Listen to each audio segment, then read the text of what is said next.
heard before.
Hey there, everyone. We're doing our first ever spotlight on a mythical champion.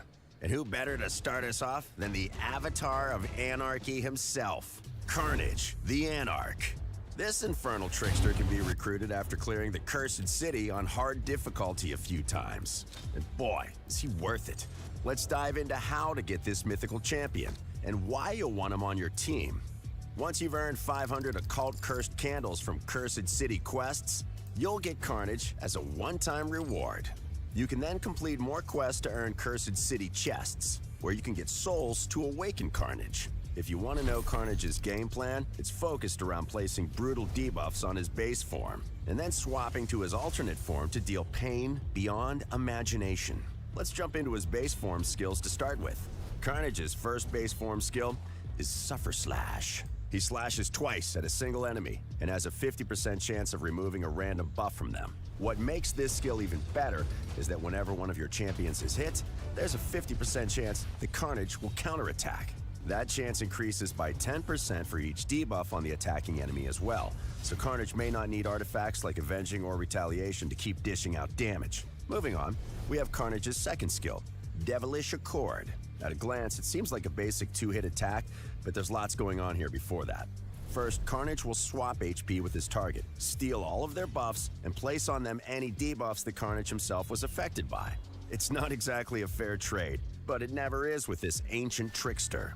Carnage then places a brand new debuff called Seal on his target. When applied, the Seal debuff blocks certain effects from artifact sets and masteries. If the target has half or less HP, it can't be resisted or blocked. Here's an example of how Seal works. Imagine a champion equipped with a lifesteal artifact set receives Seal. Their attacks will no longer heal themselves as long as the Seal debuff is active. Glass Cannon champions, kiss that self-sustain goodbye. Seal can completely change how a champion fares in battle, so ensure your artifact and mastery knowledge is up to date when facing Carnage. Fittingly named, Trinity of Pain is Carnage's third skill. Using it, he can render a single opponent useless with just 3 hits. The first hit places a block passive skills debuff. The second hit places a block active skills debuff. And the third hit lets Carnage steal 100% of the target's turn meter. The best or worst things really do come in threes. Oh, and those debuffs? They can't be removed once placed. You'll need block debuffs, buffs, or super high resistance to avoid them. And last but not least is Carnage's base form passive skill, Avatar of Anarchy. It gives him a 50% chance to take one debuff from his target and spread it to all enemies. That chance to spread a debuff increases to 100% if Carnage kills his target. Oh, and it can't be resisted either. If Carnage is able to place all his debuffs and then activate his debuff spread effect, he can lock out an entire team from their masteries, artifacts, passive skills, and active skills. It's pure chaos. As a mythical champion, Carnage also has a metamorph skill. Nothing special here though, he can transform without any special restrictions. Now let's jump into his alternate form skills. In his alternate form, Carnage's first skill becomes Demon Stinger, a 2-hit attack that sees him change at a single enemy and then heal by 20% of the damage dealt. Demon Stinger also has the exact same passive element as Suffer Slash, so he'll have a chance to counterattack in both forms. Carnage's second skill is Singularity of Pain. With it, he'll open up a world of hurt by attacking all enemies and ignoring any shields. If any enemies are under at least 1 debuff, then Carnage will also ignore ally protection buffs. And if they're under 2 or more debuffs, then Carnage will even ignore unkillable buffs. The last active skill we'll look at is Infernal Stars. First up, he'll rain down dark energy from the heavens. After the dust is settled, Carnage will heal himself by 30% of the damage dealt with this skill. Pretty nice sustainability. Also, if Carnage kills any enemies with this skill while they're under 3 or more debuffs, he'll place a block revive debuff on them, meaning they're out of the fight for good. Finally, Unending Carnage is this Infernal Mischief Maker's alternate form passive skill. With it, Carnage can increase his critical damage by 1% for every 3 points of accuracy he has, as if extra damage weren't enough. He'll also ignore 10% of each enemy's defense for every debuff they're currently under. There's no stopping this mythical menace. Both of Carnage's forms share the same aura, which increases your team's speed in arena battles by 33%. It's an awesome boost for PvP. Gotta get those debuffs out fast in the arena. Whew, we've covered a lot of skills there. The more keen-eyed among you may have noticed that both of Carnage's forms become stronger the more debuffs you manage to place on the enemy team. So, starting out in Carnage's base form, you can place plenty of debuffs on the enemy team before switching to his alternate form and delivering the killing blow. Pair Carnage with support champions that can increase his accuracy and place additional debuffs to ensure our resident trickster demon spawn is able to deal massive damage. With his damage potential, you'll also want to focus on stats like critical rate, critical damage, attack, and speed. Try experimenting with the different artifact sets listed on screen to make the most of this bloodthirsty mythical champion. With such versatility and utility, Carnage will excel in most areas of the game, being able to break through shields and ally protection buffs. However, he'll shine in the arena with exclusive access to the Seal debuff. Being able to lock an enemy out of both active and passive skills with Trinity of Pain is a powerful advantage to have as well. With his damage increasing with every debuff on the enemy, Carnage can keep the pain train rolling once he builds up momentum. We can't wait to see what wacky synergies you can come up with using his debuff spread effect, and what strategies you can devise to get the most out of Carnage the Anarch. And that's all we've got for you today. We hope you've enjoyed this first ever Mythical Champion Spotlight, and that you're looking forward to getting your hands on him via the Cursed City. Don't forget to like the video, subscribe to the channel, and let us know what you think of Carnage the Anarch in the comments below. Happy raiding!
solo and get this done.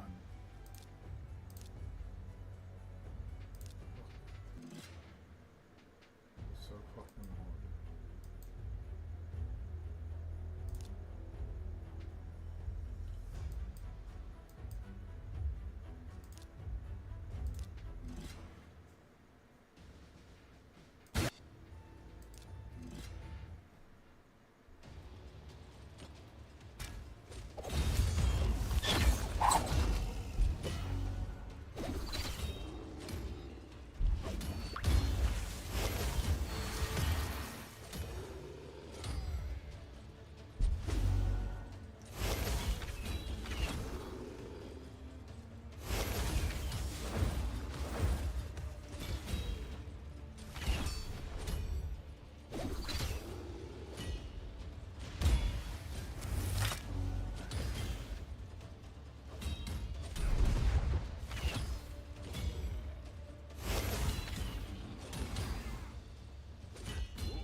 And solo do these things, but fucking hell.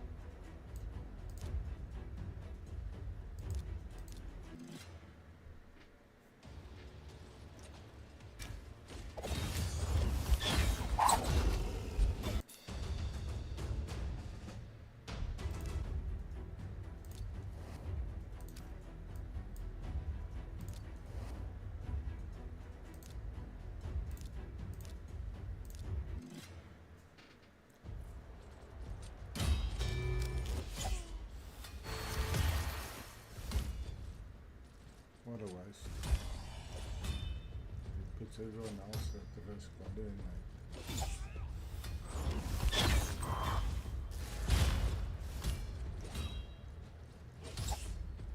Could have survived this one.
it up again.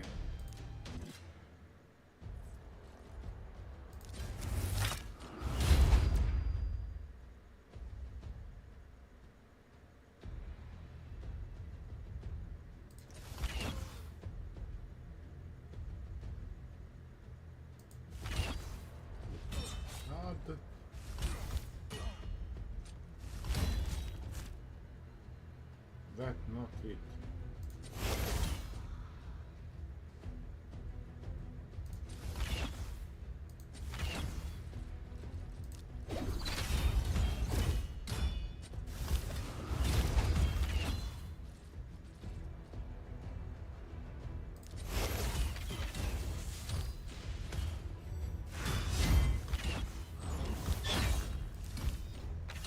Fuck, I thought that would get them.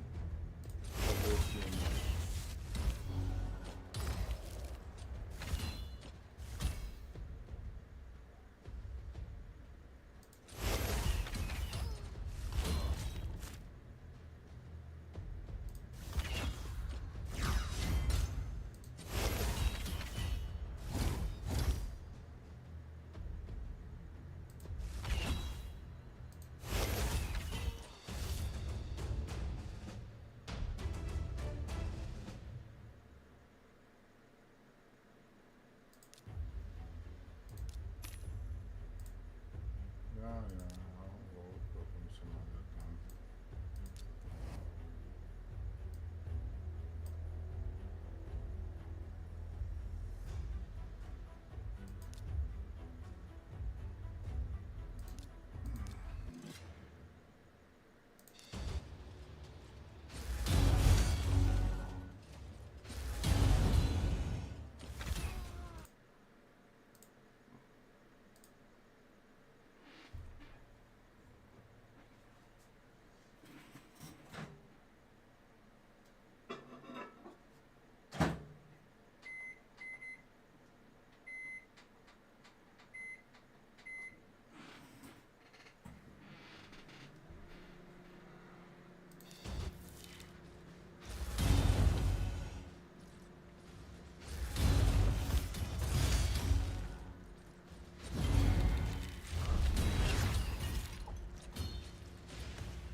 certain speed that kills you.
Difficult about that. Fucking hell.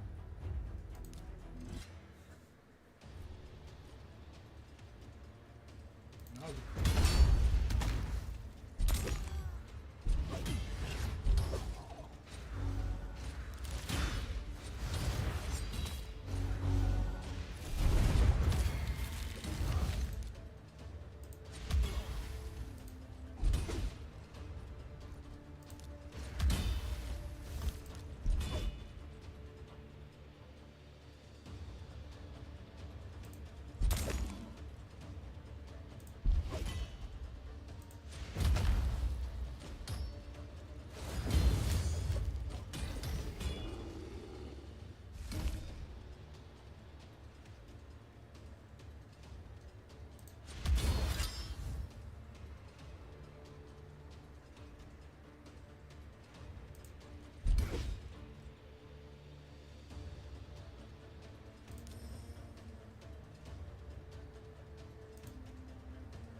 imagine.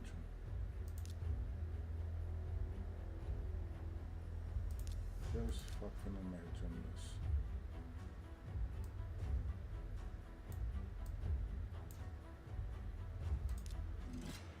And she's not kitted yet. No, I don't know if she is.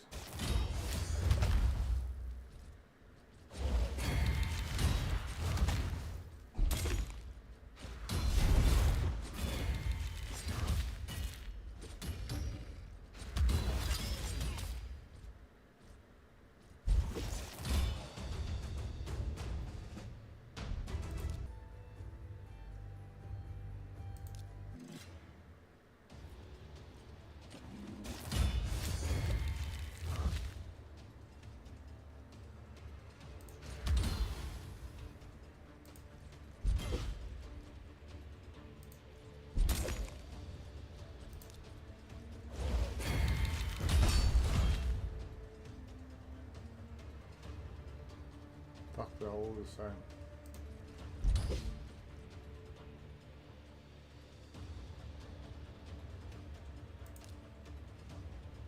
No, no.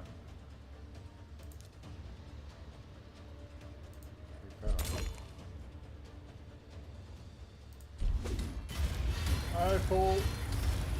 No, I'm okay, I'm okay. Thank you.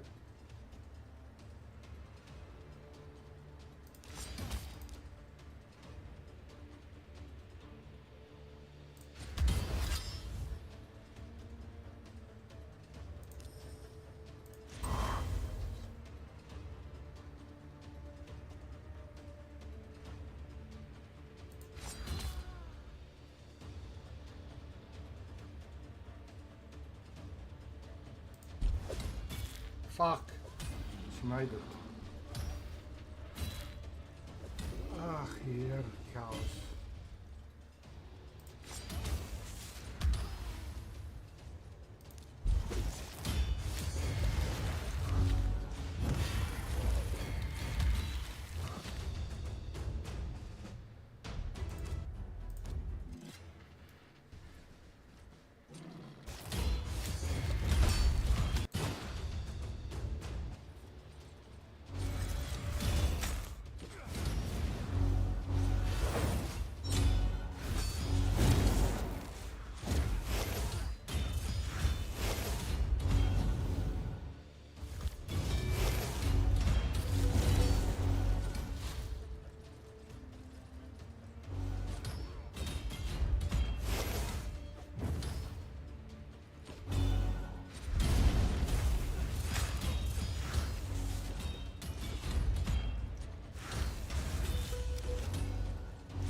Everything else is done.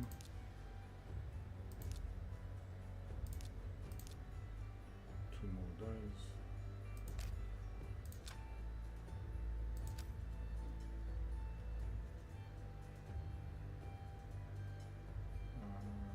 What's left? 3 accounts. Can't remember how long. Let's wait too long.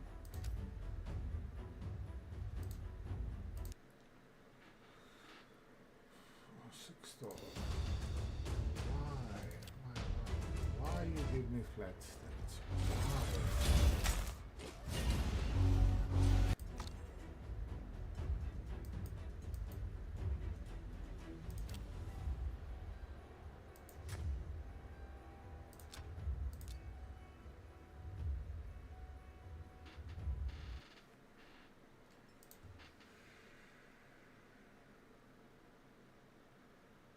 do this one first.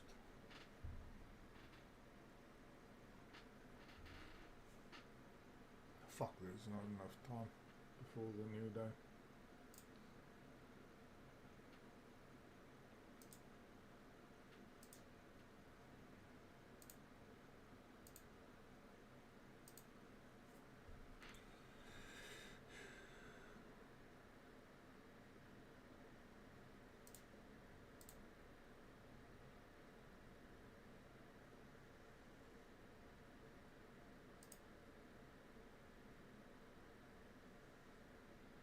Commands we still have to do that as well.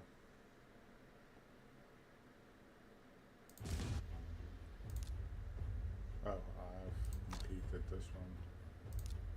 It's only the two yellows then left.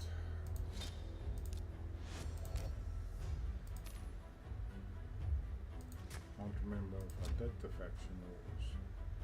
I did some of the faction wars. Oh, the extra key.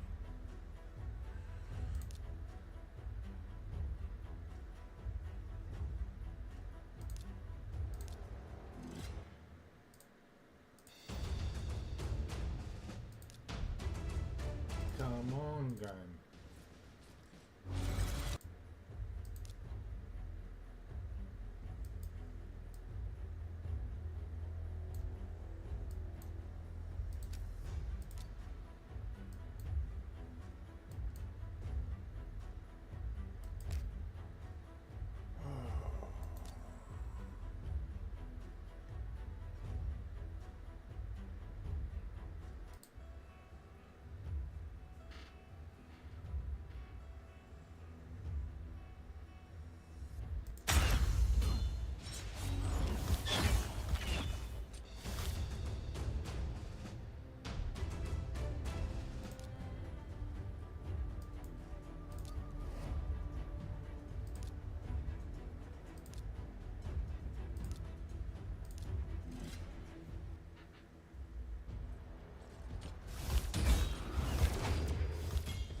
Come on, bro. Give me something.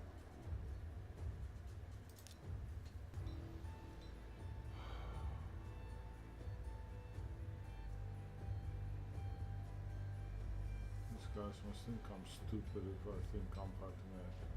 This level 58 player, that level 60 player. How the fuck am I supposed to beat that with my little measly team? See, one smacks the whole team dead.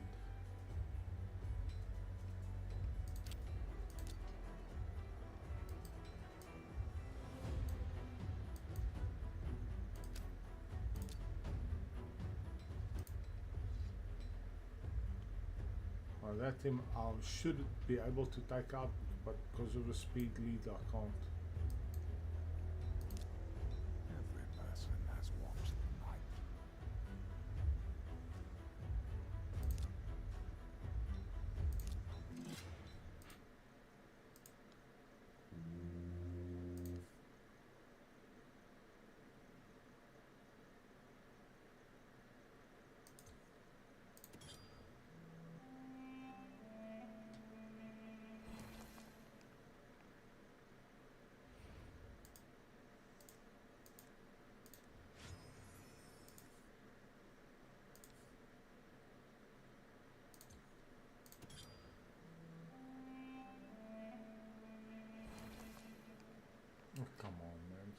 fucking 16.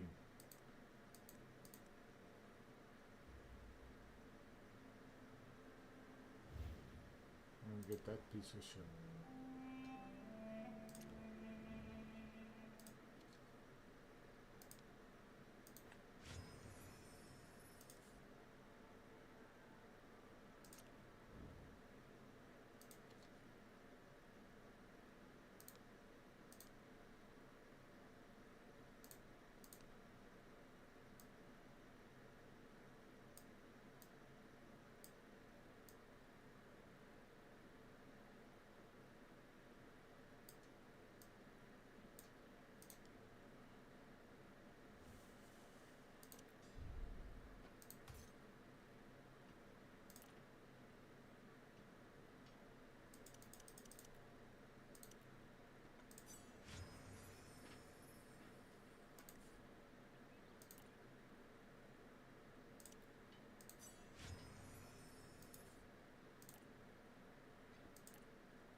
That's 7.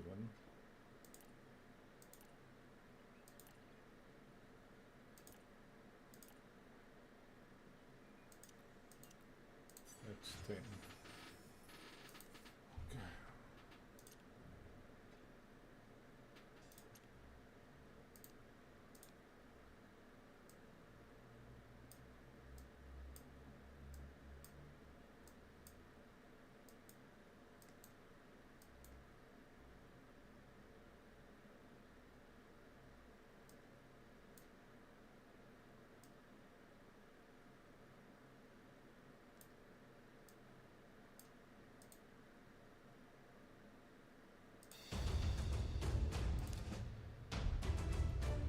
What's with a fucking flat stat cock?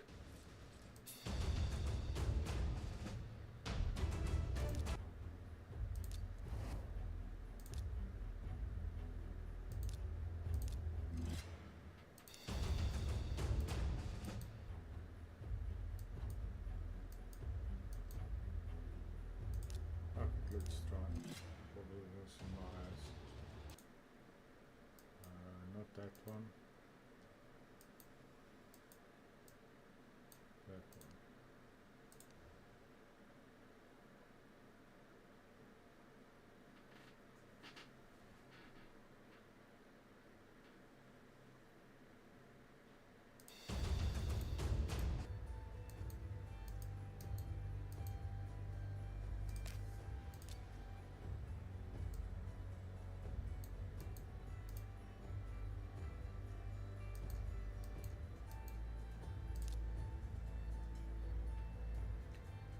That's supposed to be a refresh. It's 10 times worse. Maybe beat that team. Can't beat. Can't beat. No use. Woosah. Not that one. Dumbass.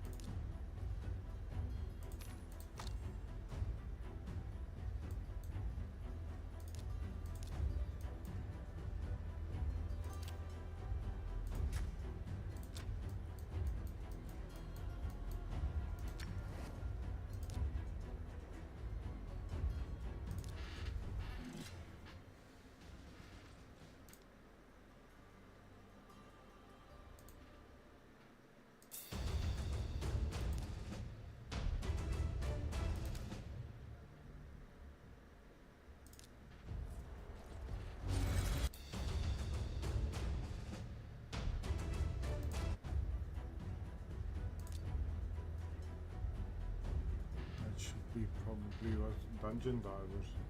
Oh, classical in. Oh, we got the top one. Lucky fish.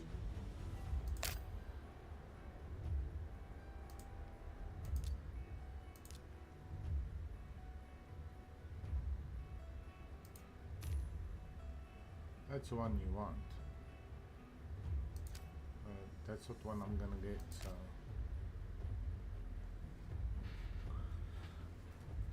Oh, this account is in dire straits at the moment.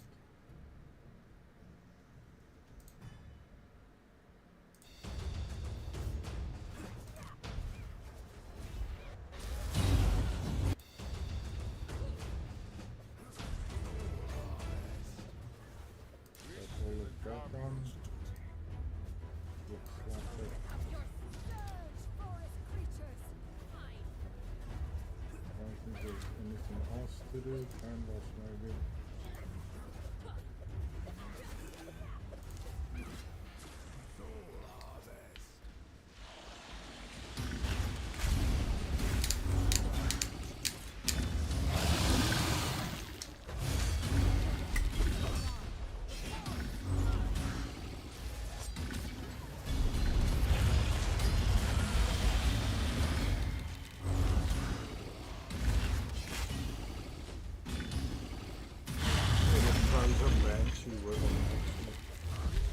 Who do you take out? You take Arctic out to put Frozen in. There's that extra poison damage, especially on the bombs.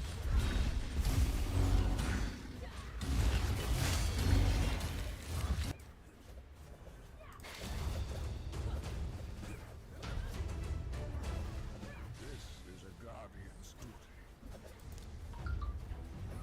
Surge on the forest. Open up your spine.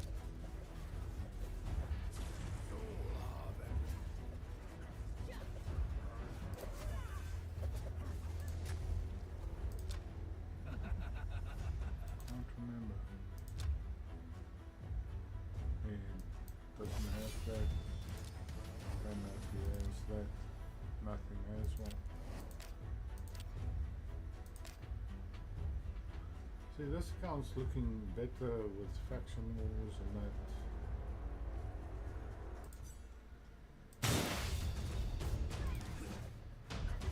What's with the fucking flat stat shit? Come on, guys. Everything's fucking flat stat. Open up your surge, forest creatures. I'll put that on the 3 stars and all that I'm fucking fighting faction wars with. I swear, I'm not gonna put people on. I'm just gonna put fucking all the flat stat shit on them and just go click, click, click, click. This is a guardian's duty. Open up your surge on the forest. Fine.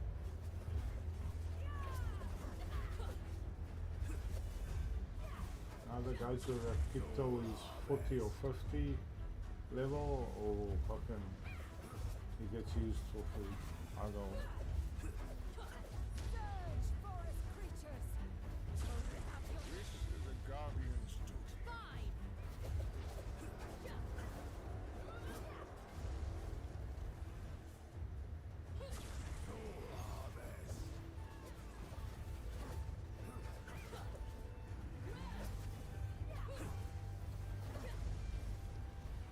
Surge on the Now forest. there's not much I can do. Up your This is a guardian's duty. spine.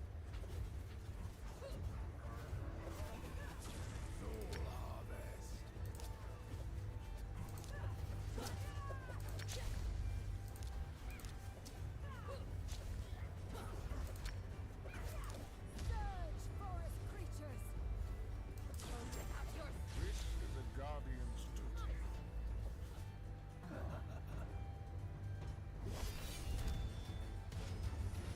In this count, 7 days or 6 days behind these for the challenge. And to be honest, they'll even be in here This is a guardian's in third place a week later than these guys. your surge on the forest. Fine. This hasn't updated yet.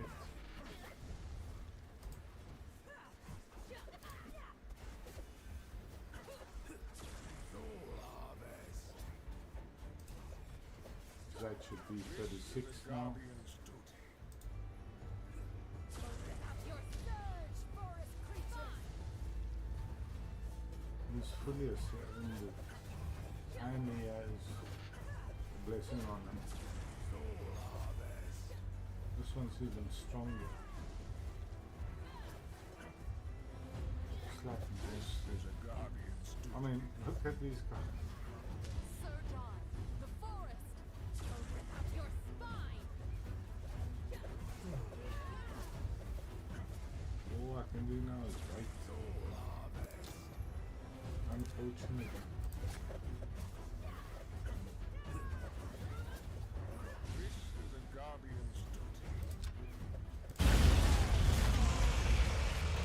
Open up your spine! Okay, so this one's done for the day.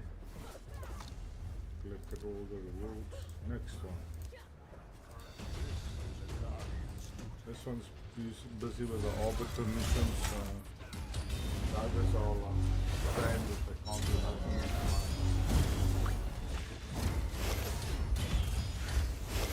One that the magic keep needs to open, so I can finish that. And then there is that same one with void, and there's another with void that has to open.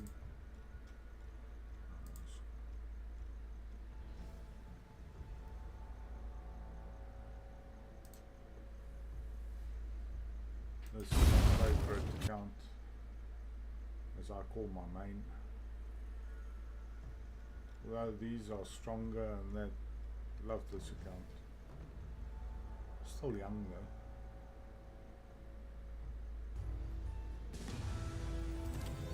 I mean, we're coming up to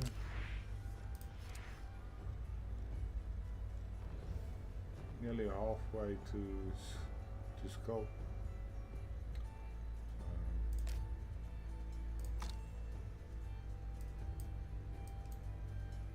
Nothing there of interest.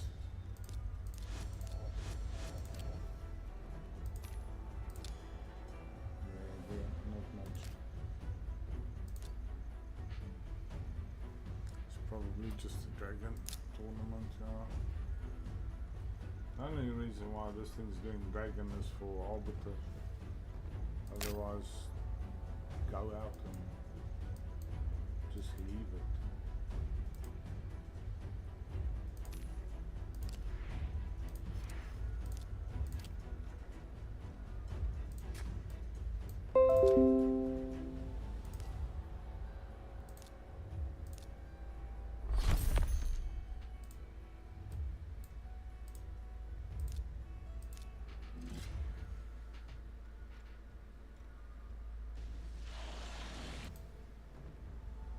So I'm in Curse City.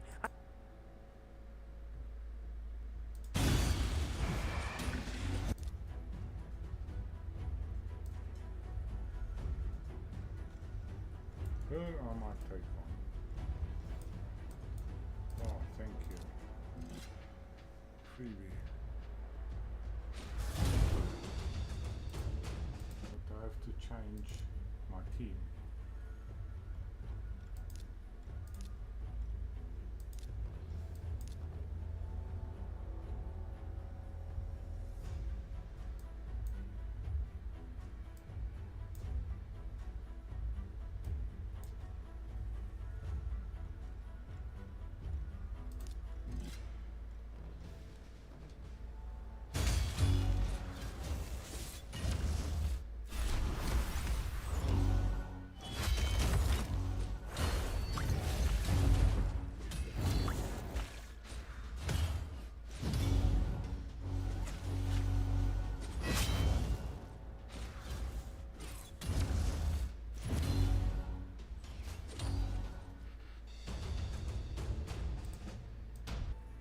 She's still a very good hero.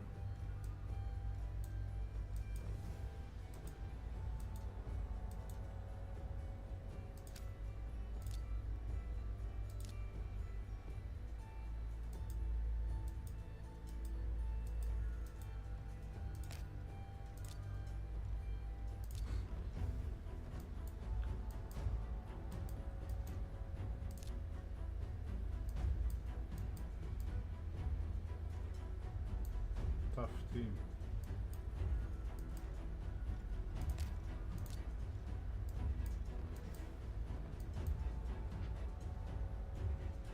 Six star. Nice.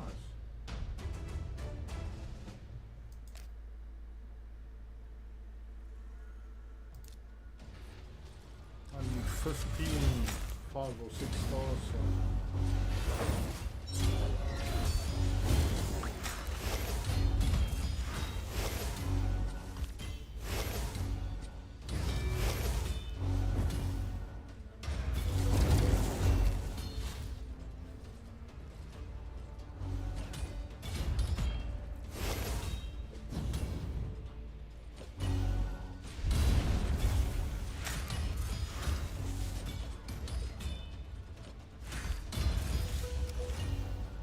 Street market, I don't know.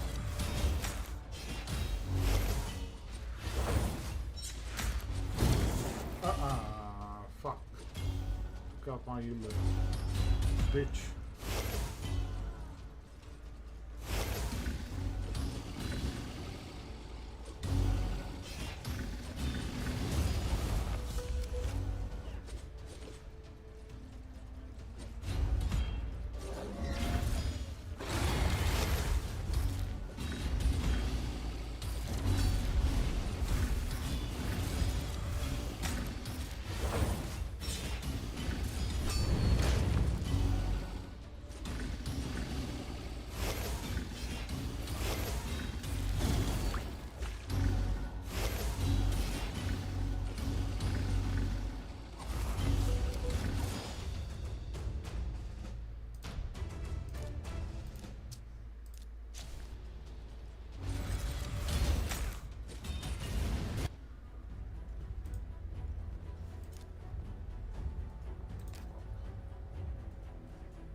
bad, orangey.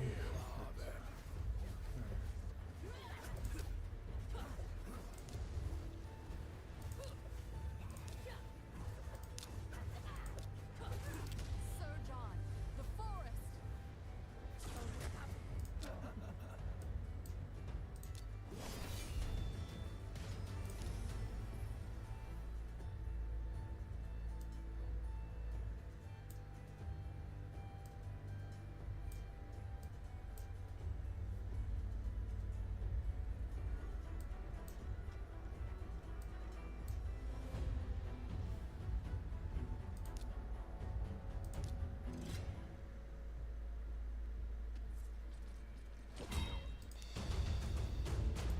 That's a bit better, man. A little bit better.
Nearly 12.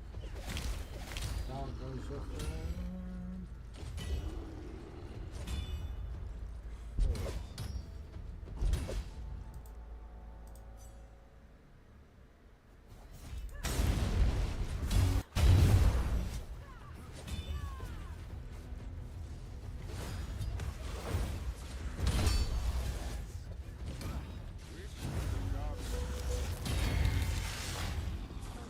Your surge, forest creatures.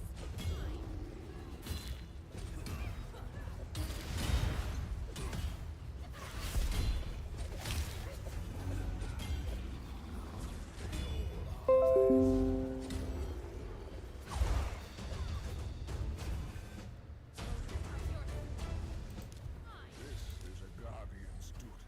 Sir John, the forest.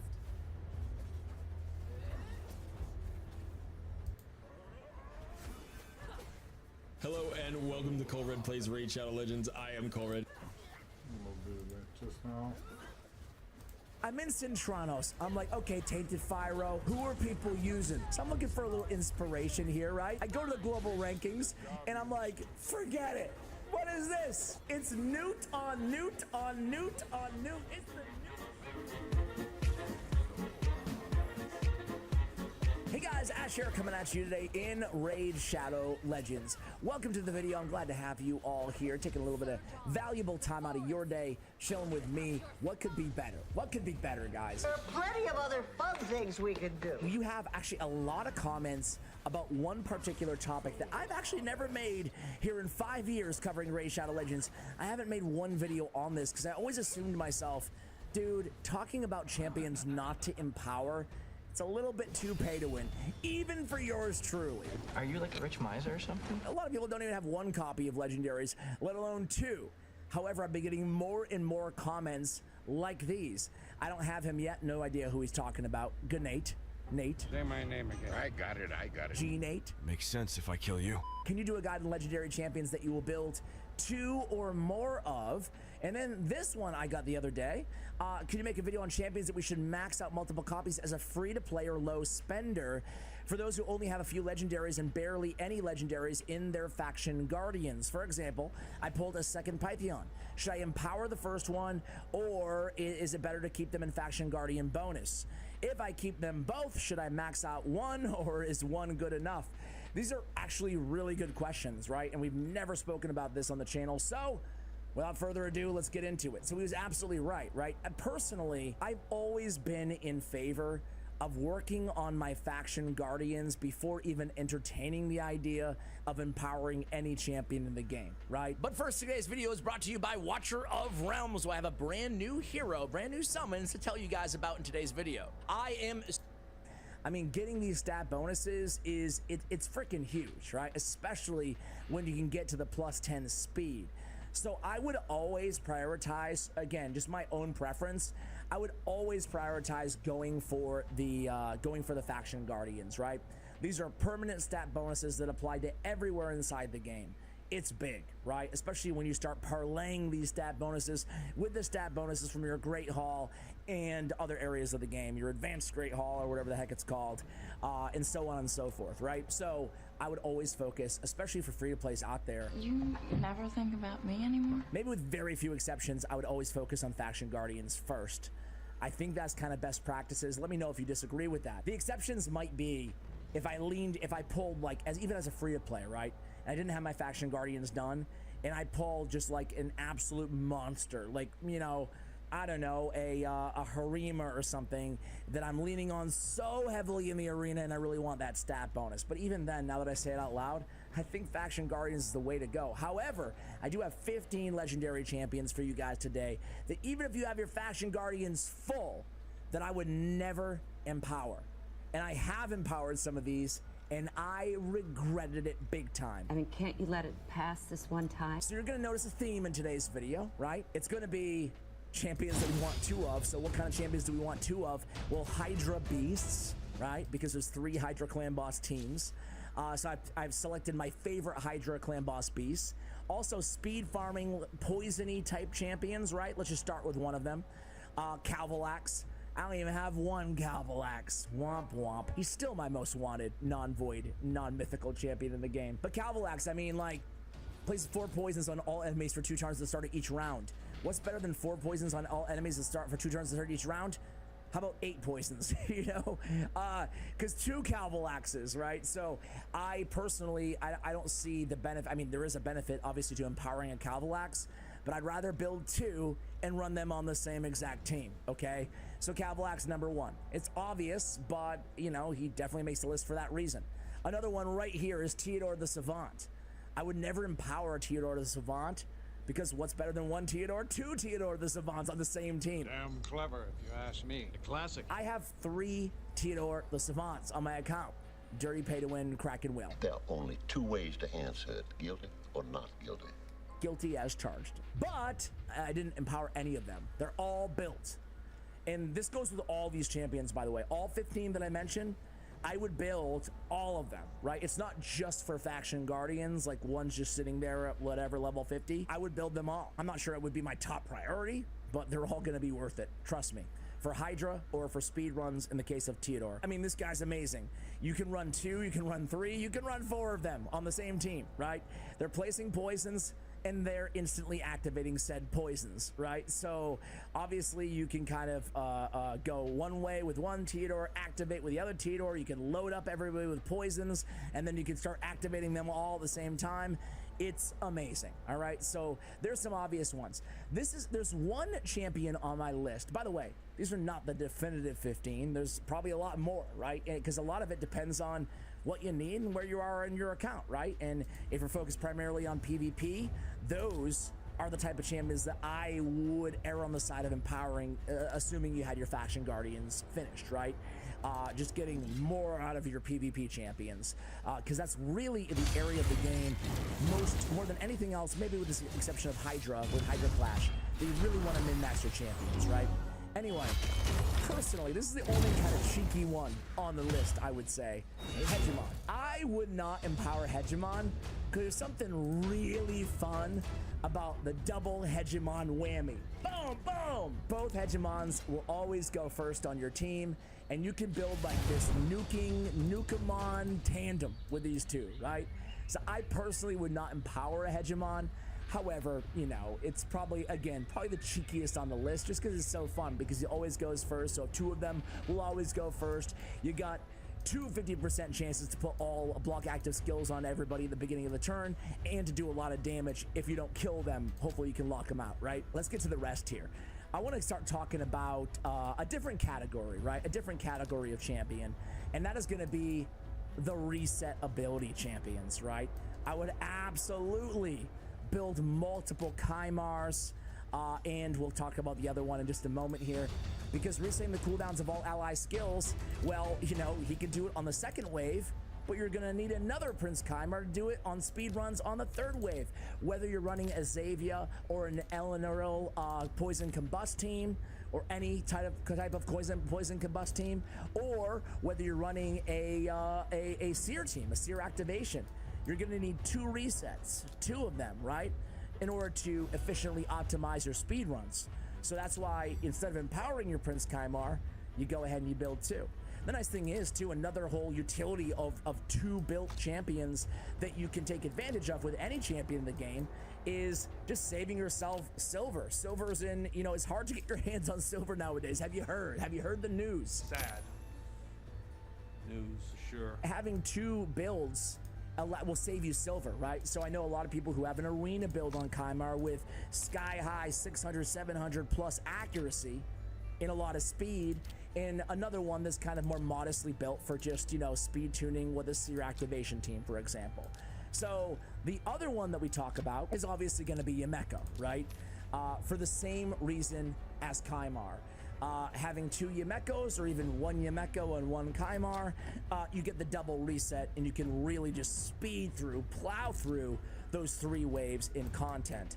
And again, you can also build them for different areas of the game. You might be running a speed tuned-ish team with a Trunda or something like that in Hydra, and you might want one Yumeko for that, another Yumeko for the arena, etc. I see people build slow build Kymars or slow build Yumekos. That way, they're coming in purposefully after your team in the arena even have used all their abilities, and then you reset the abilities, right? So there's a lot of different things that you can do. So definitely Kymar and Yumeko you want to build two of. Hey, we're here anyway. Michinaki. Oh, this guy is amazing. I have a massive crush on this little green gobbo here, or whatever he is. Skeleton, armored skeleton, samurai skeleton warrior. I don't know, I love the green goo though. He's one of my favorite Hydra Clan boss champions inside the entire game. If you have him, you know what the heck I'm talking about. He's defensive based, he's easy to keep alive, he's always coming in with the A1 with the HP burn, because on the passive, whenever an ally attacks an enemy under Hex, he's got a 50% chance to join in, place a burn, do some more damage, land your War Master, whatever, right? And he just deals so much. He has two AoEs. He deals so much damage. Both AoEs are on a 3-turn cooldown. He brings a decreased defense. He brings a decreased attack. He brings a Hex. He removes all their buffs. I mean, he has a defense in all battles aura. What more do you want from a champion in this game? You love me. You really love me. Stop it. I have two Michinakis built, and hell, I wish I had three, because I'd use them on all three. Actually, I probably wouldn't, because I have another one that we'll talk about next. But Michinaki's amazing, right? So I would absolutely not empower Michinaki, because you can use them in all of your teams, right? Let's go to my second favorite provoker in the game for Hydra Clan Boss, and it is Molly Tankard. Now, if you're using Molly exclusively in the arena, sure, you can empower her, but why are you using her exclusively in the arena with Polymorph and with Stone Skin? Switch her to Hydra, man. She's one of the best Hydra clan, and in my opinion, I've been saying this for a while, she's one of the best Hydra clan boss champions in the game. I think she's unbelievably underrated. Not only does she have a 50% shot at placing a 2-turn provoke, but she also has a revive. But most importantly, she has insane base stats, by the way. Fills the turn meter of all allies by 25% when this champion's hit by a boss. She's hit by a boss all the time. AoEs, provoke, you name it. It's just like this constant churning of 25% turn meter fill every time she gets a turn, because on a 1-turn cooldown. She's really good. She's really good. And she hits really hard with her A1. It's kind of a weird thing for a Reviver Provoker to randomly only have one ability that does damage, but it does a lot of damage on that A1. It's just a nice addition to an already OP kit. I empowered my Molly Tankard, and I seriously, stupidly, I wanted to say both of those words at the same time. I regret it big time, man. I love Molly. I love Molly. She's really good, especially in Hydra. Okay, let's talk about another category of champions, right? We talked about provokers. How about Acresia? Yeah, if you get 2 Acresias, man, she's not a PvP champion at all. There's absolutely no reason in the whole world, in my opinion, to empower Acresia. Am I being too emphatic in my statements today? I don't know. I'm in a mood. It's late at night and I'm a little under the weather, so I apologize. But man, oh man, oh man, oh man, guys, Acresia has an enemy max HP ability on every single move in her kit. She's one of the easiest champions to build too, because if the target's max HP is more than double this champion's max HP, this champion attacks will deal damage based on the target's max HP instead of her own attack. So it's basically like all out enemy max HP and HP. She got shield, she got sustainability, she got enemy max. She's amazing. You use her on every Hydra clan boss team. You use 3 of her on the same team against half the bosses in the game.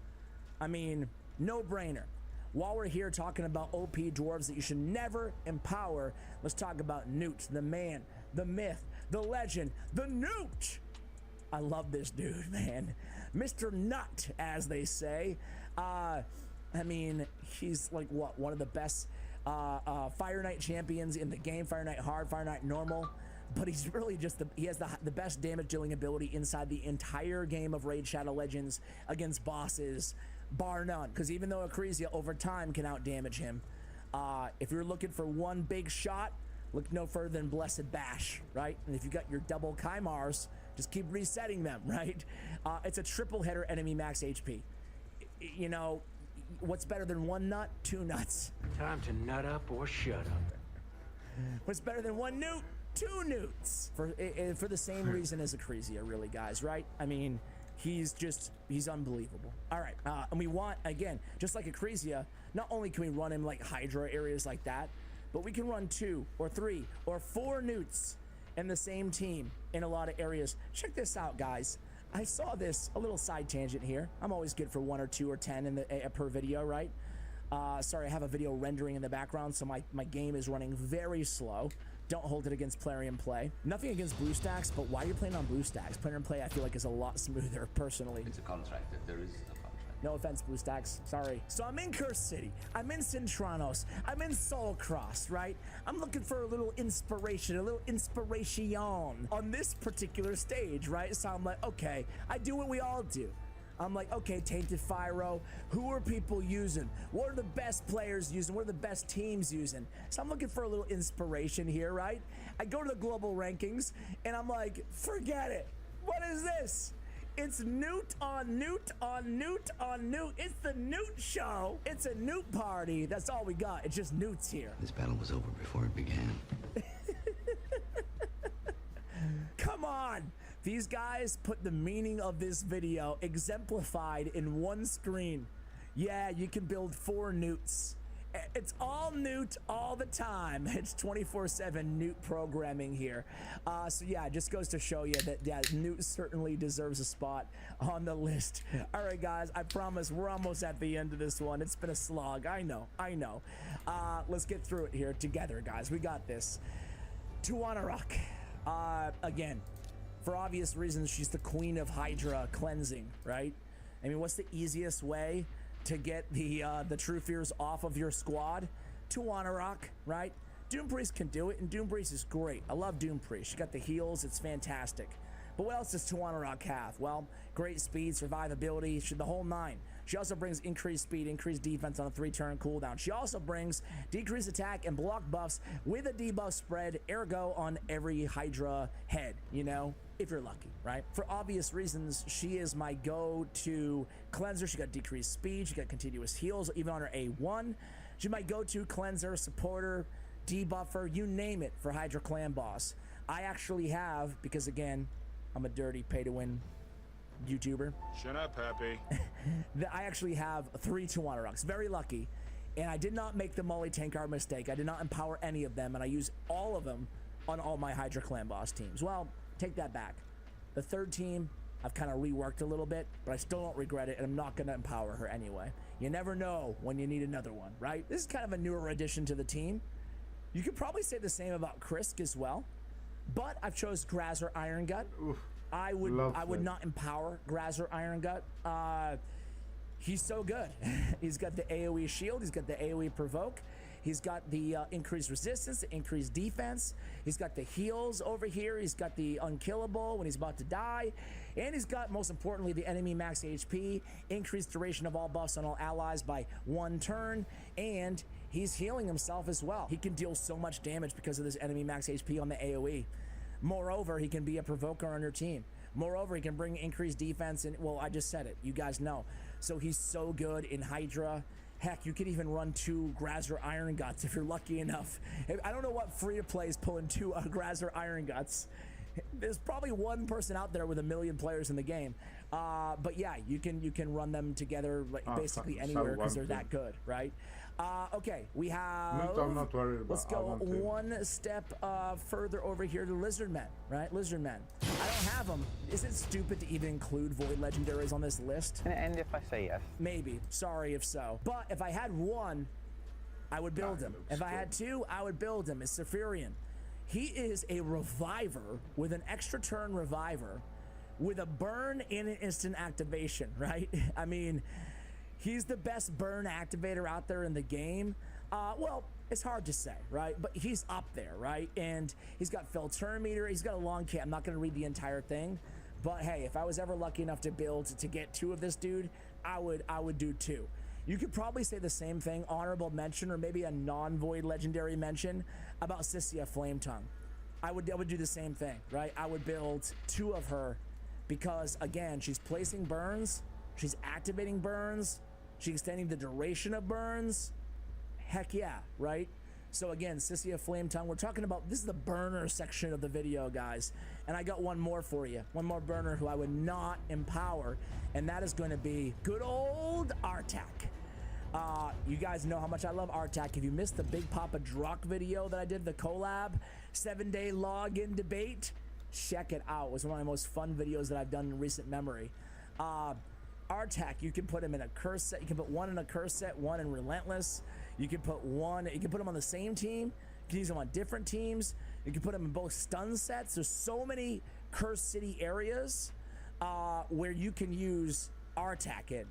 Artak in Curse City, I don't know what it is, but there's so many areas that you can use Artak. So like, what's better than 1 Artak? 2 Artaks. More damage, more instant activation, more burns, more stuns if you're using him in that sort of capacity. Oh, why didn't you adopt him? You can run 2 Artaks in Spider, you know? For the same reason as Sissia. You can place burns, activate burns, more activations. Sign me up. Hydra Clan Boss. I think Artak's great Hydra Clan Boss, especially in a curse set. You can have Hydra Clan Boss, curse set, Artak on 2 teams, or 3 teams even, right? All right, we're almost done, guys. I got 1 more for you. 1 more. And of course, when we're talking Hydra, how am I ever gonna forget, not Skinwalker Ash, not Skinwalker, how am I ever gonna forget the bug? Oh, Nekmothar. Arguably, again, one of the top tier Hydra Clan Boss champions in the game. He's got speed in all battles. He's got filling his turn meter by 5% every time a debuff on an enemy is removed. What? That Rune of Haste passive is so crazy, the amount of turn meter fill you get from this.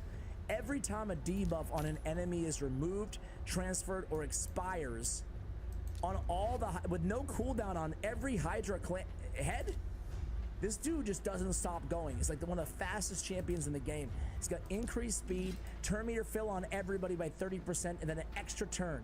Then he's got decreased speed. So not only is he increasing all our speed, but he's decreasing everybody else's speed at the same time. He's got a leech. He's got a decreased attack on his A1, another AoE. Oh, that little bug. I'm so lucky enough to have one bug. If I had 2 of these Necmothars on my account, I would be building 2. If I had 3, I'd be building 3. I might empower after 3 though. Guys, those are my 15 legendary champions you should never empower, in my opinion. What about you guys? I'm sure I left plenty out. Let me know if there's a legendary that you chose not to empower, not just because of Faction Guardians, but because you really utilized 2 of them. I would love to hear from you guys in the comments below. Much love before my voice totally goes out. Much love, and as always, take care, guys.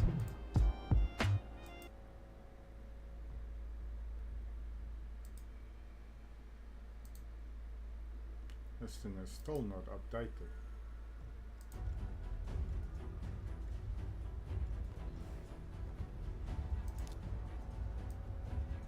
We get one. Now it's updated.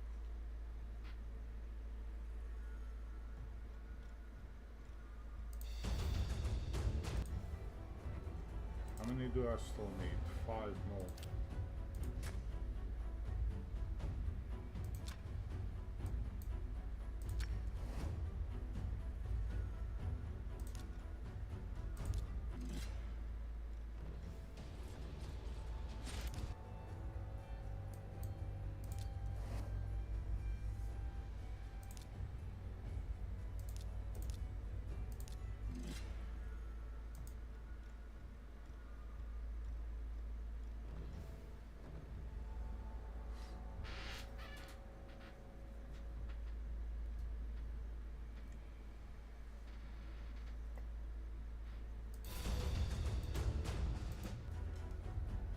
Get another one, please. Oh, I'm struggling.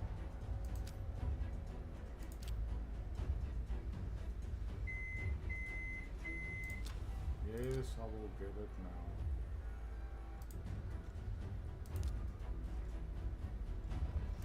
For the 6, that's rather high. Well, high. Level 62. Yeah, no. Not to this team. I'll take them on with this team. Not to this one.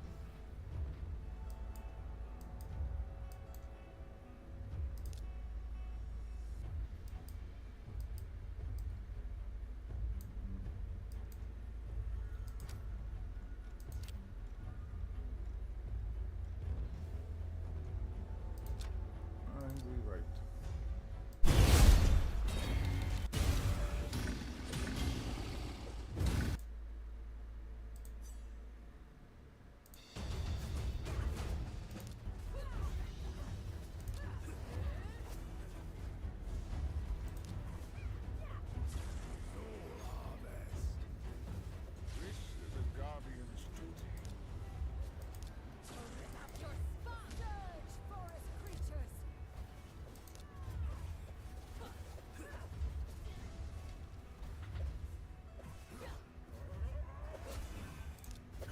If I don't win this one, then I don't know.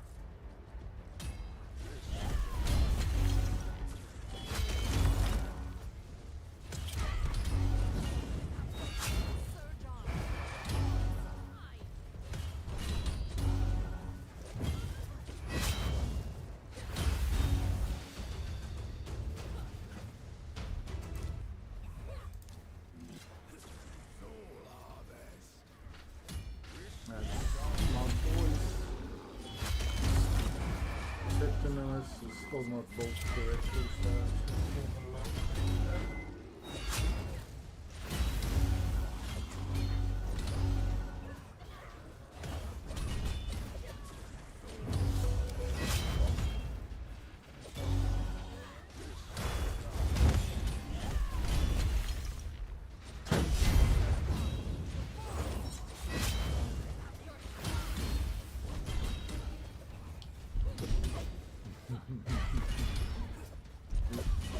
gonna hit Rondo, but you're gonna hit Stalker, you're gonna come short.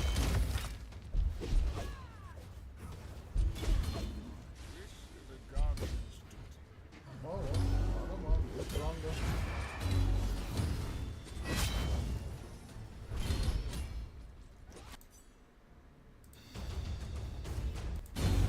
Let's actually build him up as well. Get him to 60, her to 60.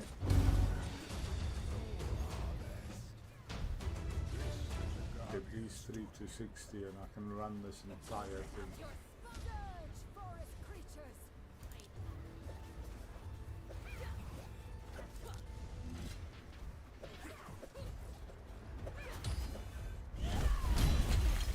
Your spine.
Ouch!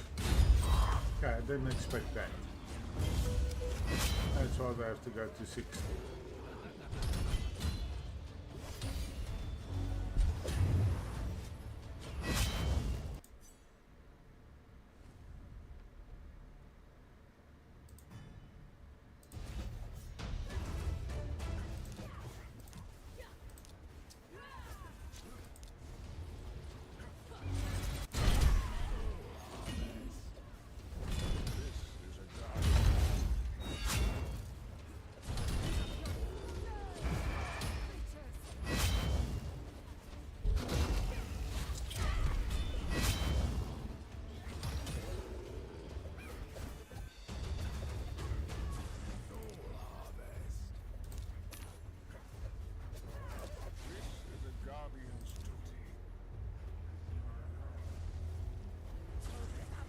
Surge on. The forest is mine. I just don't have enough in the tank. Maybe I can. But he also needs to go to 60. Surge, forest creatures.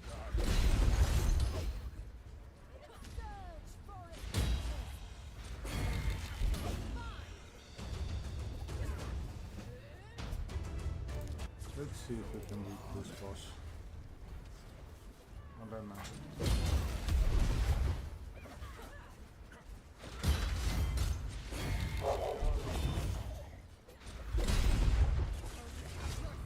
Surge on. The forest. Why do you hit?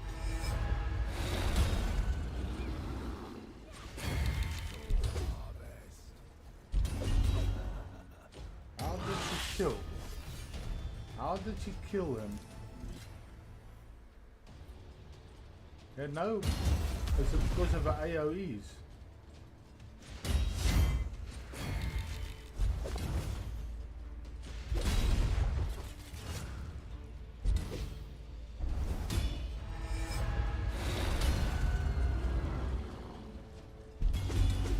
Must be. Must be.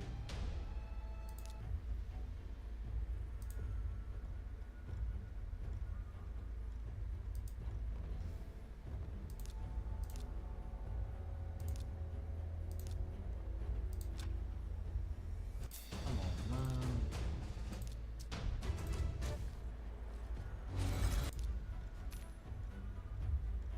Do I have to fucking go do this?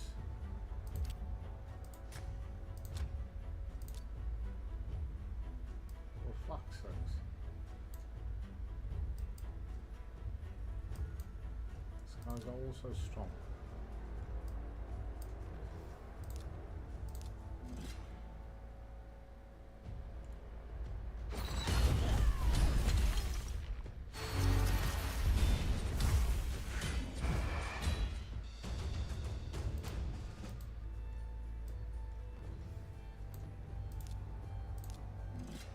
Good team.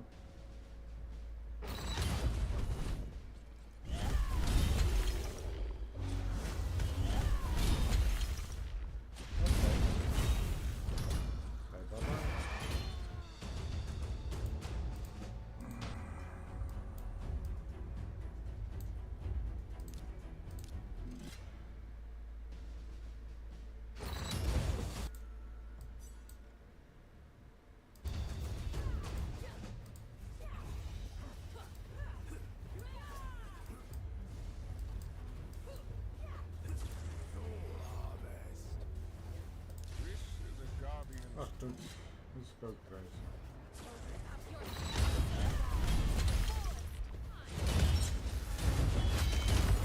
You guys finished now?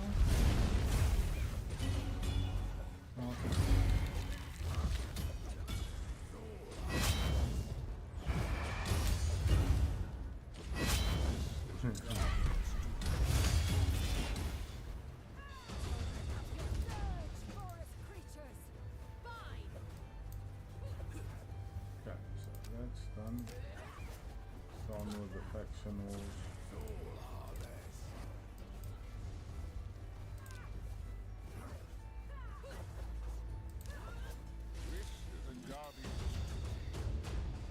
Come on, man.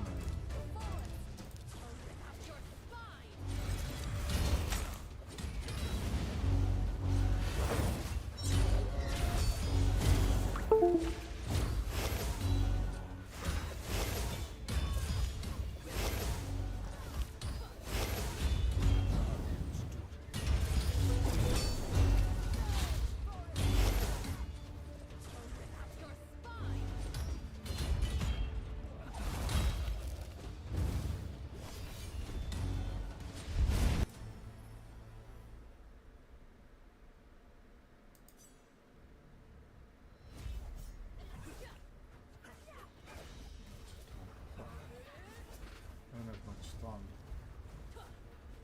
Come, move your ass, finish your ass. I still have to go fight the big boss as well.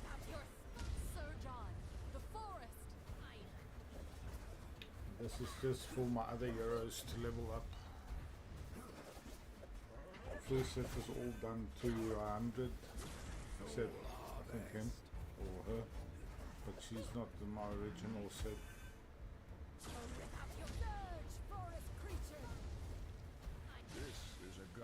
But I need to get all the others up to 90 that I am using.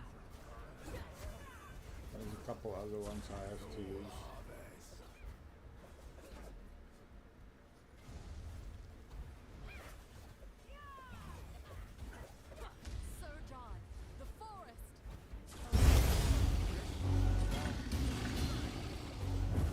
Come on, I need 5 more. There we go. Bottom's one is not that great. It is what it is.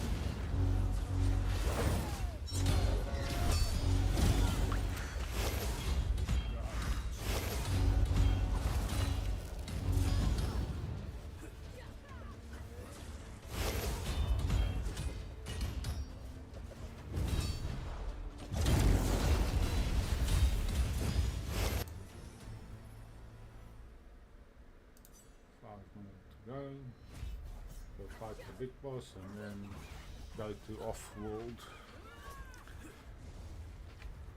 and go fight the what's her name there. This is a guardian's duty.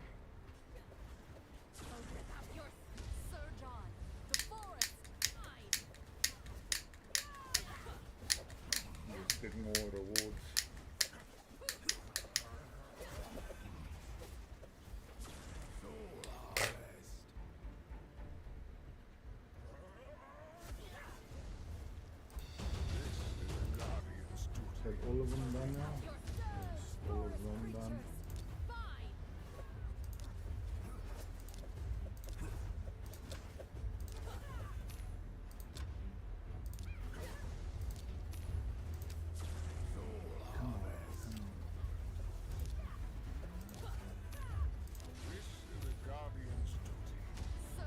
love that.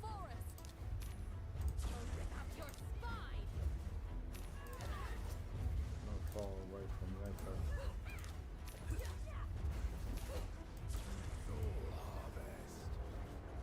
Defeat the faction. Oh fuck, that's 5 that I missed.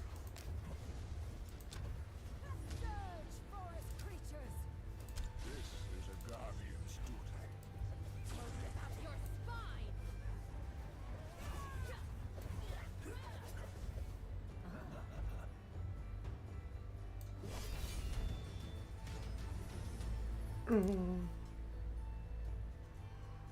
Oh.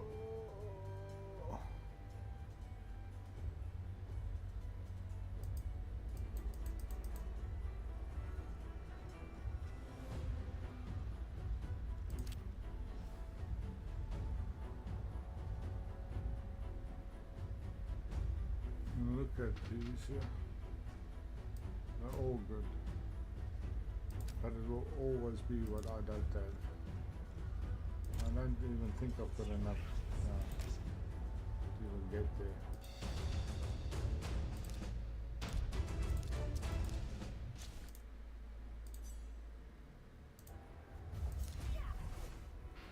Thank you. I need that. I need a fucking break. It's been fucking 3 weeks of grinding the same fucking thing over and over and over and over every fucking 15 minutes.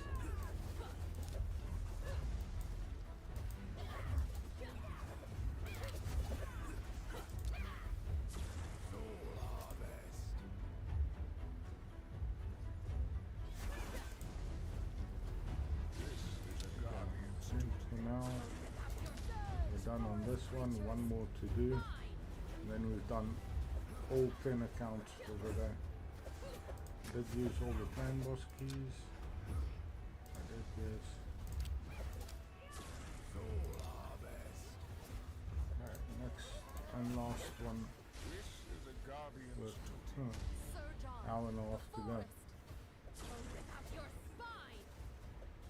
And I think he still has to finish his time on the other one. I'm not mistaken.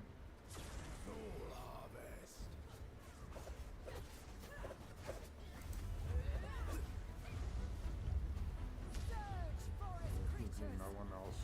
This is a guardian's duty.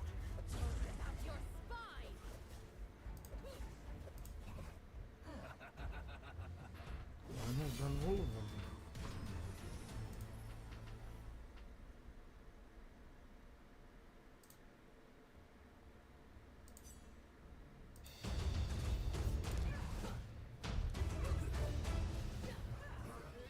I'm never going to use Avenging. Ever, but okay. I'll put it on some Pure Souls thing for Faction Wars.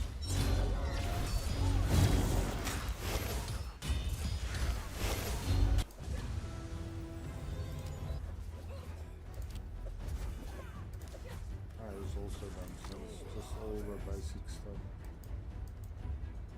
that I didn't get around to. I think this count as 2 of our own. No, only 1. But yeah, it doesn't have any legendaries except login ones. So this one is really suffering, but yeah. I should pull this and hope. Fuck it, let's do it. It's not gonna be one anyway. Like I said. Original. Okay.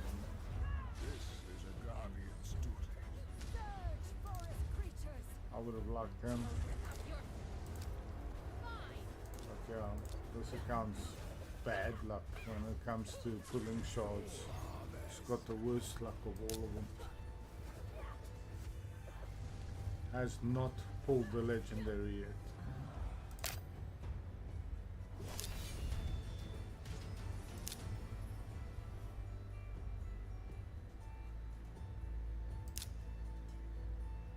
Hello?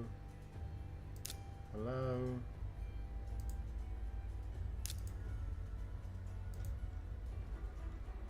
Another one. It's 3. I need 2 more. 2 more there. And then there.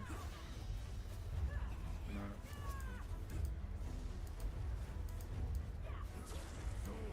Material is still playing as one of the older heroes, but he's still good.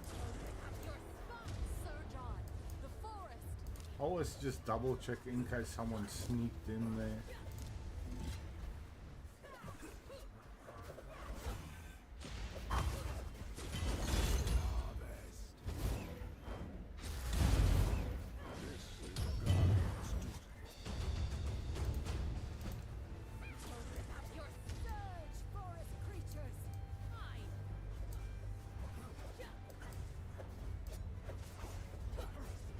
Actually a potent thing.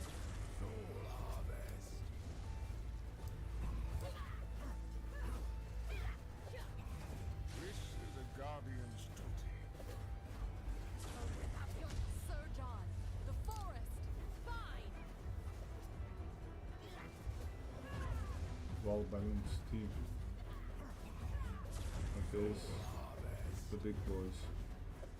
So what you'll ideally do is switch this one over, switch that one over, put her in here, him in there, and try and take them out like that.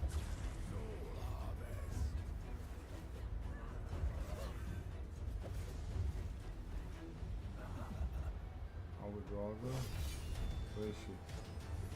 Oh, she's in there.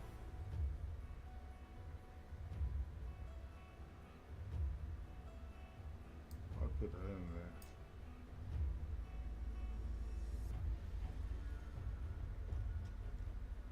And just take them on like that. You'll lose the last fight, but that's fine.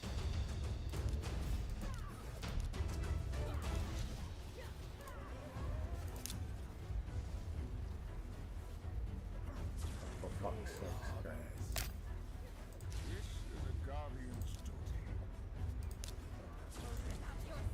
Sir John, the forest, fine.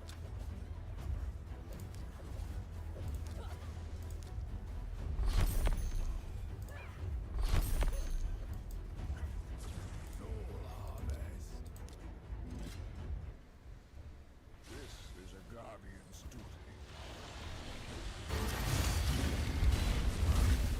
I think I must not give up this account. I'm tired of trying. I'm really tired of trying getting legendaries for.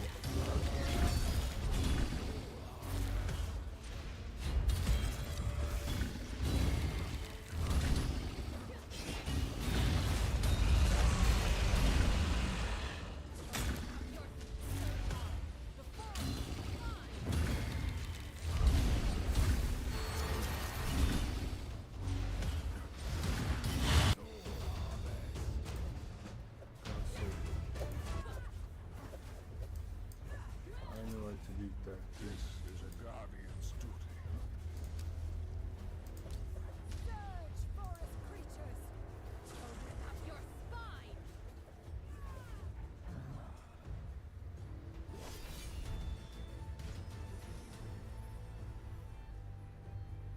And I'm struggling to get this over 2-1. I'll get to 2-1, I'll fall straight back.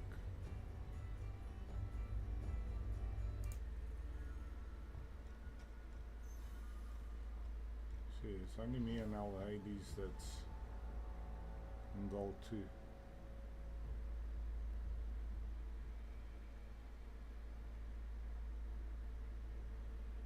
$97. Dropped down. Wow.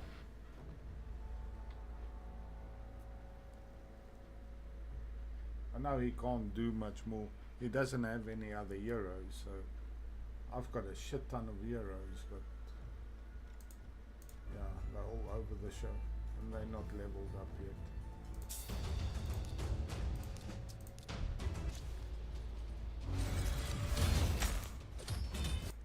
I think that's all of them. Back to world.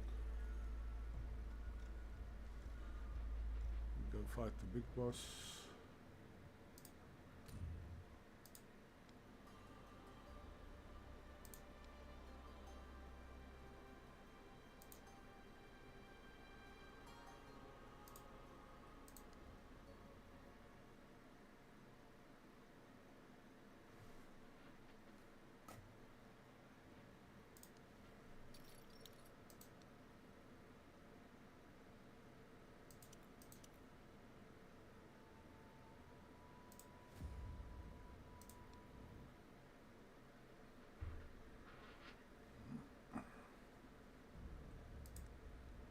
My accuracy is not at 100, so we're gonna get our asses handed to us. I shall spare no. Thy light illuminates the dark. As you wish. Ugh, the taste.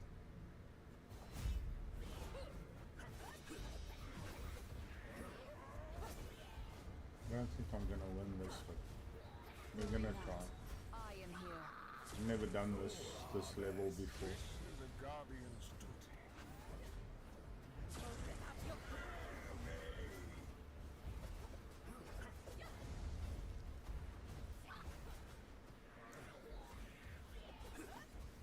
Worry not. I am here. Open up your spine. This is a guardian's duty.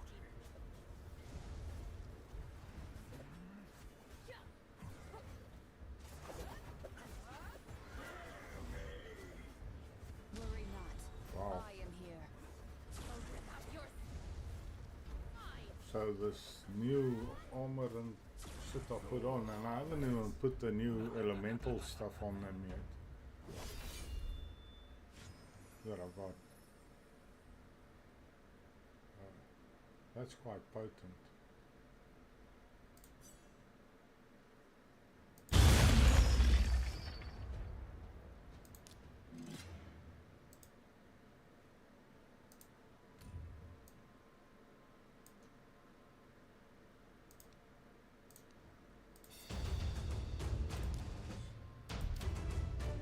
One more.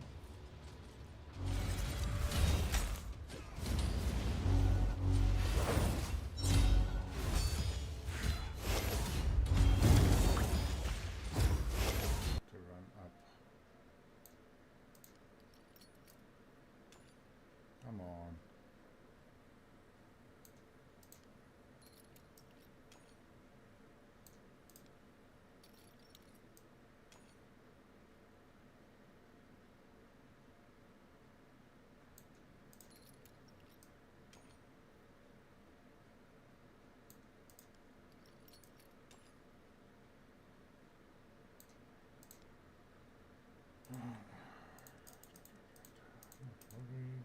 Right.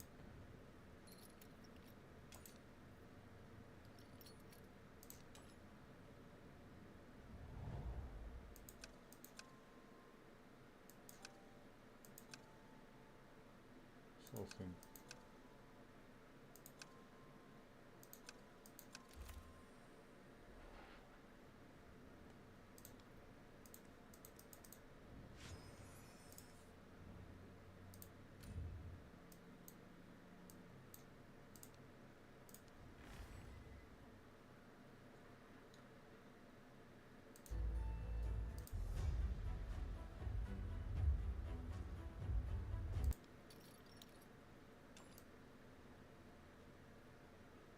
Here, more questions. Can you just...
still have to do this area once I'm strong enough.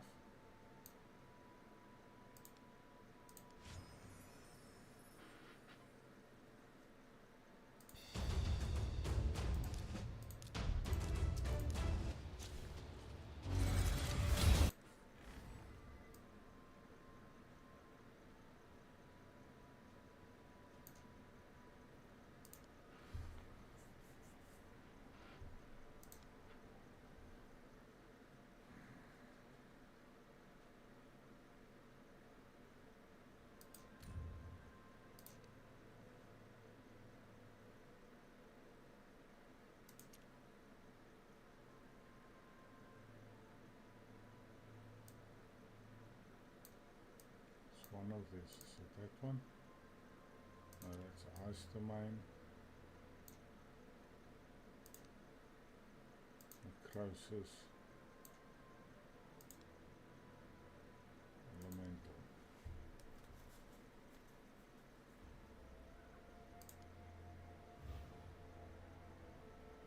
It's level 90. I think that's a bit heavy.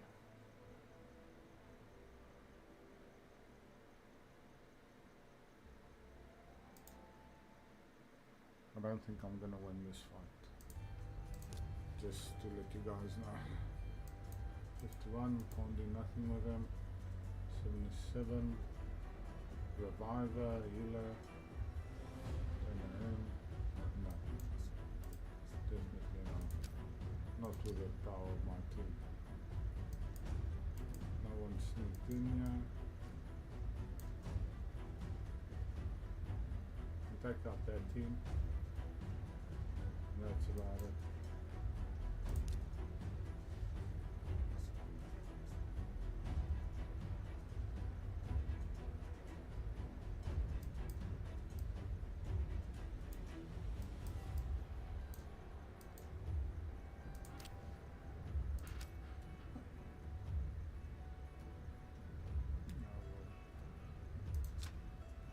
On arena, yeah, I know, I'm not even close.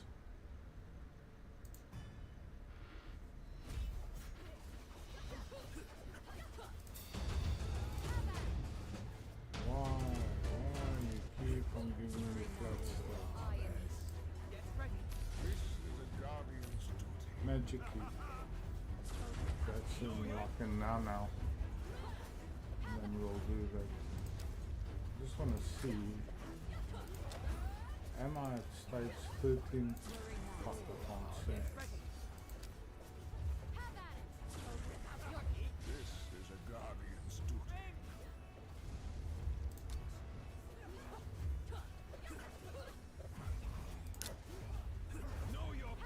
I'm not even trying to do this. I couldn't even give a shit about it.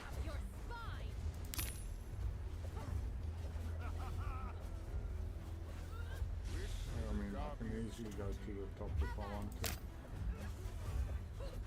If there's enough energy enough to do that. Worry not. I am here. But any more? This is a guardian's duty. Your spine.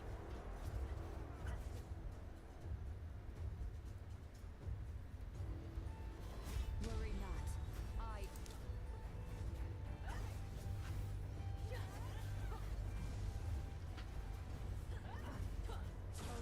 Your spine. Be my father. This is a guardian's duty. Would. You can never escape. Worry not. I am here. That's about the same. Don't Your.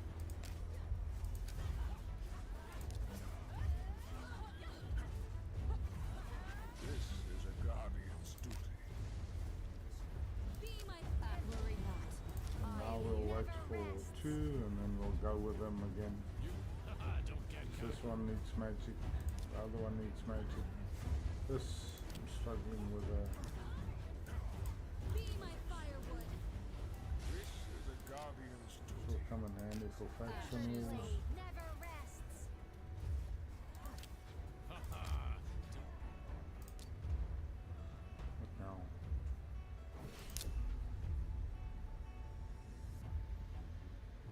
fucking thing is broken.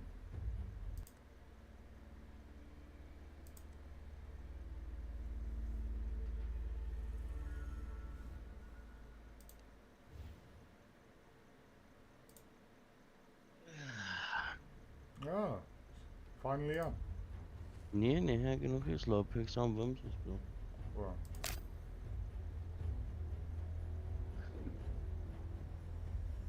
Weet mos open maar. What the fuck is going on with this thing? Draai streets klaar maak. Amper klaar, nog 'n paar kwesties. Maar ek dink nie so genoeg level vir baie van die ander. That's a fucking bug again in the game. And today I'm busy. I'm gonna do my lighthouse ma. Arena.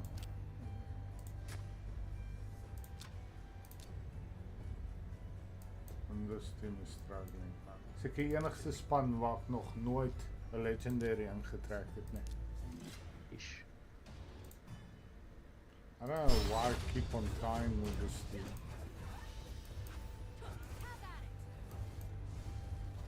I don't know. This is a Guardian's duty. I mean, how many days into this account are we? I don't know. It's also about close to skull. Yeah. Halfway to skull. Ek gaan 'n bietjie reserve doen en die laaste 2 skabbies daar van die kit.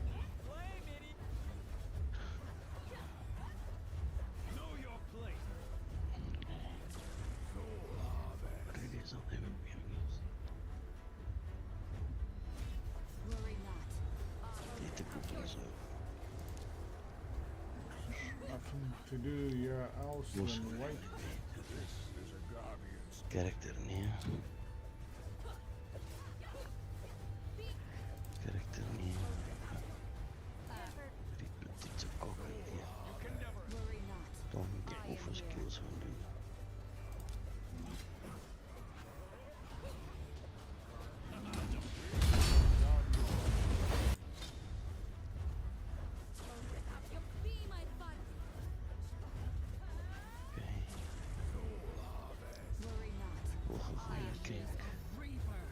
Iets wat ek nou wil kyk wat ook gee.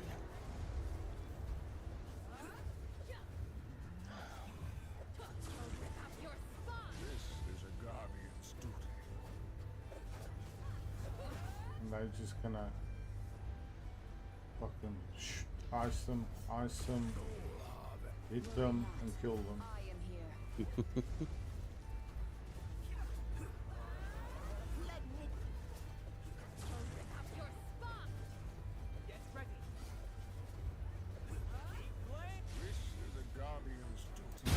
Yeah, it's such a bunch of bullshit.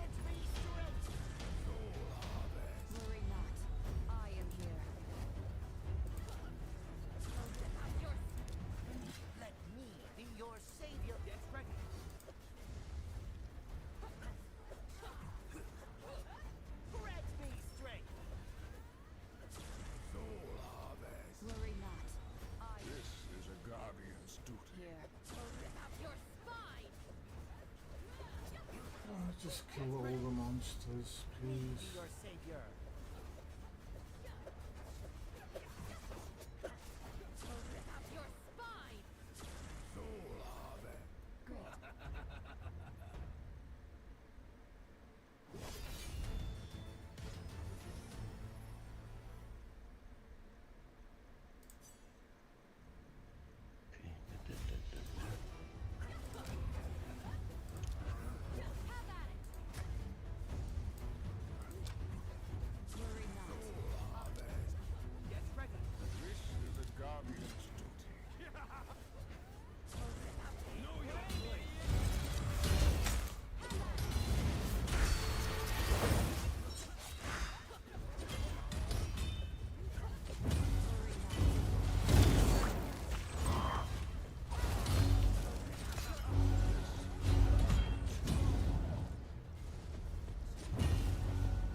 and lose against this team.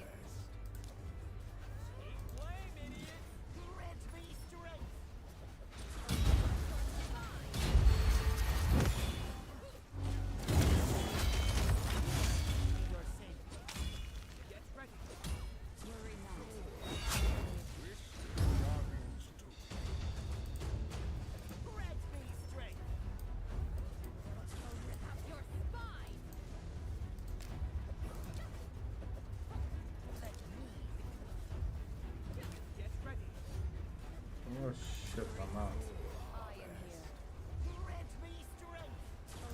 So now we wait. At least I can run out of them here. That would be so nice. Let me be your savior.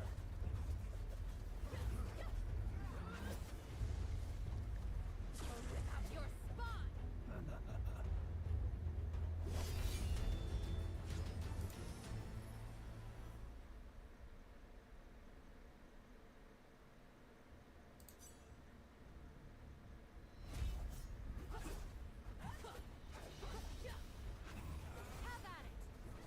The half past I must go for the big boss. Get ready. This is a guardian's duty. Know your place.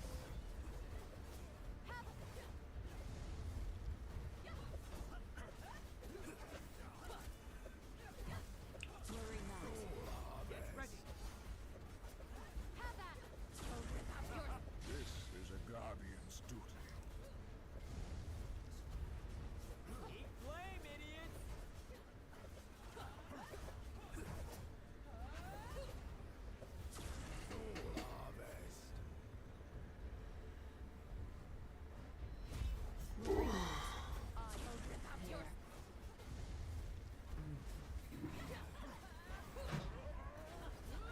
This is a guardian's duty.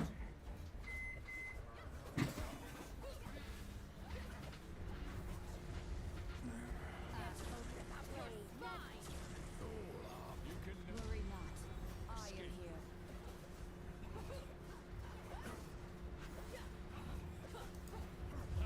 This is a guardian's duty. Your spine.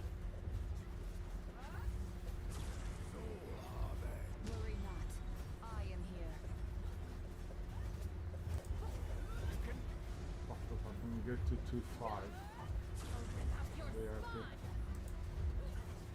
This is a guardian's duty. Worry not. I am here. Your spine.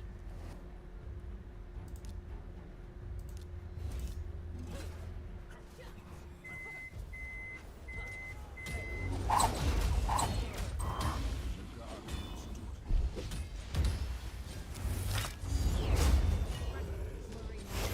I am here. Keep flame, idiots.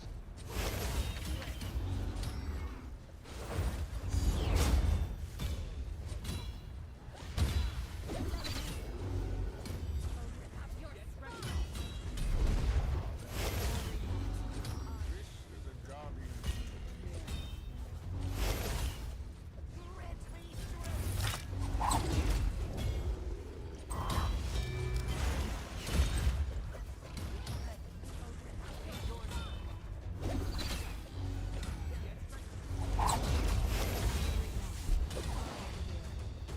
Grant me strength.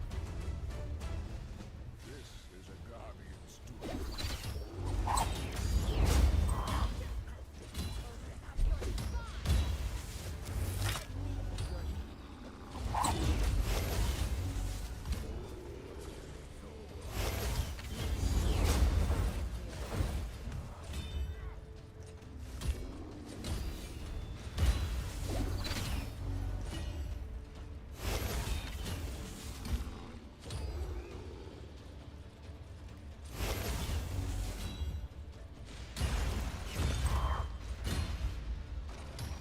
Fuck, still killed him.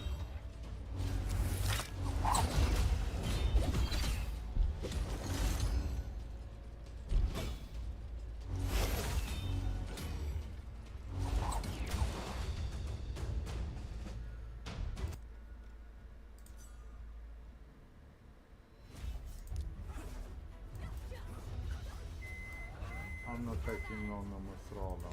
There's no fucking way. This is a guardian's duty.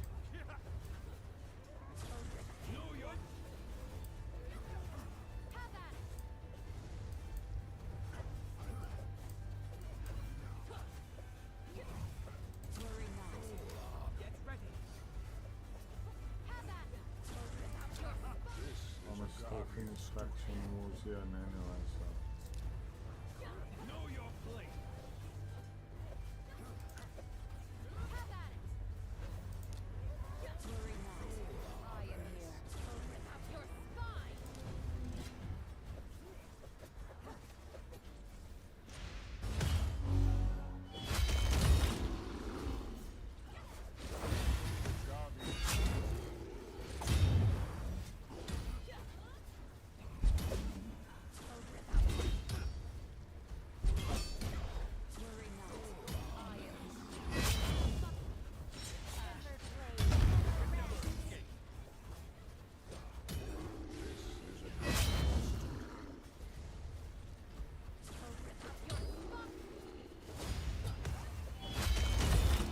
Oh, beautiful.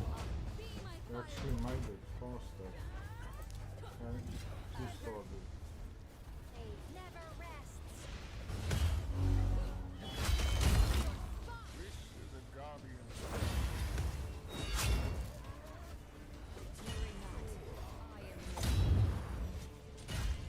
Hey, leave them alone.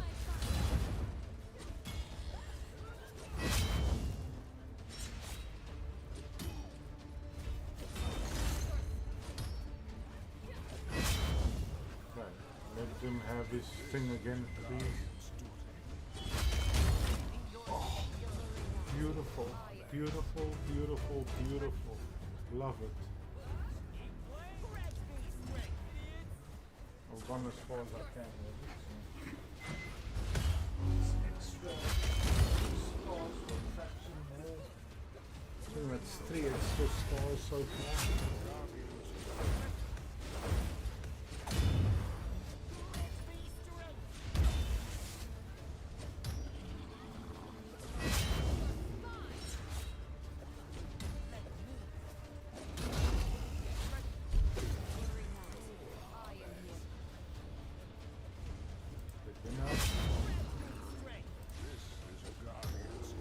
And now we can auto it.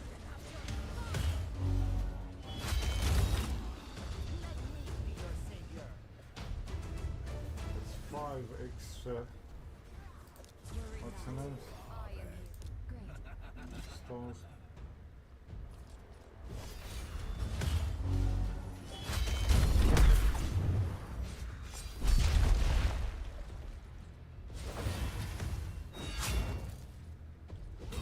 I don't expect him to survive this.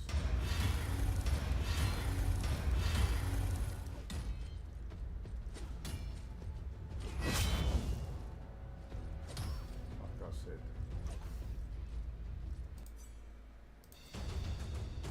Okay, that's all of that done for the day.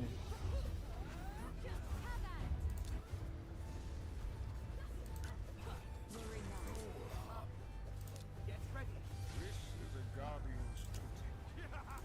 Same thing, sitting with this problem of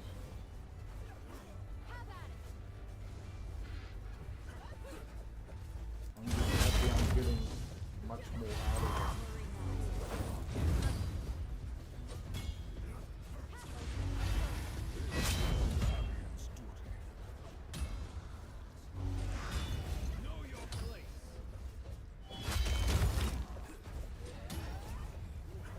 We're gonna do the next one and just get that extra. Oh, it is the last one. Not much you can do about that. Replay it. This is a guardian's duty. Thank you. I need those.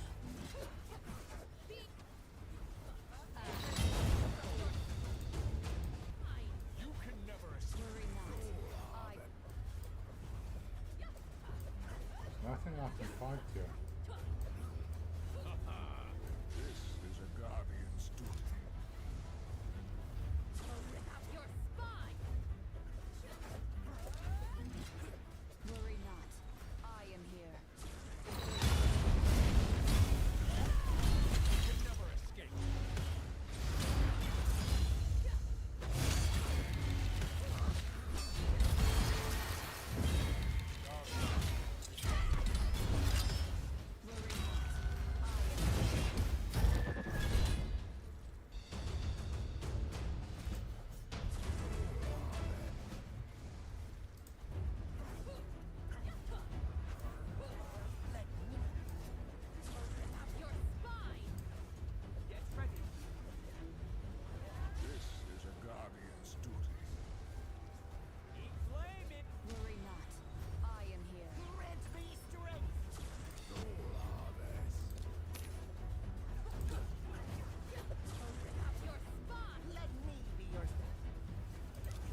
does it all on his own. It's long battles. But it's so much. I enjoyed this. Just making him win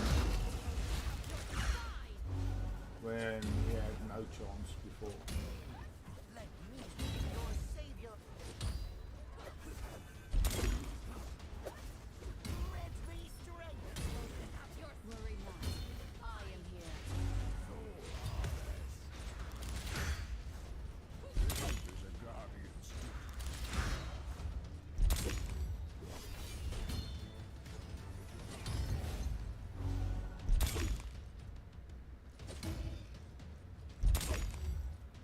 Such a long process, wasn't it?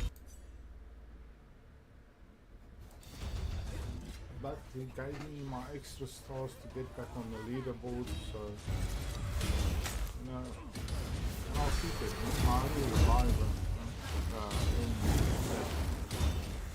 that.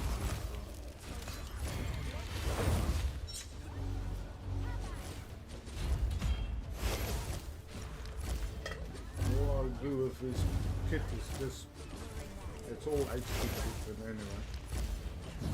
Just take it to 16, level him to 50, and let him run.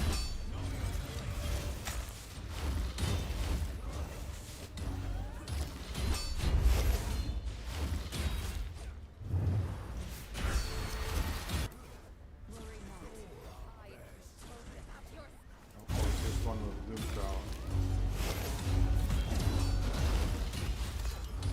Yo. What happened to the rest of my team?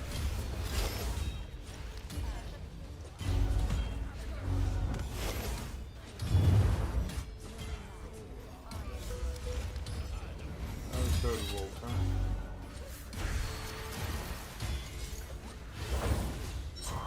On now. You better revive.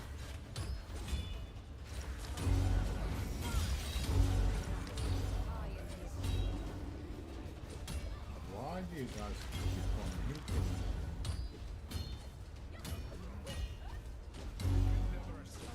This is a guardian's duty. Be my Hey, firewood. team, you should be out, you should be in.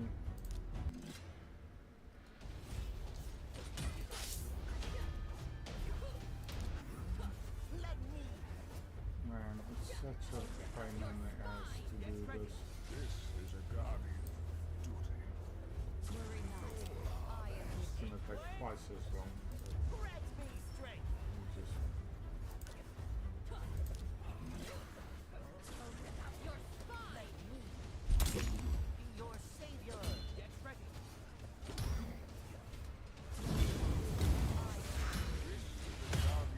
Grant me strength.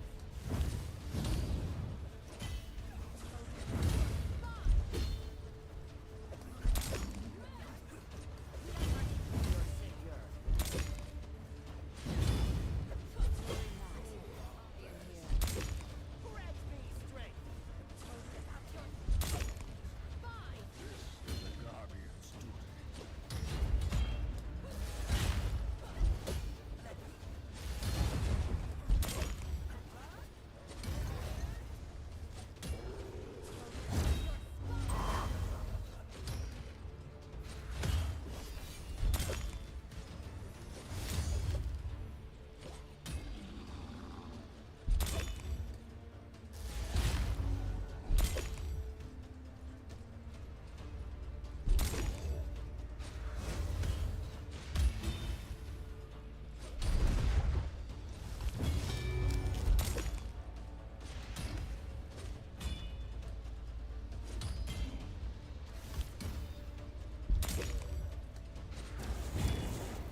of them should still be alive.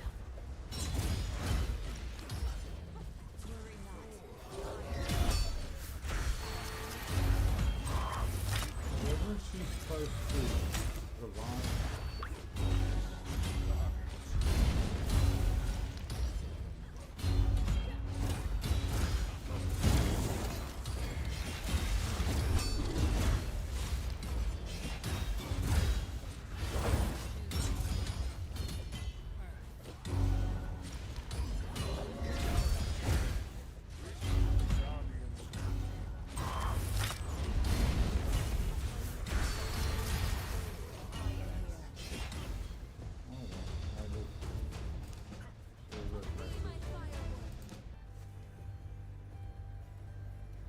Magna Dragon.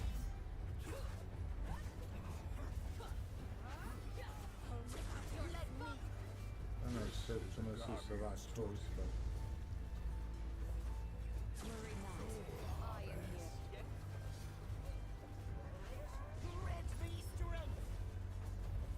I really don't think Septimus is the right. I'll do that maybe. This is a guardian's duty. Oh, fuck, there's another. Oh, this is for the dragon armor, huh? I didn't think about the waves.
Kill one, but it's a fucking long fight.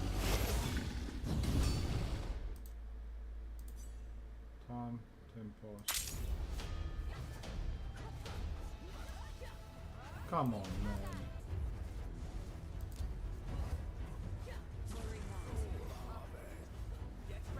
This is the guardian's duty. Know your place. Have at it.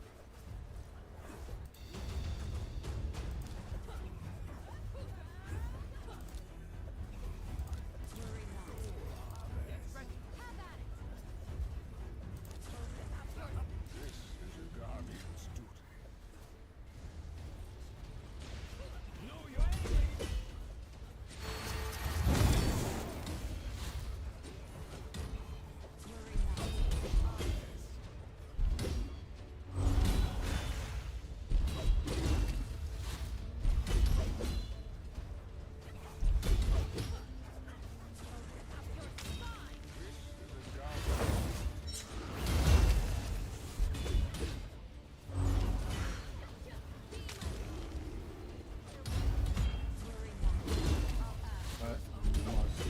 I'll focus.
This is such a long fight.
Dead again.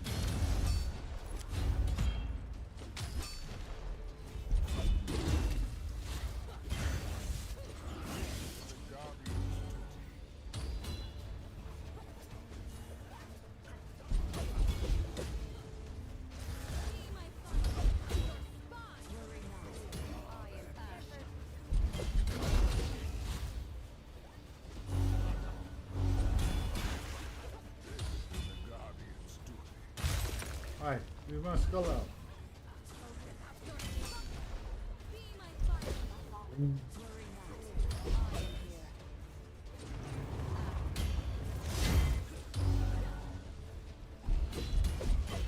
Yo, getting close.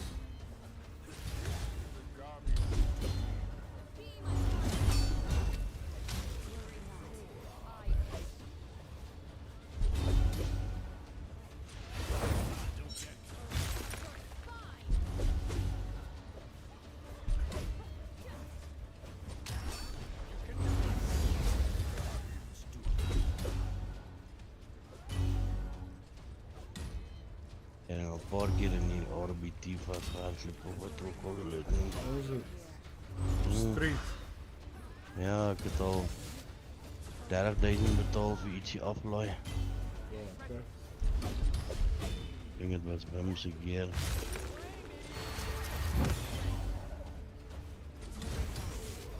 fucking 5-minute fight on the secret room.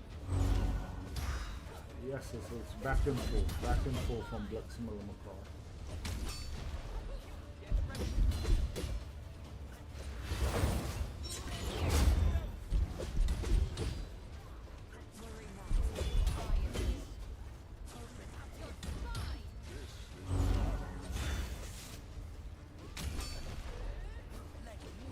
But it's done.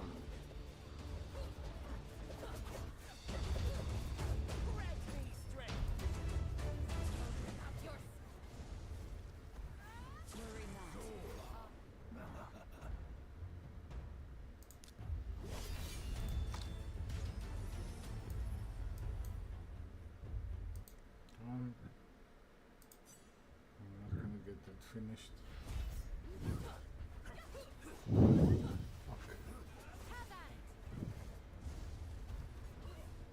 That's 4 or 5 minutes of fight.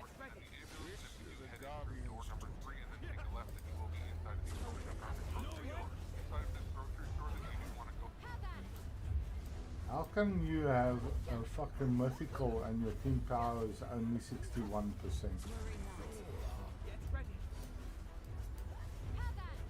Please fucking explain that to me.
Well, let's see. Can only go horribly wrong. Yeah, it's quite a mythical in there, you know.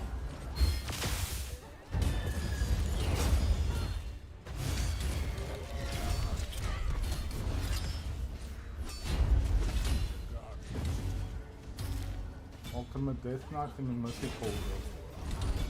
Mythical good. Ultimate Death Knight, good.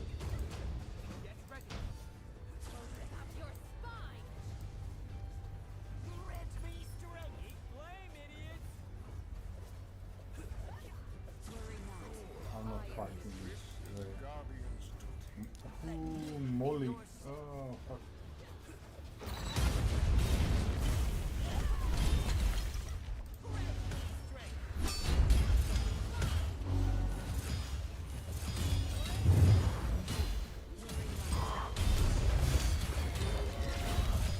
Okay. Fuck. It's gonna snow. Back in Silver 2 again.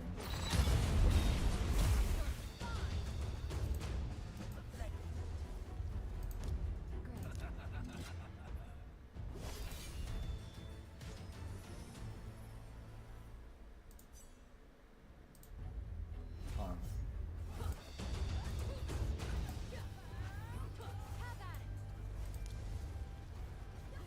They're gonna kick my ass. Take the freebies first.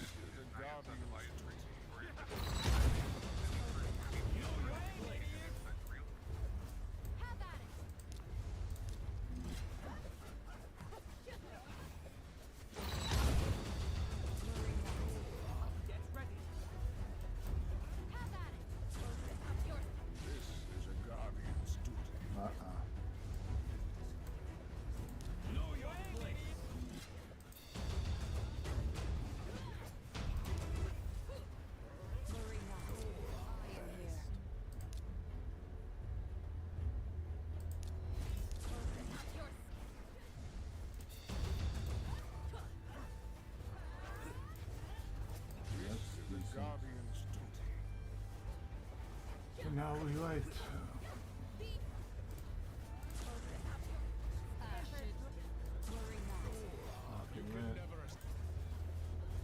This one's done. We're just waiting for the new day. This is a guardian's duty.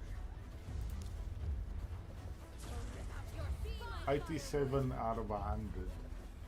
He's nearly there. And we'll fuse him or do him and the next clan we claim. And Cleopatra should also be in the next clan we claim. But like these, how do you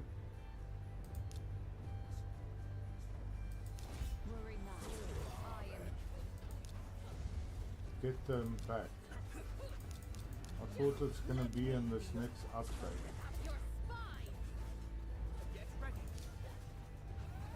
Where do you give in these shards that you've done before?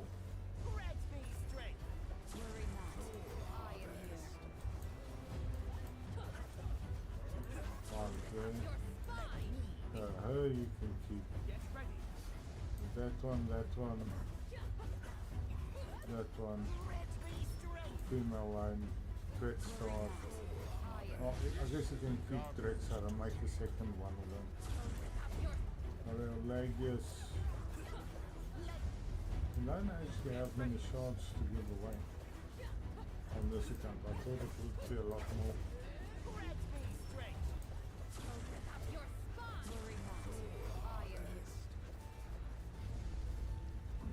This is a guardian's duty.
The skill, multi-storm cooldown. Wanted to say.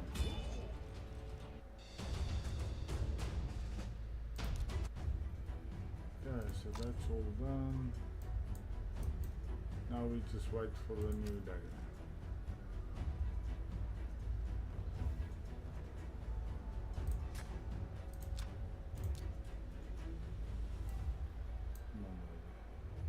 Give me something. Thank you.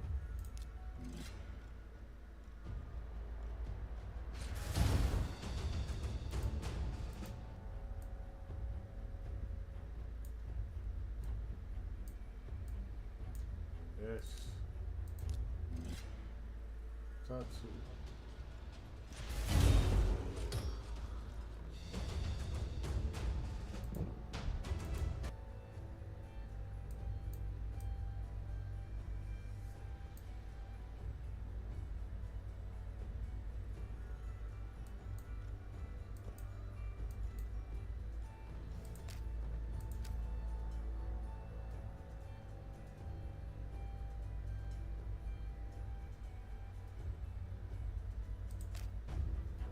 We're just waiting for the new day now to happen. One more time.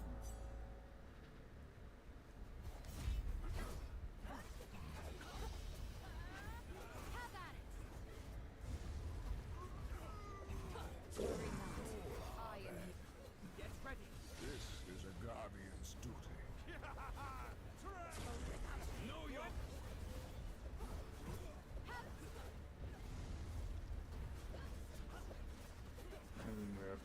fight the big boss.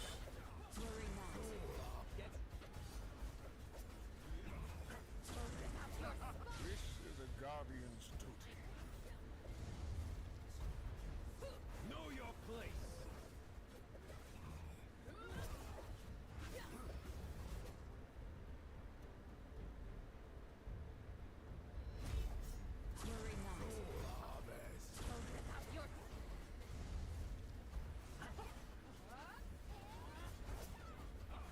This is a guardian's duty. Be my fire. You can never escape. Haha, don't get caught. This is a guardian's duty.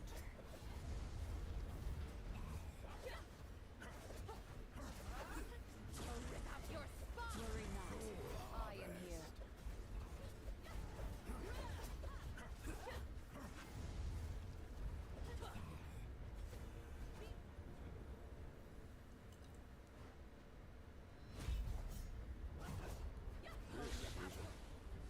Guardian's duty. Let me. Yours. Get ready. Keep blaming. Your spine. Grant me strength. This is a guardian's duty.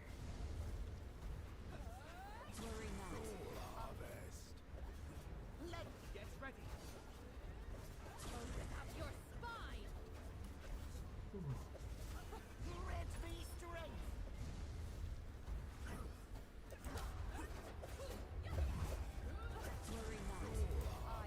This is a guardian's duty. Get ready. Your spine.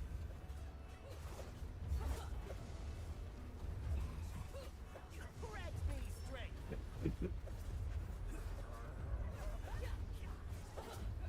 Let me. I am here. Get ready. This is a guardian's duty.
Okay, that, and then we'll go down here. It's a massive climb, but we'll get there eventually. So, I mean, where does this go to? 150.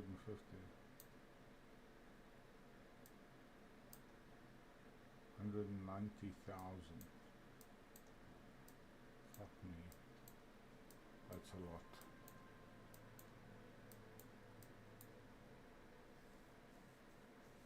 That will come in handy as well, and we'll just go down here. We need to pick all that up before end of season. All of those.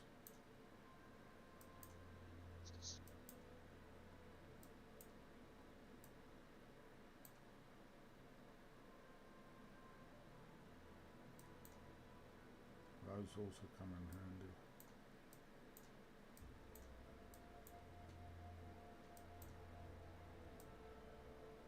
Yeah, we've done all that so far.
Jesus, this is such a long fight.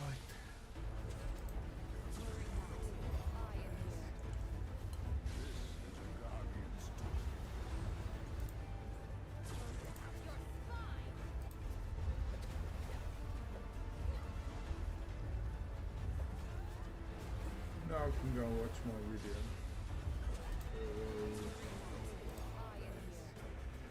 video. Thank you for joining me. So today is January 31st, and in today's video, I finally get to my January member voted video topic. Now, if you don't know what I'm talking about, there are memberships available to my YouTube channel, to many YouTube channels, but specifically to my YouTube channel.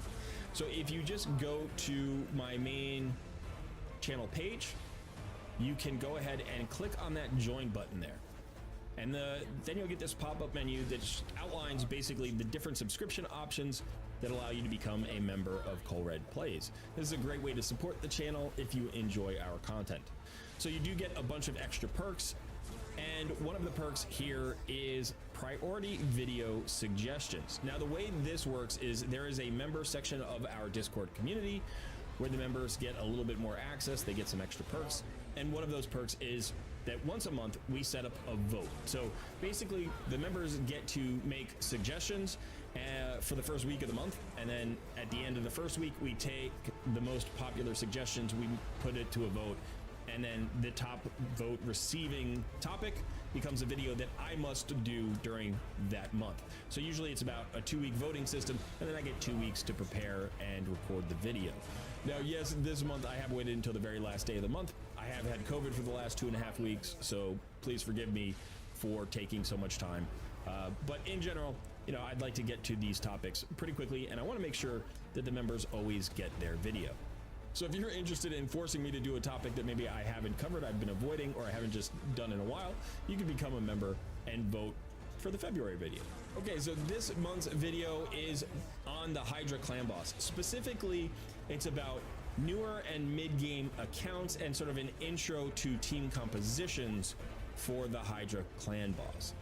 Now, I have done a previous Hydra clan boss video that's very good. It goes over all of the skills of all of the heads, some considerations in terms of team building, compositions, so on and so forth. It's got a lot of information. I highly recommend you watch that video either before this one or after this one. I will put a link up here, or Sun will put a link up here to that video. Now, this video is going to be more focused on the actual execution of the fight. So I'm going to build a team and take it into the fight, and we'll see how we do. Now, I don't have a really good account set up for the exact topic as it was requested. The best I could do here is bring this old account out of mothballs. It is a level 80 account. It's a bit underplayed, so it's, I think, underpowered for level 80. It's a good account. I don't want to, you know, I don't want to sugarcoat it. It is a good account. There are good champions on this account. They are well built. Not many of them are specifically built for Hydra, but it's fun to break this old account out of mothballs and just take it for a spin, because I don't get to play it very much. I haven't played it really in about 8 months. So we're going to do our best to showcase a team. Remember that if you don't have the champions that I'm talking about, or you don't have the gear that this account has, that's okay. We're going to be talking about the concepts behind team building and the execution of the fight, and that should stand you in good stead regardless of where you are in the game. All right, so let's not delay any longer. Let's go ahead and get to the Hydra clan boss fight. I hope you're ready for it. I hope I'm ready for it. Let's get started. The video kikino. Colred. It's about the Hydra. Just a quick reminder, I do live stream every Thursday at 3 p.m. Eastern time. It's a variety stream on Thursdays. Usually I bring out my main account, which is a level 100 free-to-play account. It's an endgame account, but it is free-to-play. And we just take on some of the harder challenges in Raid. That's not something I do too often on this channel, so it's kind of fun for me to play the main account and to show that off to players and answer questions about the end game. And if you're interested in that content, you should definitely come by. It's a fairly interactive live stream. I talk a lot to the viewers, so if you have questions or you just want to see some cool stuff, come check it out. Like I said, that will be 3 p.m. tomorrow, Thursday, and it is Eastern Standard Time. Okay, so Hydra clan boss. It is an intimidating fight. There's a lot of information, and you need to know a lot of things in order to build Hydra. a team effectively. What But the great news rotation is there are a ton of resources for getting that information. This video is just one of them. So here we are at hellhades.com again. We come here a lot. And if you go up to the Raid Shadow Legends drop-down menu, you will see there's a whole section right here dedicated to Hydra Clan Boss. So what we're going to do is we are going to go down to the Hydra Clan Boss guide. Rotation 5. And then you have various guides. You can see the Hydra Boss heads, Hydra Boss rewards, the season guides, their champion spotlights. There's all sorts of stuff. You can also come up here again and go to Getting Started with Hydra. This is a different kind of guide, and this works like an intro to the fight. So this basically walks you through the different skills of some of the heads and some of the champions that you might use.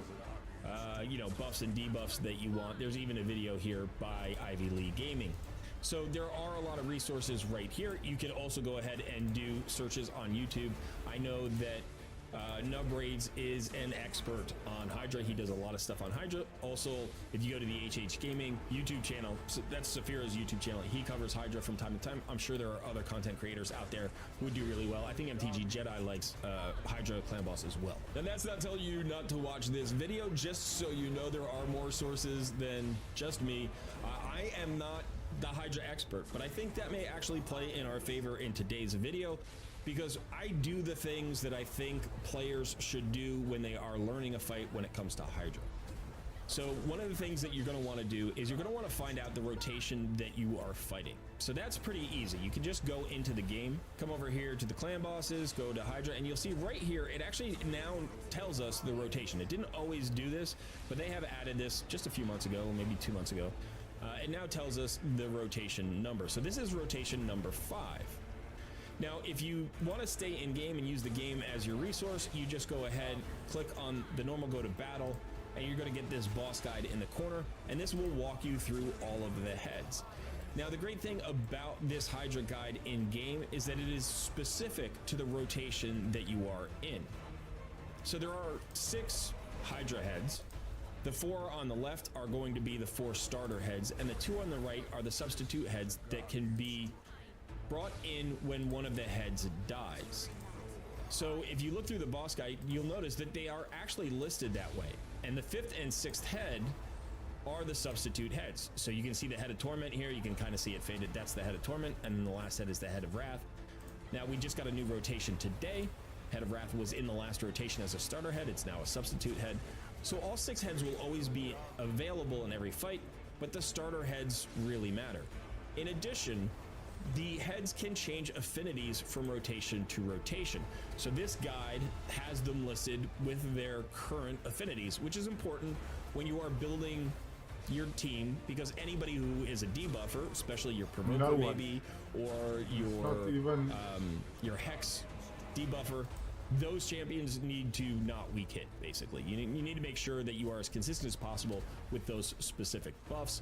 And so you have the current affinities listed right here, also obviously on this page. However, on the hellhades.com site, there is another thing that you can do here, which is you can go down to the bottom right hand corner in this drop down menu and go to Raid Stages tool. This is an excellent tool. I use this tool almost every day. So here is another drop down menu. You just want to go to Hydra, and then you want to choose the rotation. We saw we were rotation 5, so we're just going to choose rotation 5, and then we want to select a stage. Now let's start with normal, and let's just look at the stats here. So what this does is it gives us the stats for all of the heads. It also gives us the stats for the substitute heads. You'll notice there is a note here about the Head of Suffering. If the Head of Suffering is alive, add 50 resistance to each head. Decapitating the Suffering head removes this, the Head of Suffering removes this. So basically, when the Head of Suffering is on the board, every head gets an additional 50 resistance. That means you need basically an additional 50 accuracy to land your debuffs. So the way this works here is if you look at any of the resistance stats for the bosses, the resistance stats are in white. That's the actual resistance of the boss. The number in orange here is the amount of accuracy you need to overcome that resistance. The reverse is true for the accuracy stat. So this is the accuracy of the boss, and that means this is the resistance you need to resist the boss. That's specifically important if you're trying to resist the Head of Mischief. But as you can see, if you look through all of these heads, the highest resistance requires an accuracy of 165 to overcome, but there's going to be an additional 50 resistance there, so we need really about 50 to 60 additional accuracy. So we're shooting for about 220 to 225 accuracy on every single champion.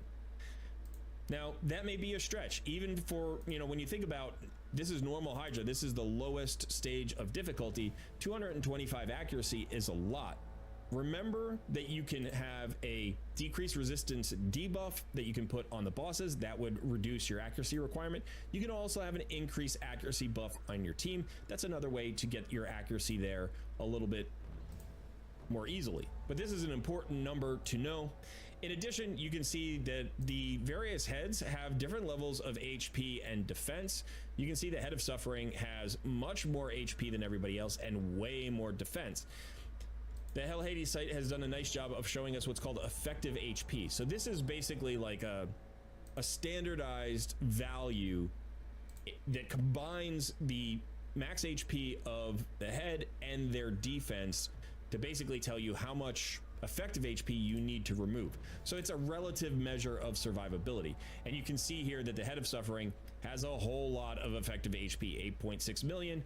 Whereas the next highest is about 2.6, no, 3.2 here. So less than half. And some of them, like the Head of Mischief, are actually a lot less, have a lot less survivability here at 1.3 million. So what this tells us right away is that in this rotation, chances are we're not removing the Head of Suffering often. The Head of Suffering is going to be alive for most of this fight. So that means we have to get that accuracy on everybody somehow, either through the stats, through an accuracy buff, or through a decreased resistance debuff on the heads themselves. Now, if you've watched my other video, I have gone over the requirements for sort of dealing with each and every head. Every head needs a solution. The great thing about normal Hydra clan boss is that the heads don't swap very often. So if you kill the Head of Decay, the Head of Decay will probably respawn like 95% of the time in the same spot. So these extra heads here, the substitute heads for normal, don't really come into play very often. Even in hard, they don't come into play very often. So for the first two difficulties of the Hydra clan boss, the substitute heads are kind of like not major considerations. Once you get to brutal, they will sub in fairly frequently, and so your brutal and nightmare teams will need to be more versatile. They'll need to be built to handle all 6 heads, whereas your normal team will probably just be built to handle the 4 starter heads. In hard mode, you know, you can start to experiment with a little bit more flexibility there. But so for today's video, we're just going to focus on these 4 heads. That's all we need to do. We need to focus on these 4 heads, find a team composition that can solve each of these 4 heads, and then we probably don't have to worry about the substitute heads at all. Okay, so on these 4 heads, what are the solutions? What are the things that we have to worry about? Well, for the Head of Decay, the Head of Decay is probably the most important head because it cleanses debuffs from the rest of the team. Now, debuffs are really important because they help you control the fight and do more damage. We don't want the debuffs to be cleansed. The way we control that Head of Decay is with a provoke. So you want at least 1 or maybe even 2 provoke champions to handle the Head of Decay. Other than that, for this rotation, there's not a ton to worry about. There obviously there are things that we need to worry about. We're going to get poisons, we're going to need cleanses, we're going to need sustain, we're going to need damage. We have the Head of Mischief, which can be a problem because the Head of Mischief redirects hits 75% of the time, unless it's under a Hex debuff.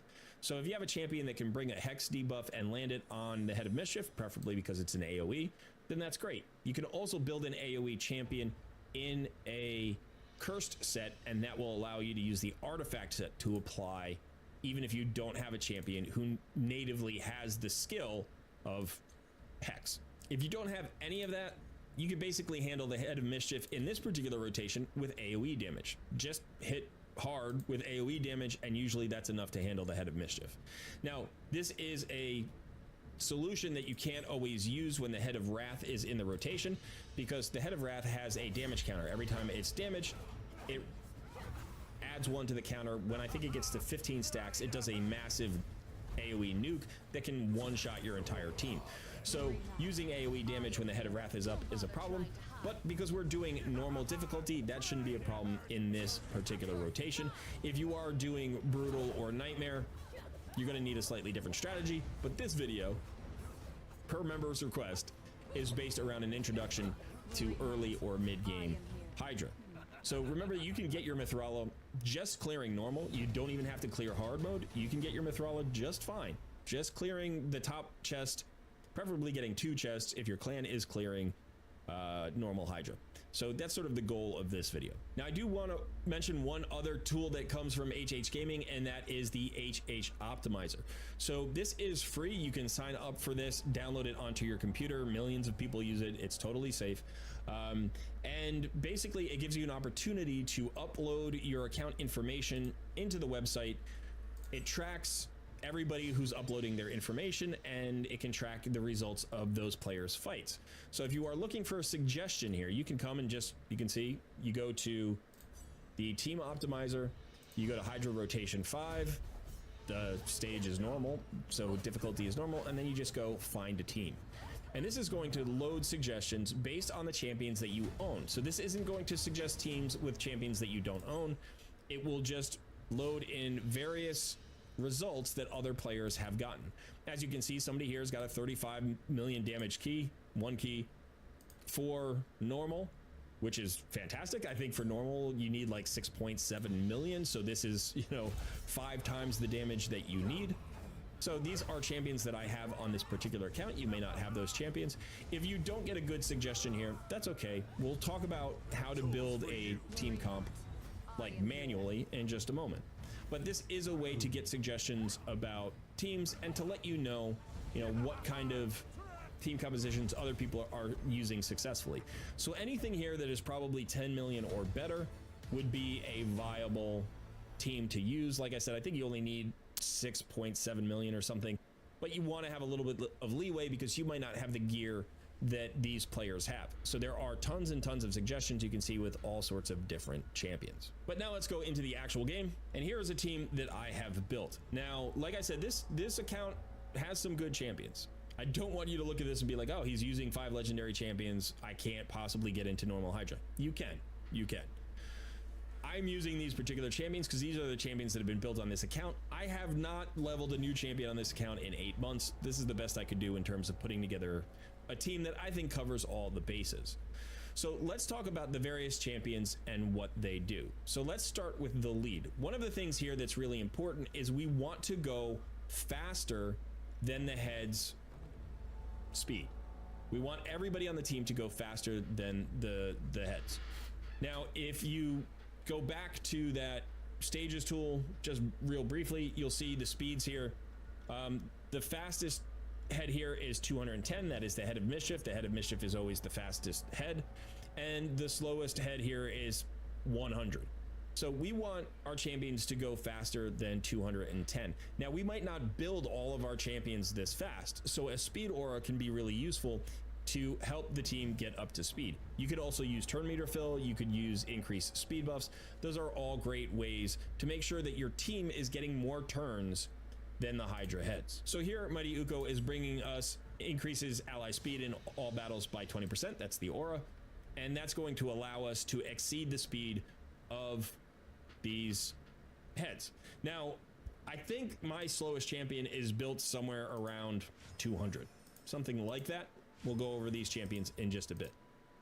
But so with the speed aura, they are all naturally faster than the heads, but they're not that much faster. These champions aren't super fast.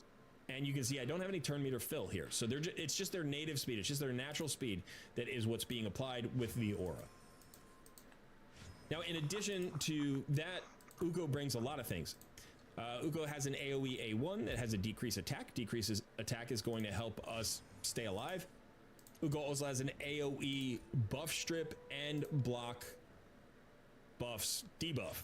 So Uko can remove the buffs and then make sure that new buffs don't get applied.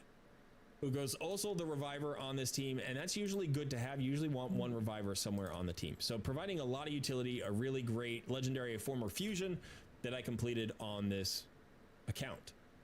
Now here we have UDK Ultimate Death Knight, who was a free login champion. Now the great thing about UDK in this particular team is that he's got a provoke on his A1, and he has strong affinity against the head of despair. It's the head of despair, I think, or the head of decay. I always forget. Head of decay. It's the head of decay. So is strong affinity into the Head of Decay, so not going to weak hit on that provoke. It is a low chance. My UDK is not booked. He's not built particularly well, actually, but he does have a provoke on his A1, which is great. He also provides a little bit of extra sustain. He has a shield and some continuous heals for the entire team. He also has a decrease attack AoE, which is... What's here? Are you waiting for energy? No, I'm waiting for the new day in 6 minutes.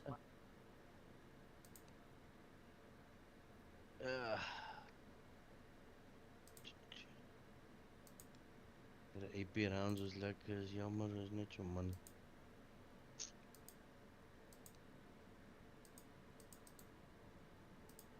Is het?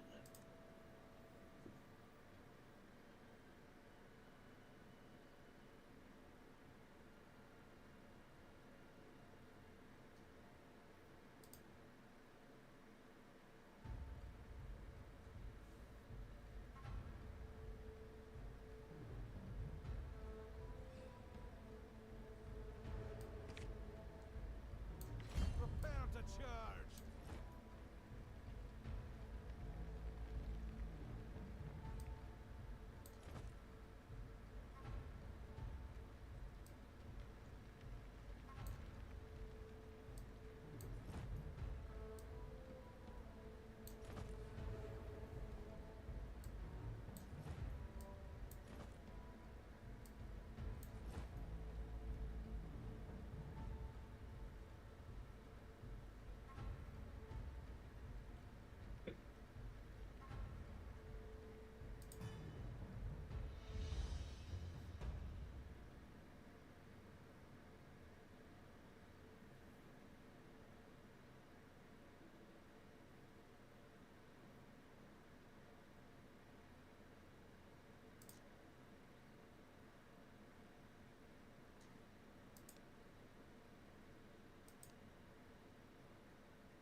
Seven minutes.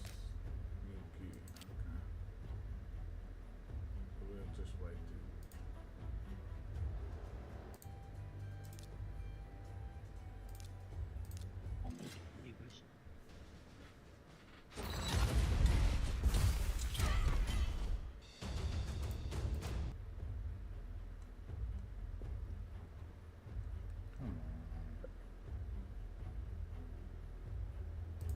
Be like that guy.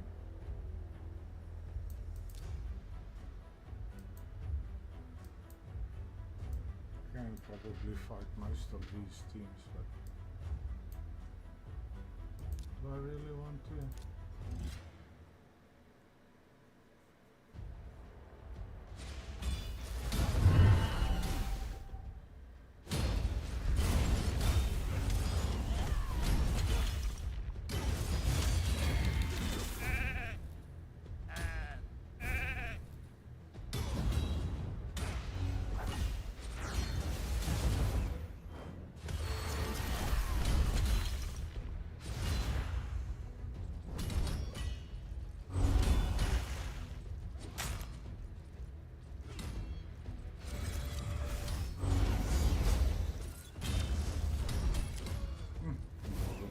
Bliksemiddag gaat weer rollen.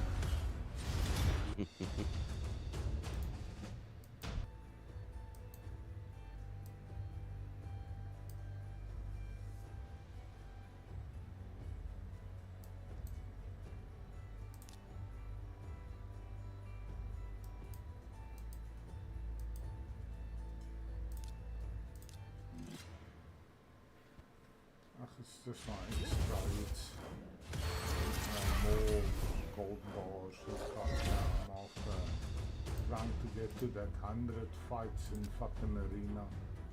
Yes, that thing's a pain in the ass.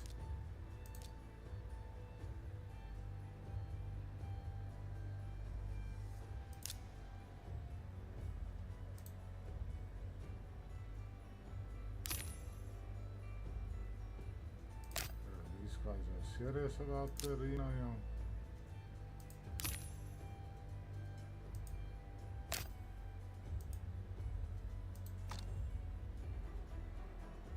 We'll wait for 2 o'clock before we pull or buy anything. And we sit and wait.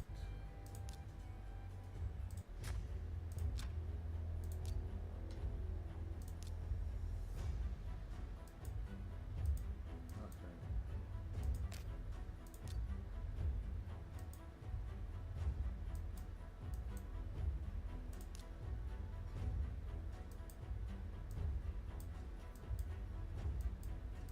There's a 200 and something thousand team that I beat yesterday.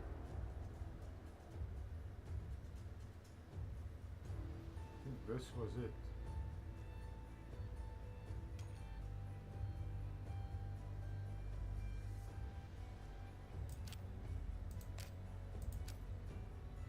Hey, daily login.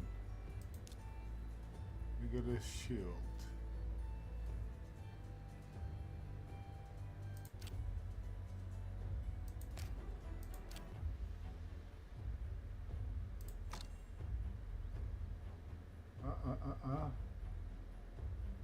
Don't give me a new thing in the market. Oh, it was this one.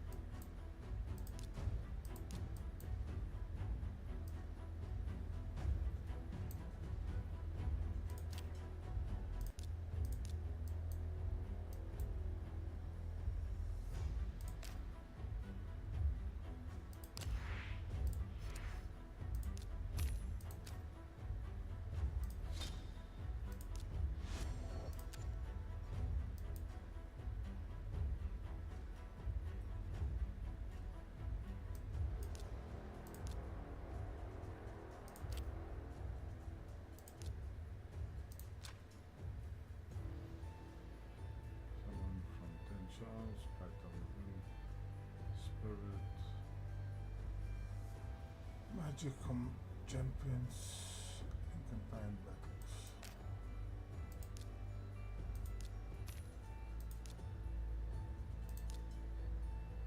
Fuck off.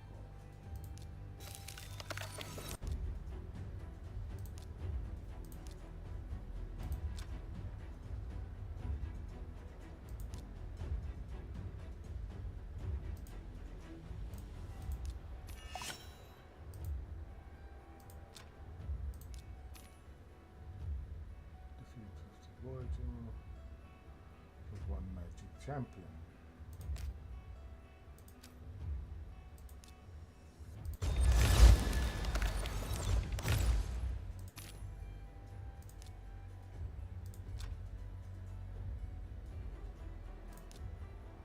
Shield.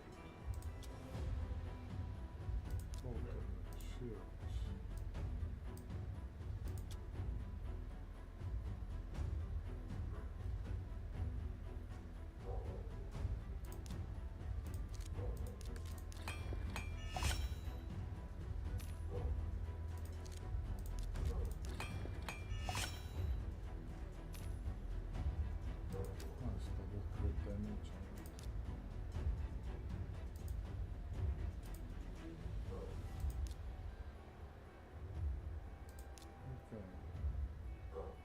Just rings.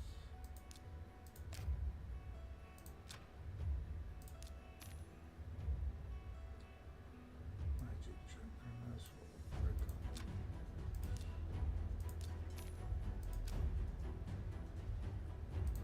First champion.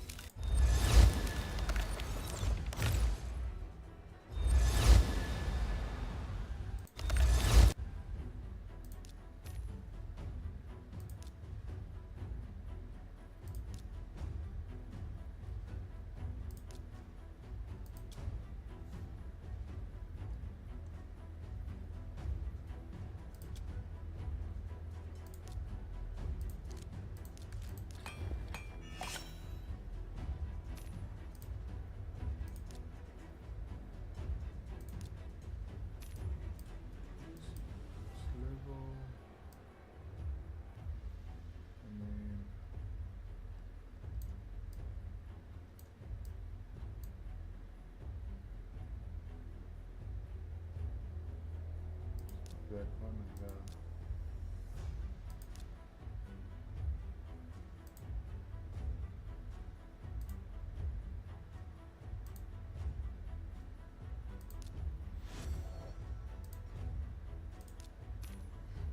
God. 7 campaign fights. Hang on. With magic heroes, I think. Magic heroes.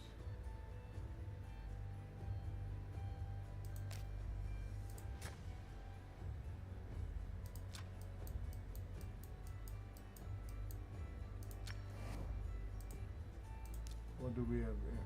We've got force. What magic heroes do we have? Probably fuck all. Yep. Not fucking one. Let me just make space here. Tavern. Upgrade rank.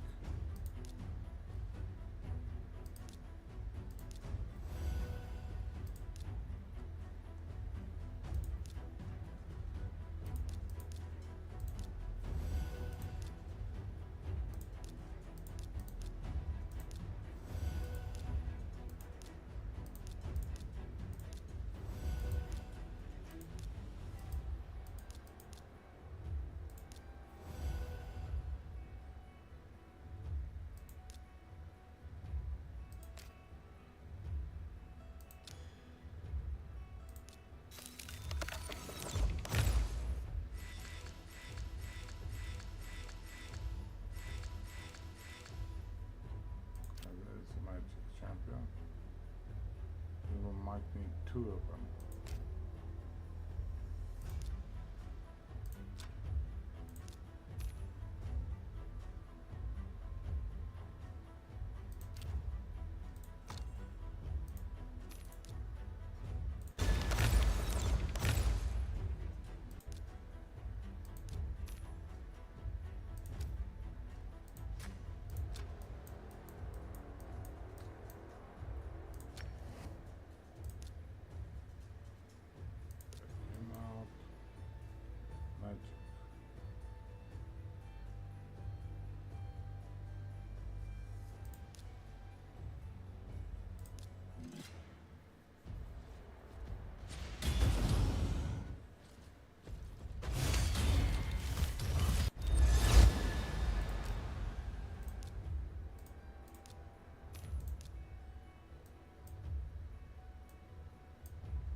Really not much that I want.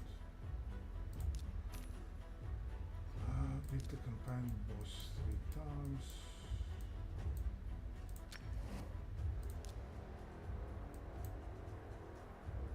Yeah.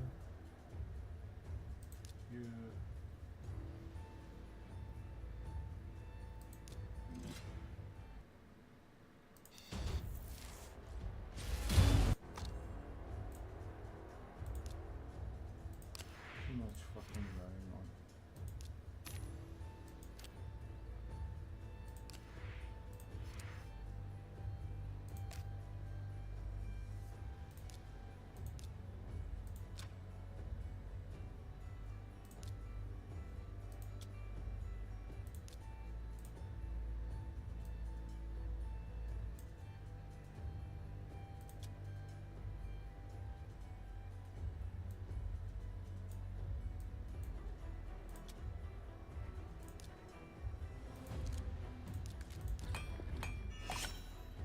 Just not defense. All I'm on the screen. And hit the double HP, I don't mind. Then it hits the fucking defense thing. Fucking game.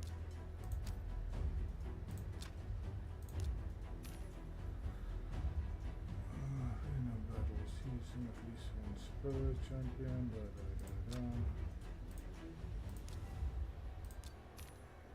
die gaan nie alle jaar maak nie.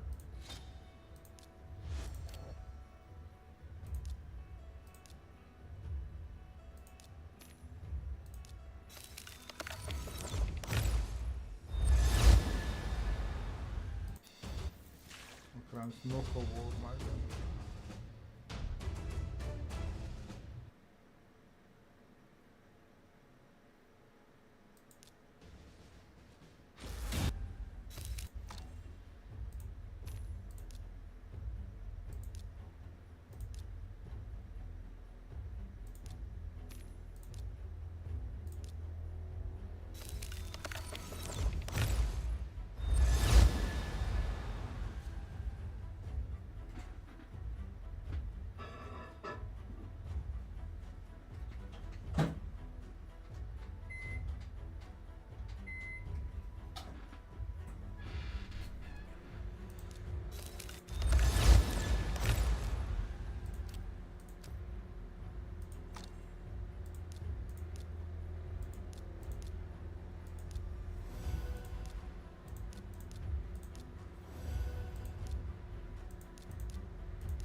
Spring blessing. Okay, something new. Reunion spring.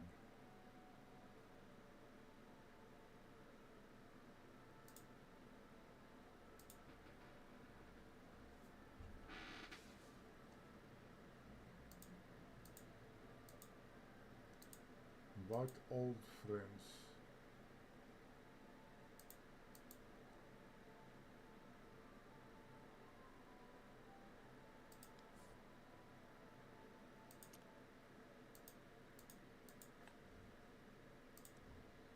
I don't know how to do this.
Ach yeah, then I have to go do that fucking dwarf shit again. Oh, not dwarf, that fucking... For what?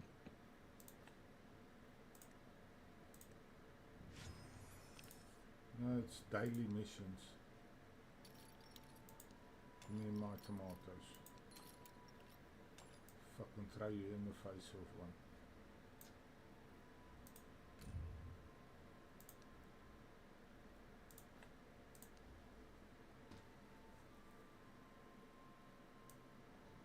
Luckily it's only 2 I have to do.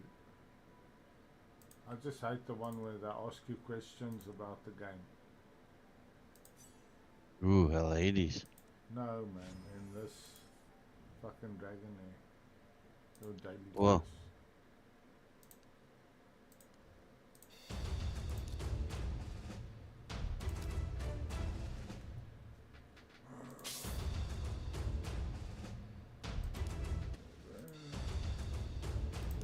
There. 50 energy, that's done. Go to arena. Good luck fucking finding a game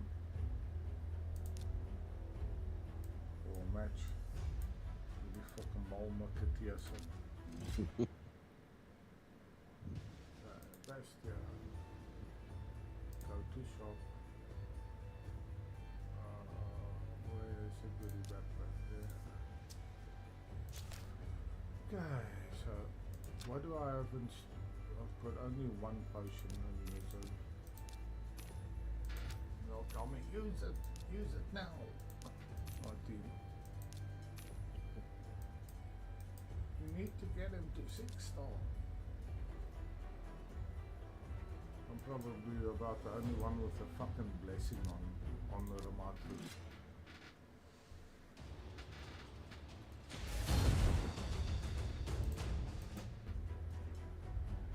Okay, so that's done. Let's go here, there, and everywhere. Quests. Go to arena. Back. Tag team. Anything changed over the new day? team. There's a fucking team I can take on. I'm gonna lose against the Kale. So what we'll do is we'll stack this team.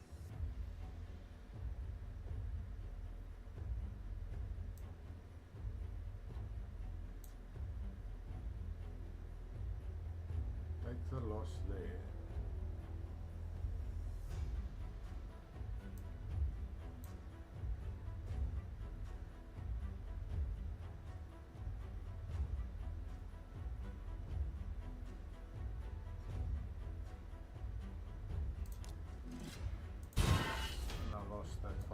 Thanks to Deliana, the bitch. 42,000 team, huh? With Deliana, Monkey, Dark Align, and Kale. And I lose. Yeah. And my team's 100 and something thousand. And that I never understood. Now I'm looking at heroes, but I'm like, yeah, okay, fuck. Power low, but yeah, I'll have one blitzen. And that's exactly what happened. What gun am I gonna run now?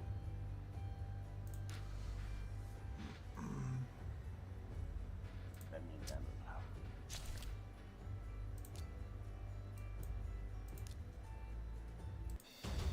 You know what I have run in a long time? Adar. I like my Adars and I like my ASTMs. They're good fun. Hey, this is symbol. Ja, ik bedoel, ik heb lang geleden een ding gespeeld, moet je wel build one. And you don't actually have to build one. It's like put a sight on it. No, maar niet omdat ik like it. Take the fucking, what's the name, the gas chamber thingy off. Put the reflex sight on it and go. Pew pew. That is good to go. Ja, ik like om me goed te modden, it's for me fun. Yeah, no. I know I don't need to, I just like to build them. They must look like Alliance, something. what now? Alliance deal. Go. Enter battlefield.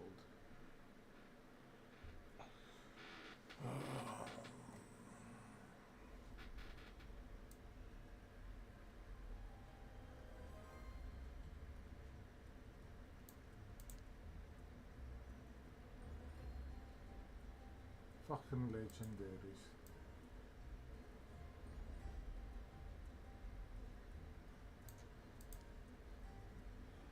I can't fight this.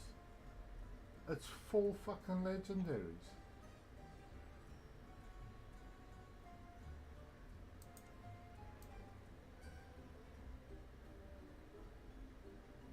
Let's go fight the neutral unit.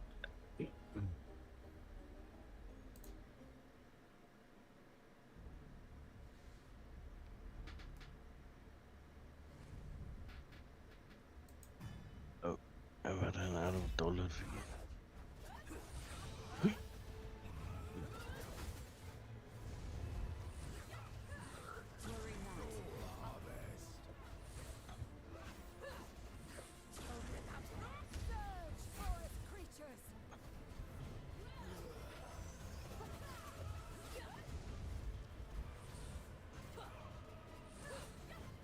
Fuck tag teaming on me, hey motherfuckers.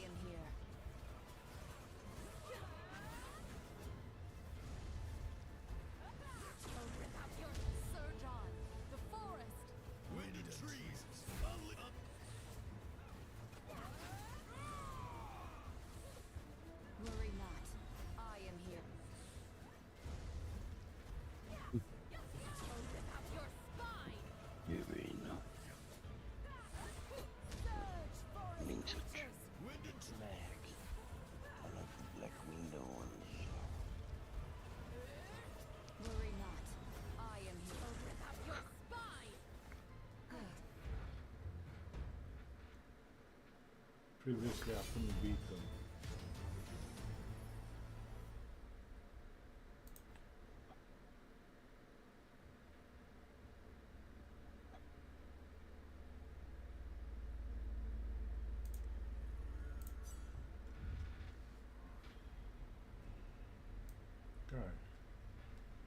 Can I fight him again?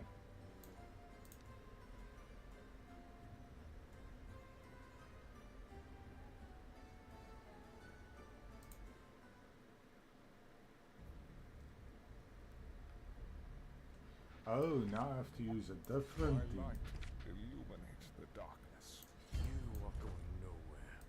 Or the downtown. Prepare to charge! Ice, heed my command.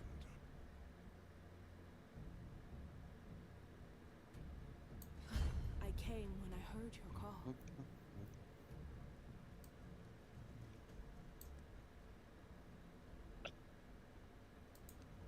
Upgrader.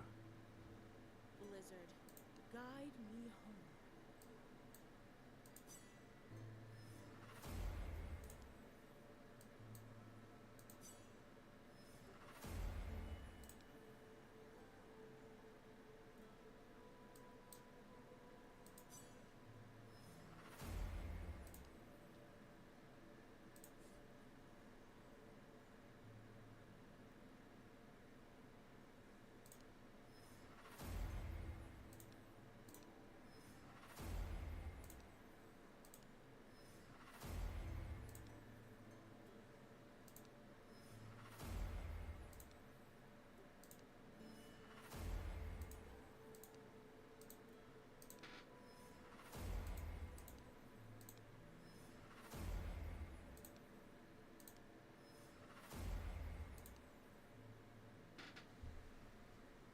All skills have reached the max level.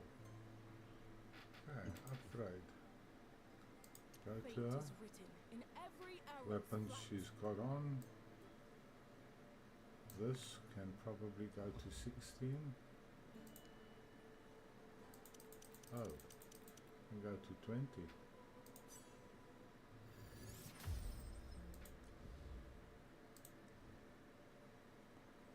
Okay, boys. You're 99. Upgrade. Let's get you to 100. Especially during the chaotic war times. You The world shall upgrade. return to the end.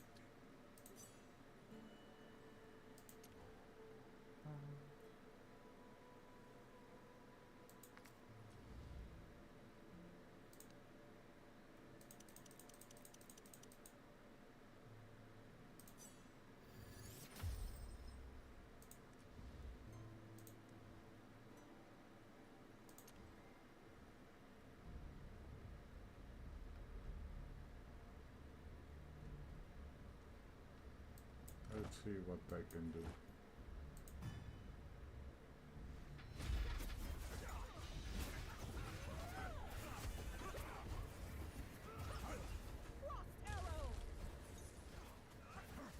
This is a Icebound world! Build tools for you! Stop struggling!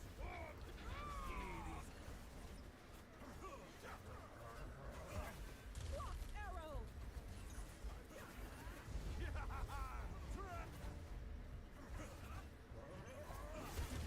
Icebound world! This is a guardian's duty. Build tools for you! Stop! Arrow! My power of... Try to hurt! Icebound world! This is a guardian's duty. Arrow! It's for you! Stop struggling! Try to... My power outstrips your... Icebound world! Arrow! This is a guardian's duty. Tools for you! Okay, ambulance. Fuck yeah. Second one I won.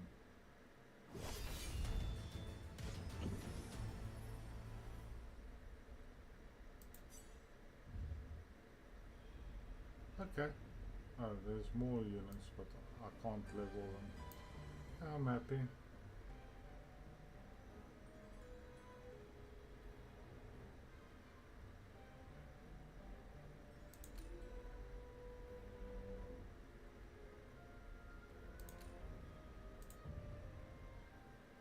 can't fight them. They're way too strong for me.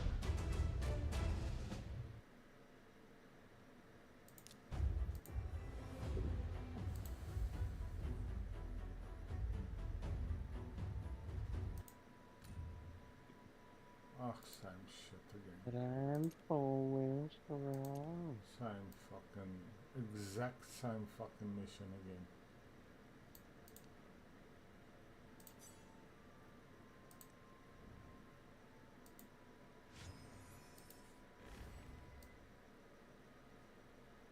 Okay, so what's the next fucking thing? On the other side of the fucking map.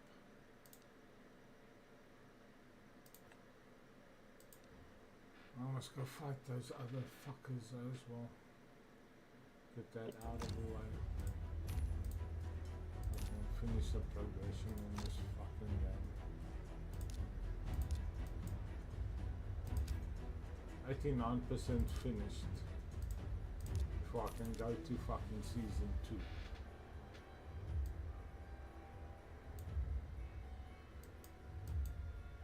Refresh. Ons fokkel wat ek hier kan vat. Niks nie. Oh, lie. So actually decent is team. 2 mythicals. What the fuck? Siffie. Ag nee, Jesus. Mense trek hard, man. Dit is fucking silver 3, oom.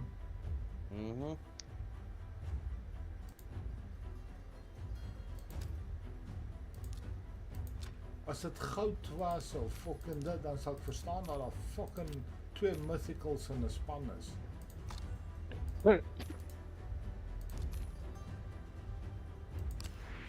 That's just getting fucking ridiculous.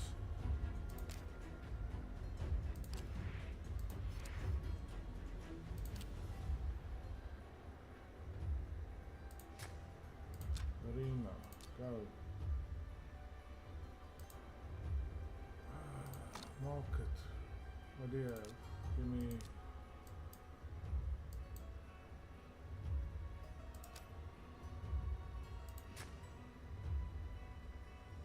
What's in faction wars? Undead Horde. Oh, cock. I've got these 2.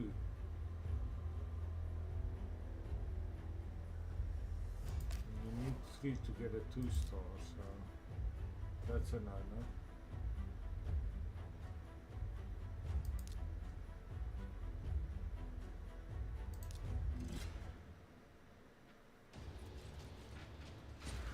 But if I'm correct, this thing should have updated. Okay, just go back to champions, fuck that.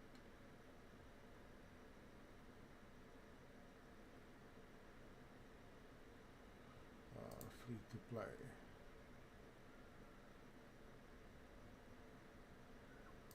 Do that. Overall, 200 points behind. Octavius is catching up. Nicer. Nice, bro. So he was farming for Ramatru for gems. Okay, yeah, you see. Now I'm on 101 stars.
least just kill this bitch.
The last fight.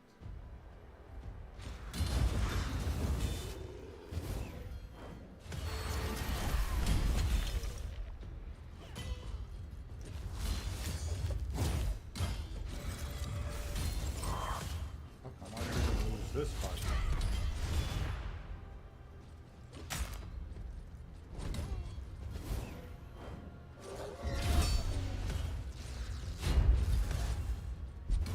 Why didn't you go hit Ninja?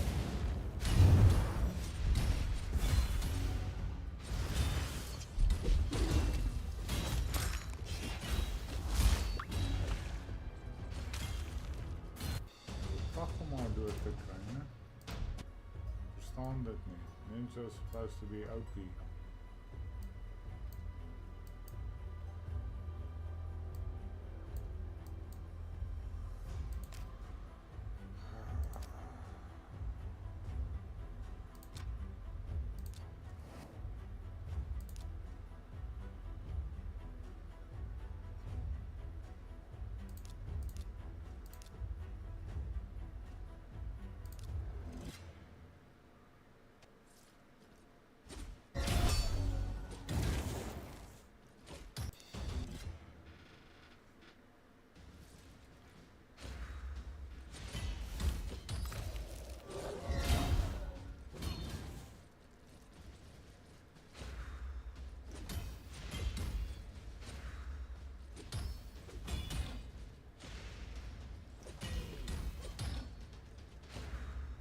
Why didn't you attack him first?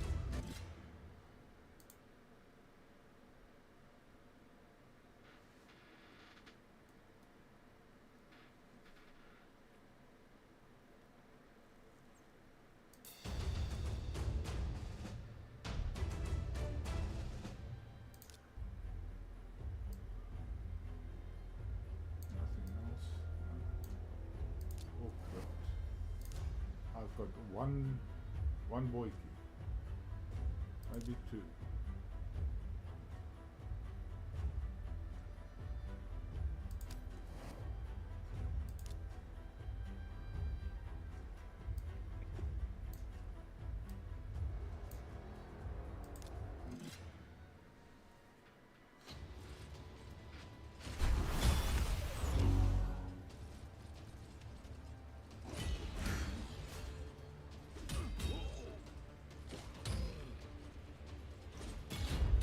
Go hit him. Go hit my healer. He's level 50. Please go hit him.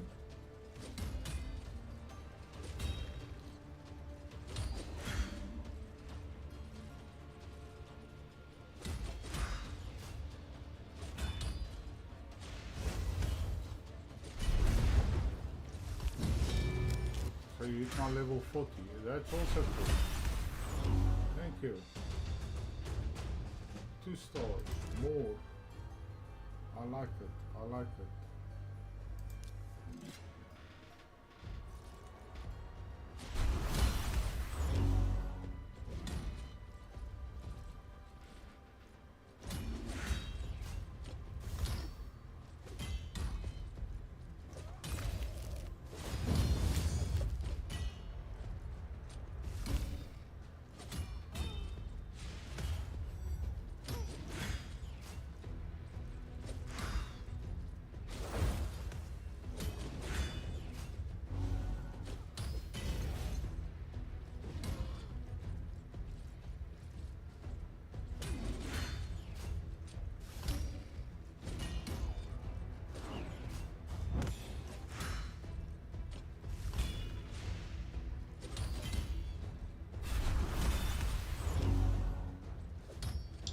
So it's 3 stars extra. Here we go. Boys, buckle up.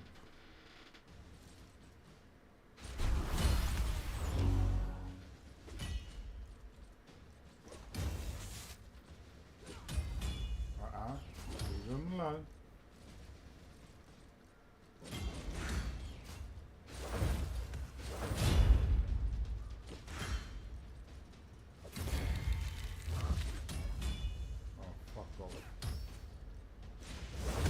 Revive him, so I forgot he's a revival.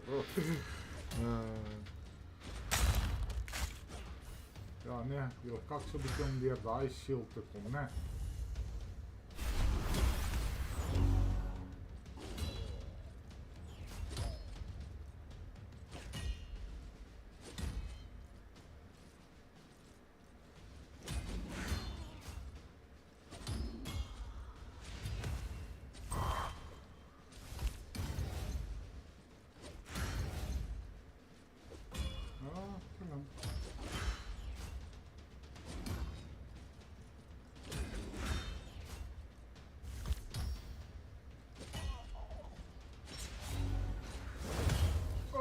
He revived him.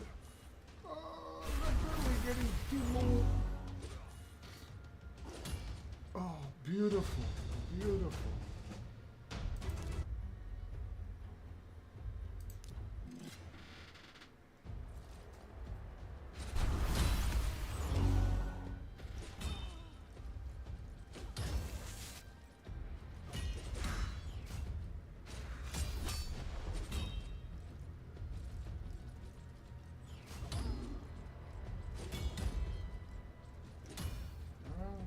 kill him. That's fine. It's gonna be revived. Fuck ja, geen hoor. Huh? Nee, het is bezig met faction hoor.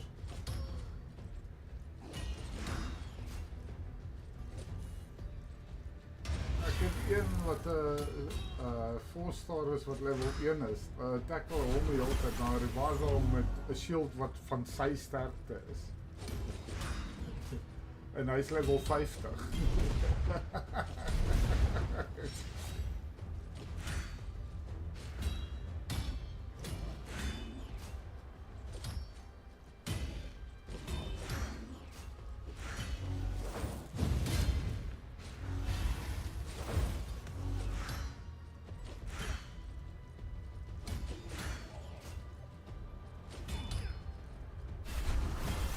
That's it. Stage 5. 2 stars weer. Here, ek kry baie sterretjies hierso. Waarop was ek?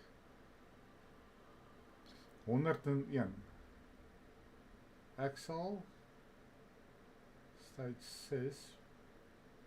As ek net 1 ster daar kry. Dan sit 11 extra. 10 extra.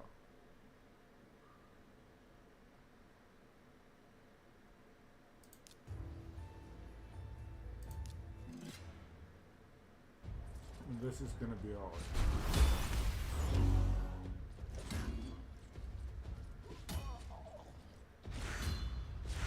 No, they're gonna kill him. That's fine.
I'm only gonna get 1 star, yeah.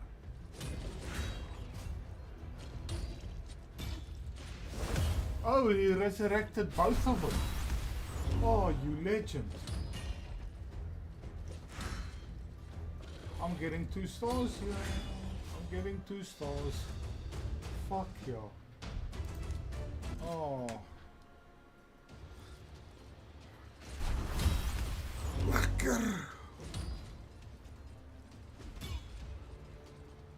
So from 101.11 up, it's 112.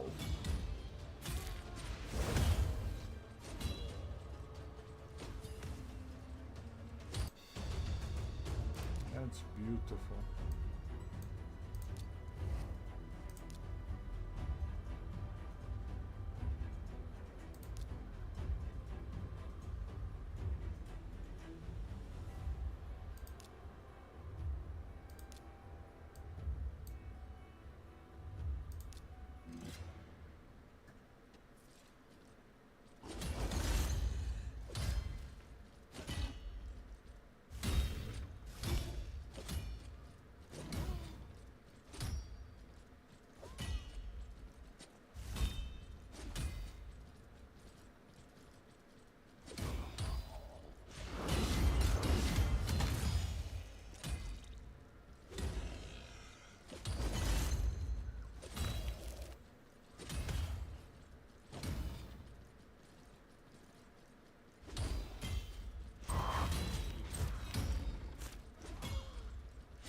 Oh, we get a blue shot. Lekker. Lekker, lekker, lekker. So gain an extra 2, what's name, sir? I think. No.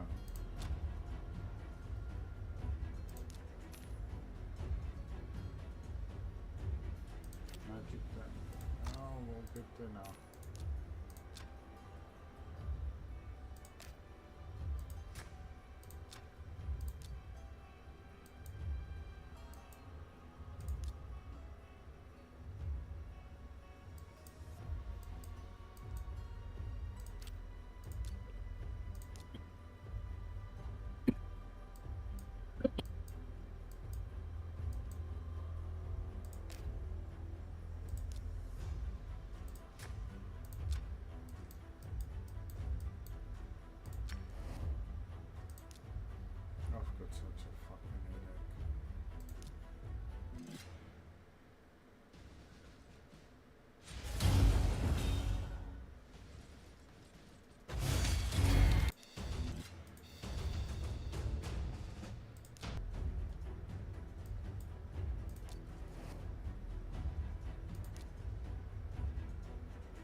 do a lot more damage than that.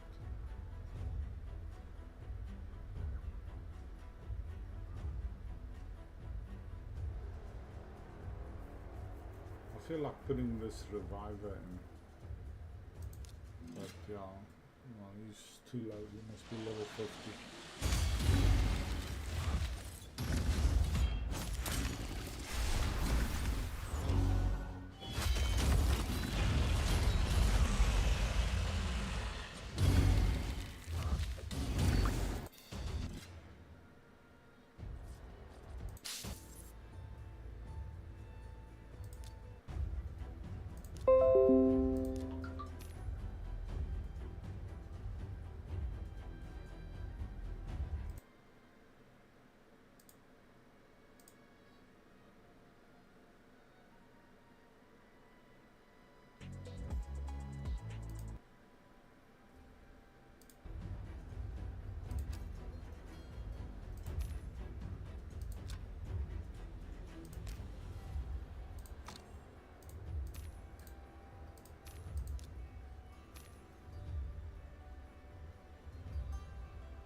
$7.56 million.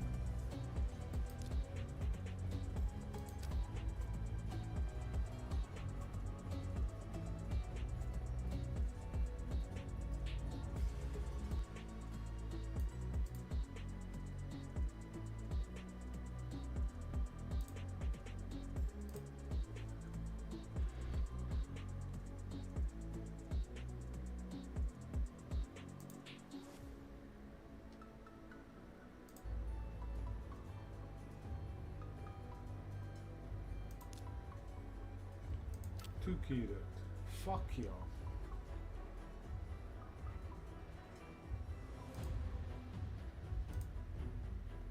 Didn't even do this one.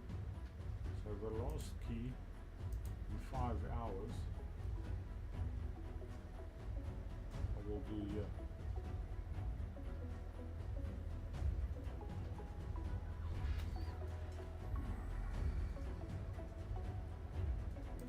What was my previous test on that?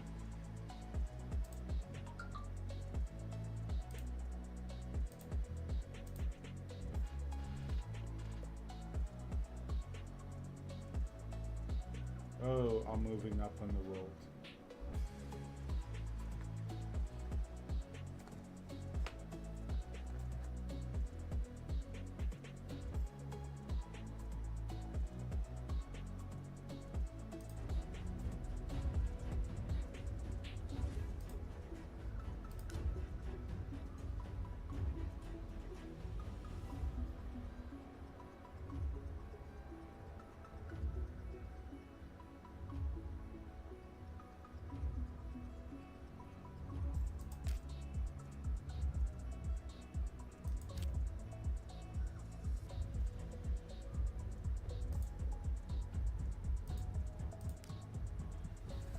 Let's go see.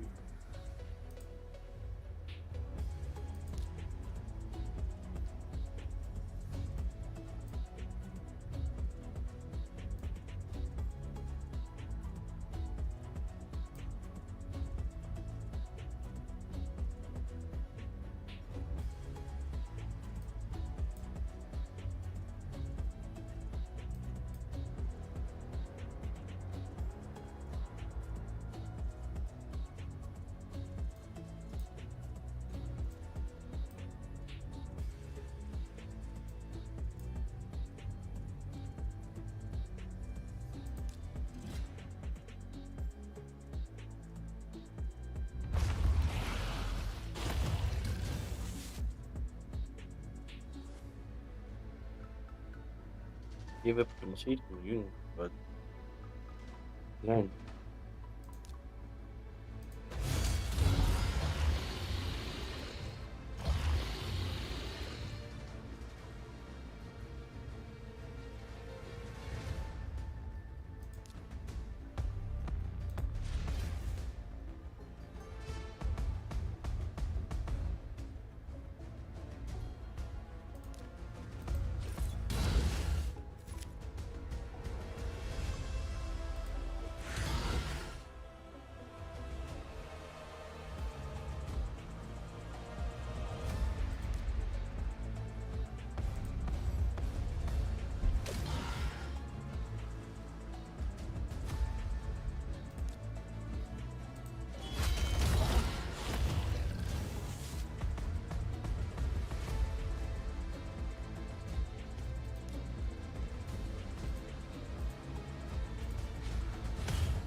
Welcome to the Sam Show, everybody. Woo!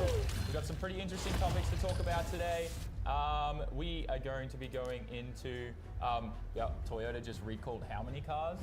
Thousands and thousands, over like 50,000 Corollas and RAV4s and 11,000 Pontiacs and a whole bunch of issues. Takata's in trouble again. China developed nuclear batteries. Yeah. That's going in EVs apparently. So, and then Florida EV buyers are shocked to learn that EVs use more tires than gas cars. Use tires faster, sorry. There's a bunch more other topics we're talking about. Gran Turismo servers are getting shut offline. Finally, UpGarage is coming to California. Yeah, UpGarage is actually getting a real, like, brick and mortar store. Amoshiroi Rentals R34 GTR is stolen and gone, and there's a 10 grand reward if you find it. And Japan is giving 2 years free residency to foreigners. For no reason. Actually, there's a reason. We'll get into it later. But that's today's topics, main topics. There's still some more topics, but we'll get into that. They're not as interesting as what we just talked about. But yeah, welcome to the Sam Show. Where's this button? We're good. All right, cool. Yep. Oh, you gotta do these things, right? Yep. I thought you were, okay. Damn it, Sam. Damn it. Oh my God. Welcome to the Sam Show, guys. I'm so glad you're here. Thank you for tuning in today. We have the YouTube live going on, and also Twitch is on today. We have Facebook on too. So if you are from anywhere from there, thank you for tuning in today. Wait, is Facebook even working? Yeah. Like, I don't even know. Is there a live chat on Facebook? Are we live on Facebook? Yes, I saw a few people. You saw a few people? Yeah. Hey, Hello. Facebook. Hi, everybody. Please send chats. Yeah, Sorry, I don't know. we're very new to this. We've been doing live production for 10 years. Yeah, we've never gone live on a Facebook page before, so. Hi. I don't know if Facebook Live's working. I think it is. Hi, everyone on Facebook, if you're here.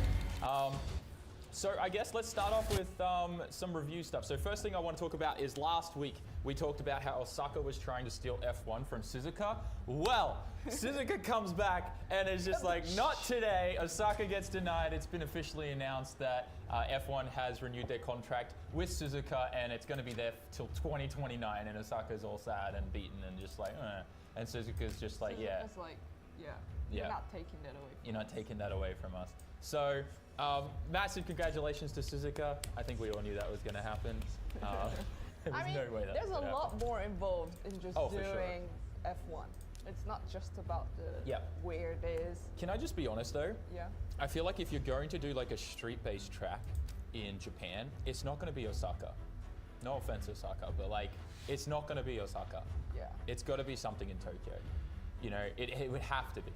And like where they do the Hakone run thingy? Yeah, and can you imagine like Kansai people putting up with like all the construction and everything that would be involved in that? Tokyo people would just be like, it's Tokyo, like this is business, we get it, you know, we just work around it. No, it was completely the opposite for when we had Olympics. Oh, you're right, yeah. Tokyo people. Remember the whole like highway to be raised up and all this and remember how the police were doing all those sting things?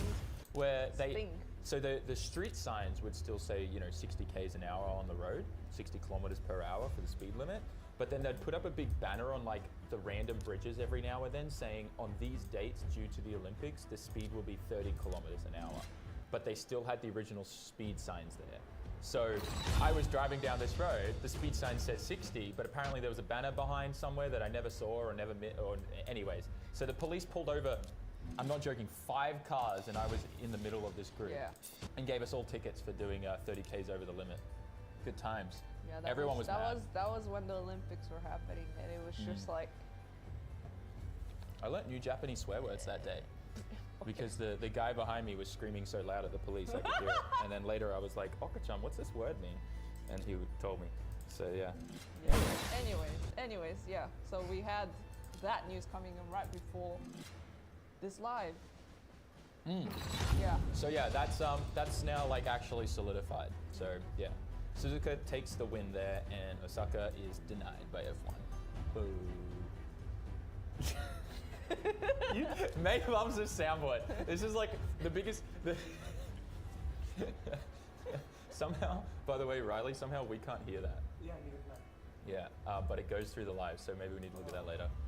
It's like too low, I think, or something else. I will figure it out. Soundboard goes directly to the switch. You guys heard the DJ horn now, right? I think it's too low. Or was it too? Wait. I don't know. No? Yeah, it's Weird. No? Yeah, no, they didn't hear it at all. Turn it up on the sound. Oh, it's turned off. No, Riley, you got to go to the. No, mic 2. Do you want to go off? Yeah, the try now. bit? Let's see. That's why our intro never worked. There we go. Oh. There it is. Do you want to redo the intro then? No, we're good. What? We're good. We don't I need want to to redo do it the again. intro. There it is. All right. Well, okay. Let's go into the next topic, which is Yep. reviewing our content this week. So content review, things that have happened on the Summit channel. FDJ1, we announced that we're driving an FDJ1 this year. Woo! We did that. One thing we forgot to mention in the video though was that one of the big reasons in deciding it was they weren't going to put us on terrible tracks. FDJ1 is actually the proper tracks. So as you guys know, last year in FDJ2 we struggled a lot with them putting us on tiny tracks that are meant for like 250 horsepower cars. You guys remember like Nico Circuit, I think the worst one was Nico Circuit. Nico Circuit was absolutely It was like terrible. the huge, I don't know if you guys watched the video, but it starts from, where did it start from? Normal from the left S. corner, Yeah, right? yeah. From the S, and then you're going down to the dipper, but then instead of drifting all the way where you normally do it, they wanted you to go cut in and then cut in and then go out, which is like a move that you do when you can't make it all the way. And yeah, it was pretty much stalling up. Like it was literally stalling up. Tandems were so dangerous. it was very dangerous. It was bad. But in saying that, it was still a challenge, and I actually really enjoyed driving that layout just because it was something different, and to figure out how to drive that well. We did really, really well that round. We scored like really high in qualifying. We got an 82. We learned that FD judges don't like backwards entries. They always say that at the Yeah, but I was always wondering how backwards is backwards to them. And we figured that out. That was the sickest backwards entry I think I've ever done there. Yeah, that's another thing. Like, you know, in the USA, you guys, you see like almost. Well, Adam dropped a massive backwards entry on James Dean. Yeah, James and he Dean, got the I've win seen for it. Yeah. James Dean literally thought it was going to be a spin, so he just like stopped. Yeah. And that gave him the dub, and then he got he won the whole comp. Yeah. Kudos to Adam though, that track is baller. Yeah. Yeah, Englishtown is a lot of fun. I wish I got to drive it in a really good car. You had the that I Corvette. Did. I had the Corvette. It was a good car. It had weird like throttle body like correlation errors, but that aside, I just can't fit in a Corvette. You remember how black my elbows were after that? Like every time I'd go to flick the wheel, my brain would be like, oh God, it's gonna hurt. And I'd like cringe up because my elbows were getting so bruised from hitting either the door card or the trans tunnel. It was so painful. Yeah, it was a bit too. I was driving like a Raptor, like this. It was so awkward. And I'm like messaging Matt Field. I'm like, how the hell do you drive these cars? And he's like, elbows up, bro. And I was like, there's no way I can drive like this. Anyways, I guess it's a skill that you learn over time. But it is, Corvettes look really cool from outside. Oh, Corvettes are really good cars. Yeah. Like anyone who's tall, if you want to build a drifting Corvette, like you just got to strip everything out and start from zero. And then probably no seat rails. It has to be on the ground. Yep, on the floor. All the way that. Yeah. Well, look at Josiah. He's taller than me, and he's figured out how to fit in there really well. But it's all like cut out and everything. Yeah. Anyways, we're tangenting a little bit here. But yeah, if you guys want to support us with FDJ1, I've opened up the roof so that you guys can get your names put on there. It's names and text only, so if you want your name or your business name, that's fine. And we have 3 tiers, which are just 3 sizes. You're gonna have small, medium, and large. And if you want to do that, you can just go to the summit.net website and you guys can purchase that. If you want to be a part of supporting directly the car and the program, you can do that. Moving on, S15 build. We're rebuilding the pink S15 Sylvia, the Outdoor Factory Sylvia. Why are we rebuilding it? I never really enjoyed it. Like, it's hard to explain. I love the car, like power-wise. It was cool, it was new, but I had a lot of issues with the transmission. Which was the CD09, The right? CD09, yeah. Now, there are ways to make the shifter feel good and not have crazy vibration coming through, but SRs vibrate a lot. The swap is not something I would recommend from my experience on an SR. And we'll go into more detail in that in videos coming up with the RB transmission and things that we're changing there. Does it change the torque in it? No, the transmission won't change that at all. Just Yeah. The torque and the power is actually going to be a lot more now because that was just like effort going to a bigger turbo, and we're going to use anti-lag. I'm going to have drive-by-wire. It's just like me taking what we did and taking it another level up, and then making it drivable on the street with a good RB trans. And we're not cutting and bashing the trans tunnel. That's the other thing. Otherwise, yeah, we're good. Yeah. Yeah. You mentioned to me that RB second gear is longer, right? Yeah, so the stock transmissions, the second gear is much longer, which can give you an advantage, but I'd prefer a cross transmission, which means all like, first, second, third are usually quite close to each other. And if you get like a dog box, you can make it so it's like first, second, third, and fourth all close to each other. Yeah, that's why like in G-Force transmissions, we try to always hang in fourth, but sometimes because of if DJ2 was putting us on the small tracks, we'd gear it for third. Yeah. Interesting. Very interesting. Yeah, but otherwise, so yeah, we're changing the transmission. If you guys who watched all the videos when we finished the build, the sound that was coming through the shifter, it was really weird because the CD09 has much bigger gears, and with the SR and a lightened flywheel and a good billet clutch from ORC, all the vibration sound comes through there, and it like uses as a shifter as like a speaker, and it all gets amplified, and it just, whenever you get on throttle, it was just like it was so loud no matter what I did. In fact, what actually helped it a lot was I just got a strip of rubber that was this thick from the home center, and I just wrapped it around the shifter, like the shaft, and it silenced most of it, but it was still there, and then I'd still have misshifting issues. So the Serial 9 shifter is great for the CD, but it's really meant to be behind a 1JZ, because JZs are so smooth. 6 cylinders, straight 6, so smooth, no vibration, nothing but problems with the SR. I do remember, I'm slowly starting to remember what it was like in that SR, and then I'm comparing my experience with V4. The vibration ratio, I guess, is what I'm trying to say. It's like so insane. You're like in a spaceship. Yep. It was absolutely insane. Yeah, absolutely insane. So we fixed that. So one of the biggest things I also hate in cars is when you have to cut the trans. Unless it's a comp car, it just ruins it, because then the position's different and all that kind of stuff. So that was one of the biggest things that I went after. But yeah, anyways, you'll be seeing some content on that. Would the trans oil have helped? I'm never going to live that one down now, which I'm okay with, all right? We all make mistakes. I had an idea about this transmission oil thing. I don't know if you guys are too young, and maybe I'm too old, but in my days, there was this advertisement called Gut Milk. Gut milk? Yeah, Gut Milk. Like got milk? Yeah. My milkshake brings other boys to the yard. Yeah, Got Milk. Like got milk? Yeah, but I was thinking got... Like, hang on, isn't it like got milk bit? Did that work? Oh, that was so delayed! Oh no! This soundboard sucks! It also doesn't cut out your audio. Yeah, it doesn't. You have to cut it out yourself, but you use that. Damn it! Yeah, this is a Christian channel! Family friendly! Anyways, we just got demonetized. Yeah, so I was thinking instead of the Gut Milk, we can go Gut. Yeah, okay. I still like the snow globe idea. I think we're going to bring out like the R154 snow globe, a broken transmission in the middle, and all the glitter comes out of the transmission when you shake it. I mean, is there actually demand for that? Would you guys buy it? Dude, I don't care. I'd make 1,000 of them. I'm sure people would love that. For what? Use it. Everyone would love that. Just put it in your Christmas stocking. Like a little snow globe that glitter comes out of a broken transmission in the center. You do not put snow globe in your Christmas stocking. Yes, That's you do. how you break it. Yeah, and then you grab it, you put it in the bottom of the stocking, and then you can just like, if someone annoys you, just... Anyways. What kind What is that called when they put like rocks and stuff at the bottom of a sock and beat someone? A cry? I know if you do the oranges, that's like a Bill Cosby thing, but anyways. Oh God, mate, you need to stop me when I go on these tangents. This is bad. Okay. All right. Yes.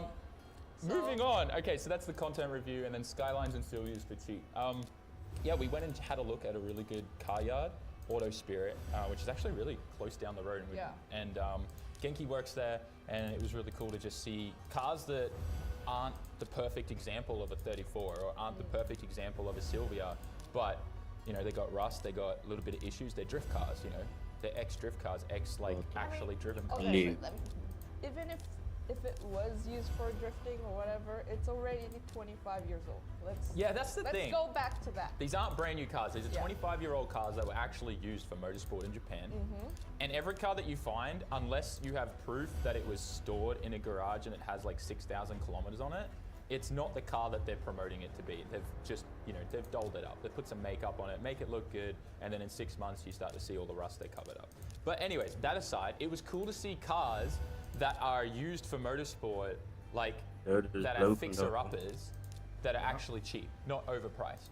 And when I say they are overpriced compared to what they were 5-10 years ago, for sure, but still like at a very fair, affordable price. And that will get people into the car. You know, someone could buy one of those 34s for 12 grand, get it over to the States, and hey, they've got a car that they can already start driving. Sure, it's got some rust, sure, it's got some problems. It may need some new strut tops or something like that because of the Skyline problems. But they could fix it up themselves and have a really good driving car. And I think that's awesome that people can still get into that market or into that car without having to get a loan for $200,000. Anyway. That's kind of scary. It was just cool to see some realistic price cars. Yeah. I'm not saying they're like cheap. They are cheap, but compared to what everyone else is selling them for. Anyways, I think what I want to do now is let's move on to a couple topics. We'll come back to this, okay, May? Okay. First thing as well is news topics. So, May, do you want to bring that up, that article, and go over that real quick? This one? Okay. Hold on. Let me get it right. Copy. There's an urgent warning over Toyota cars that can shoot sharp metal fragments from airbags and kill drivers or passengers. So not only if you get into a car accident do you have to worry about dying from just getting, you know, smashed to death by your head hitting an airbag or a steering wheel or the dashboard, but now you got to watch out for flying sharp objects. Now this is nothing new because Takata had a whole issue recently and there was a massive recall, but it seems like it still happened in brand new cars. May, you can talk about it. Maybe we can show the document there as well on screen, Riley. Yeah. Well, I'll read the summarized version. Toyota recalled more than 50K Corollas and RAV4s and 11K Pontiac. Models from 2003 to 2005 have parts that make airbags more likely to inflate. Airbags made by infamous Japan firm Takata are linked to 26 deaths in the US. Yeah, so it seems like, now I know Takata recently kind of got refinanced and purchased by another company or something. So it seems like Takata's back in problems with the same issue. So I don't really understand what happened, if it was a manufacturing fault or anything like that, but obviously it really, really sucks. What do you call it? I mean, yeah, I don't know anything about airbag science or anything like that, but obviously there's a huge recall, like massive, massive recall, over 50,000 Corollas, RAV4s, and I think that's just like to certain countries as well. Like Japan has it. Dude, it's bad, and it's already been linked to 26 new deaths in the USA. Models from 2003 to 2005. Now I know what were the models before then? Wasn't there like even the older ones too? It was the older, I mean, it's been a while, but yeah, it was a lot. It was a lot. It's bad. It was all over the news in Japan. This didn't make it to the Japanese news, but obviously for US, because yeah, the US is Takata was working, doing it for the US cars. Yeah.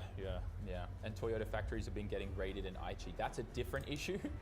Oh, and someone said the airbags from the old recall was never replaced. They're still on the road. Oh god. Oh god, yeah. And that's the thing, like the older cars, like at some point, owners, I mean, how does Toyota even know how many times a car has changed hands? You know what I mean? Like, especially considering they're not doing the sales of the used cars and the used car market. It's just like they're relying on media, and it's like, hey, if you have a Corolla that's made between this year bracket, take it to Toyota, they'll change the airbag. I'm sorry, but ain't nobody got time for that. Like, actually, no one has time for that, to take that out of their day, and all of that kind of thing. Just because, like, you gotta take it there. There's no way they're gonna have rental cars for the amount of cars that they're gonna have to do it. And it's gonna be an all-day process, maybe a couple-day process with the amount of cars coming in. And like, it's just a huge pain in the ass. And there's no way anyone's gonna take that out of their busy time. And of course, it's gonna be business hours, Monday to Friday. I bet you it's not gonna happen on the weekend. So like, no one's gonna take their old cars in. People are gonna probably just unplug the airbag. It's probably safer. Yeah. So, yeah, Takata is like well known to be seatbelts, and I see a lot of people wearing those Takata seatbelts. Yeah, I hope the harnesses are okay. No, yeah, I hope the harnesses are okay. They're pretty iconic for us, but yeah, just letting you guys know that there is a news like this coming up today. If you weren't aware of it, and you want to look at it, please go look at it. Alright. Cool. This has been a big news. Okay, at Toyota. Yeah, this has been a big news, Toyota, right? Yeah, in Japan, Toyota halts shipment of some vehicles over certification issues. In short, I think it was like 30 years, they said, that they've been doing this certification for... they lied. for airbags. No, this isn't just airbags, is it? This is and crash. Then this is... No, the crash is the airbags. This is the fuel one. Oh, the fuel one. Fuel one too. Anyways. Essentially, I think what's been happening is what happened to VW, like Volkswagen. They got done for the whole emissions frauding thing, right? With their diesel cars, and they were like, oh, it's actually greener and all that stuff, but it was like a thing they programmed into the ECU. So that when it was able to detect when it was being emission tested, and it would just cut out a bunch of fuel, right? Yeah. Anyways, Toyota's been slammed about the whole airbag thing now, which is related to Takata. But then they got done with crash testing, right? Wasn't that Daihatsu and Toyota with their K cars? Yeah, and there was another one. There was another one. It's a whole bunch of things where it was like different companies working together, Yeah. and that one. There was a bunch of bribes, a bunch of all this stuff went down, and essentially they were lying and being able to cheat the crash testing. And now another thing's just come out, and this is why the factories in Toyota got raided. I think, was it this week or last week? No, it's been 3 weeks. 3 weeks now? Yeah. Yeah, all the police, like, well, you know, does Japan have FBI, or is it just the police here? They do have FBI kind of thing, but it's within the police department. So they raided Toyota. All the factories got raided and all this stuff. But yeah, essentially it looks like, we'll go through and pull up the article, May. Do you want to bring that up so everyone can look at it as well? But yeah, 10 models use the affected engines globally. So there's another issue with engines that have been cheating the emissions test. Same thing as Volkswagen, essentially.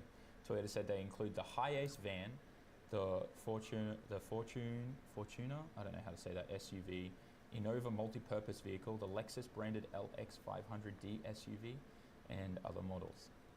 Toyota, the world's biggest automaker by sales, has been separately seeking to resolve a case of misconduct related to the rigged collision safety test at small car specialist Daihatsu. So that's referring to what happened last week and what came out, and then this came out as well. So they had to suspend all shipments of the models relating to this issue as well. Yeah. So not a good start to the year. And for Toyota. Yeah, for Toyota, that's for sure. So a special investigating committee found irregularities during horsepower output testing for the certification of 3 diesel engine models. Of course, diesel. Diesel's always been kind of frowned upon in the industry just because of the carcinogenics that it puts out. And they've just been doing the same thing that Volkswagen's doing, and they're finally coming around and getting them stung for it. So yeah. I'm not really surprised. Yeah. But is this really going to affect shares? It says after the news ended, the shares went down 4%. Toyota Motor shares closed at only at 3% high. It's just, they're such a big company. This stuff doesn't even phase their stocks that much. You should read this. Someone gave you a super chat. Yeah, we'll look at super chats in the middle of the show. It's regarding the report. Yeah, we can look at that in the middle of the show. That's fine. We have a segment for super chats. Okay. Looking at the next story. This one is very interesting. Should we go to this one first? The Daikoku PA updates. That's a good idea. Yeah. I'll probably share the screen. Yeah, it's been getting worse, unfortunately. Oh. There you go. Oh. You good? Yep. So yeah, so this tweet here is just from some random person showing, but all the gallery is now completely closed off. So people aren't allowed to essentially watch. They're discouraging a gallery for the street drifting that usually happens out the front of the PA. But the PA pretty much every day on the weekend now gets shut down super early. I think the earliest we've seen it shut down is 7:30, 8 o'clock. Used really to get shut depends on down the at like day. 10 or 9. Yeah. But yeah, now every day it just gets shut down. Still, massive issue every day with foreigners climbing the fence. It's actually not only foreigners. Oh yeah. Yeah, this started from all the way here. It was started from there. They closed it off, and then people started going inside still. So then they had this one.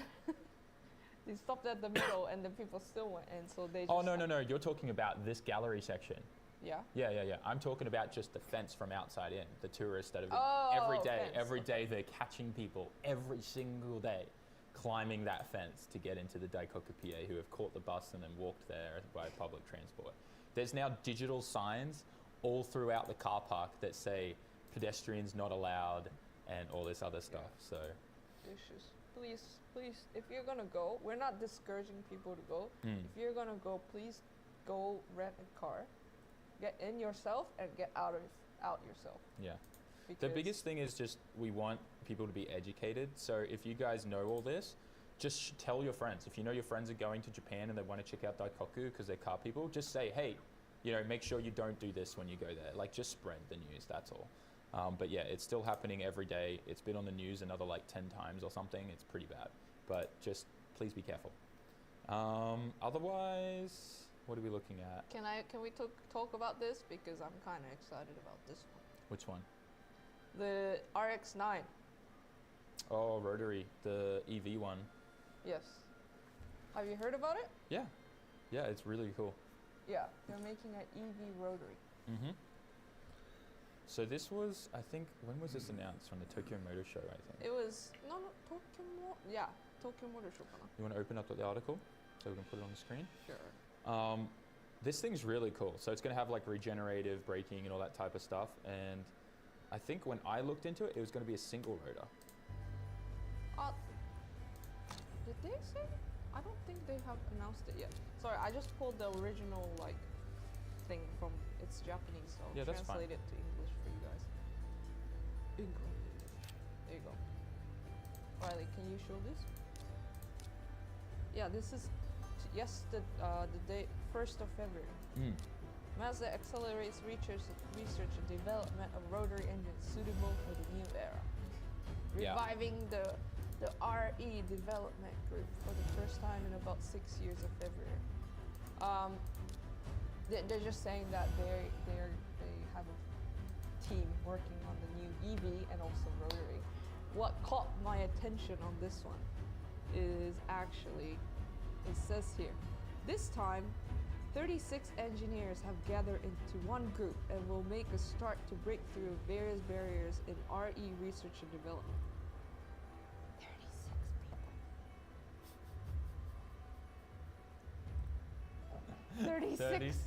36 people. Is that all? Yes. But at the same time, it's rotaries. I think if this was maybe a new EV RV, maybe there would be hundreds. But because it's a rotary, I think it's 36 people. Or maybe 36? Yes, it's just 36 engineers. Is that a lot of engineers? Do you think there's some other plan that they're working on? I think maybe they're planning to bring back some other, is this just them testing to see if they can bring it back in another capacity, or? No, I think this is all they have. This is all they have? Yeah. So after this, probably this is the last hurrah for rotaries. This is the closest No, thing no, they could no, do to no, bring it no. back. No, I don't believe that. I don't. There needs. But. Emotional damage. It's fine. I had to use it. All right. Anyways, but yeah, I think Maz has been trying to bring back the rotary to some extent for a very long time, and obviously we know that the biggest issue with rotaries is emission issues, cooling, and all that type of stuff. And I think this just makes sense for the rotary engine. It's already it's a Dorito. It rotates like this, right? So the fact is, you can pair that up with an electric motor that's rotating like that as well on the same axis, and I think it just makes so much sense for a hybrid car. Don't get me wrong, I hate electric cars. Hybrid cars I believe in. I think hybrid cars is a good thing, but definitely a pure rotary like gas would be cooler. But yes, I still think that this is a good. It's still cool.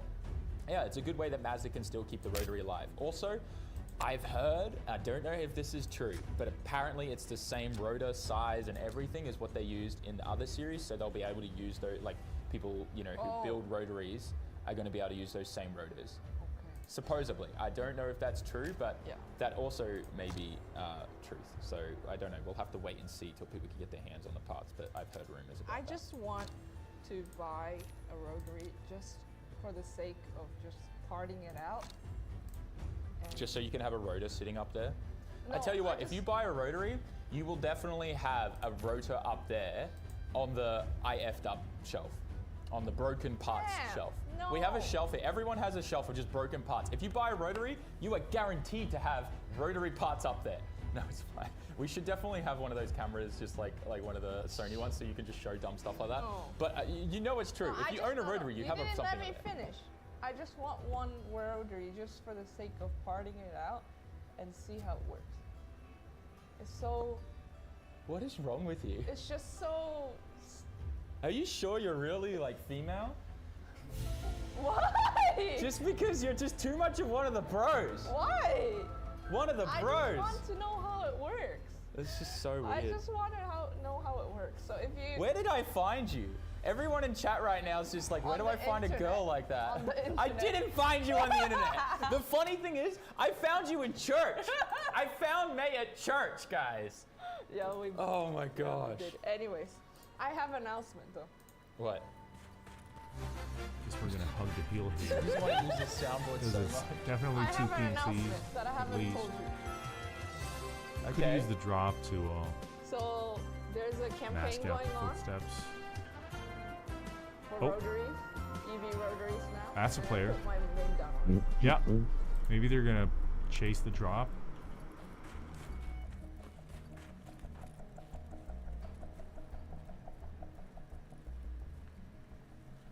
Dude, we found him. There they are.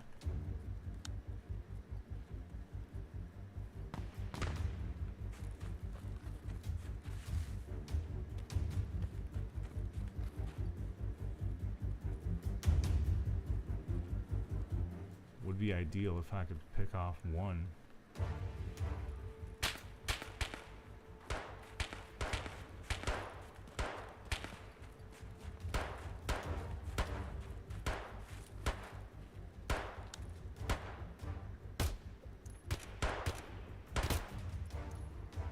We got one. I'm pretty sure his friend has no idea who dropped him. Why is my hand shaking? Can you guys see that? Look at the reticle.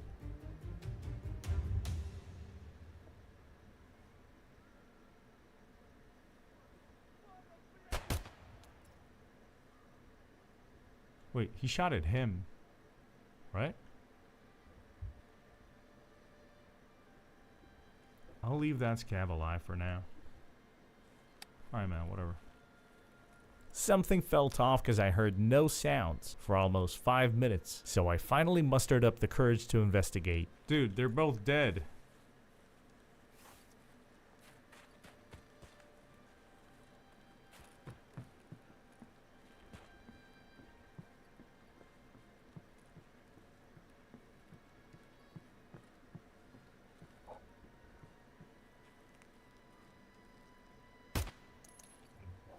So, you know when before I killed the scab with a shotgun over there, I think he killed him. Because, like, the angle is good. Yep. That to a scab.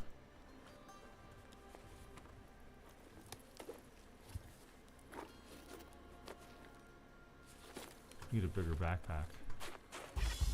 I looted quickly and made my way for the extract. But get this, even though I collected some gear and my stash was almost full of debatable trash, I decided to go back with just a hatchet. And lo and behold, I got a good spawn.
Exporting fees and shipping fees to get that from Japan now. They have it all. So definitely make sure you guys check that out. If you are a huge Samet fan, you can also get Samet branded ones too. Yeah.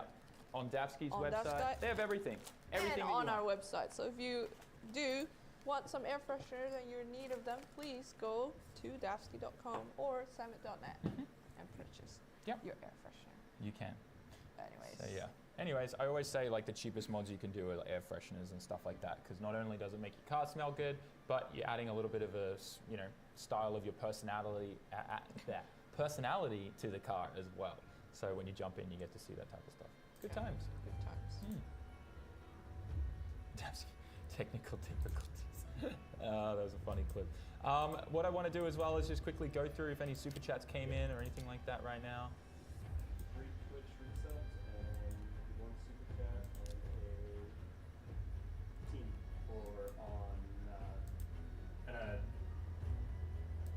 Team Samet level 2 on YouTube. So, Milky6999, tier 1 for 9 months, saying hello Sam and May. Lena Chats, tier 1 for 24 months, saying let's go Sam Show.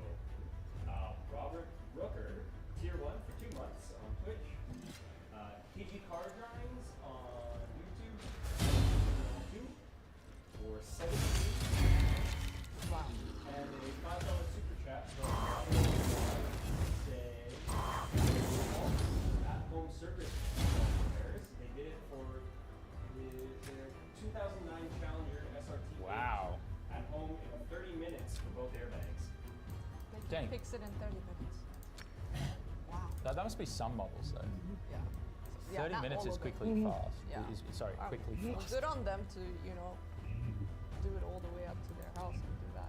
I'd love to know what the bill's going to be at the end of that. You think it'll reach the billions? It's got to be millions, right? Yeah. There's got to be a lot. But anyways, it's cool that they were doing like on-house calls. But still, how many? Someone who probably is just in their own bubble doesn't even know that their car has one of those bad airbags. You know, and it's like Are you going to check? How do you know that the bag's been changed as well? Is there like a sticker they put in the door? I don't know. Something definitely needs to happen there, but otherwise, not too bad. All right, let's get back on track. We did everything else. We did subs. Should we talk about this one? Yeah, let's do a something we wanted to talk about in the show is used car like pricing review. Because that's the most. So many questions. Yeah, lots of people always think ask. that we like export cards for them. We don't. Okay, so if you're the person who's coming after us on email asking, can you export this up? We don't do that. That's why we have B-Forward. Yeah, also if you fill the contact form out on our website, it literally says in bold text starred above the contact form, it says we don't export cars out of Japan. We're not a car reseller or exporter. We also don't do that for parts. Yes. So that being said, we are going to talk about these pricing reviews, but I'm just going to be putting out some warnings to everyone. Yeah. Okay. If you guys want to get a car exported out of Japan, we say this a lot, but B-Forward is your best bet. And use coupon code SAMIT in checkout. You get $100 off your first car purchase, and you get some free gifts thrown in your first car too. Yes. And okay, so please don't send emails to us about it. Two, if you're persistent in asking in chat, if you're going to be like, please export this for me. Yeah, you're gonna get timed out or Okay. banned if you're gonna like spam chat. Yeah, don't do that, please. Okay, anyways, getting that out of the way, let's go look at some cars. So I picked a few. Which one do you want to go with first? Let's look at the RX-7. Yeah, you want that looks really cool. Right. Type RS with a TO4S turbo. Yeah, can you get ready? Hold on. So where are we? We're using car sensor, right? Yeah, there's few. グネットもあるし、カーセンサーもある。 Dang, Yes. I really need a cough button soon. Once the show gets a little bigger, we'll have our own individual mics, and I'll be able to have a little button here that I can do actually beeps and coughs. It's okay. So this is a RX-7 Type RS, and it has a TO4S on it. Where's the engine bay picture? Ooh. Engine bay. This Not is bad. 3.6 million. 3.6 million yen. Just going through all of it. You want to see the insides too. Yeah. Momo wheel. Look at that. That's $24,265 USD. That's crazy. The aero kit on it's pretty interesting. It's not exactly what I'd call a super clean one. Yeah, but still, going back to the beginning of the...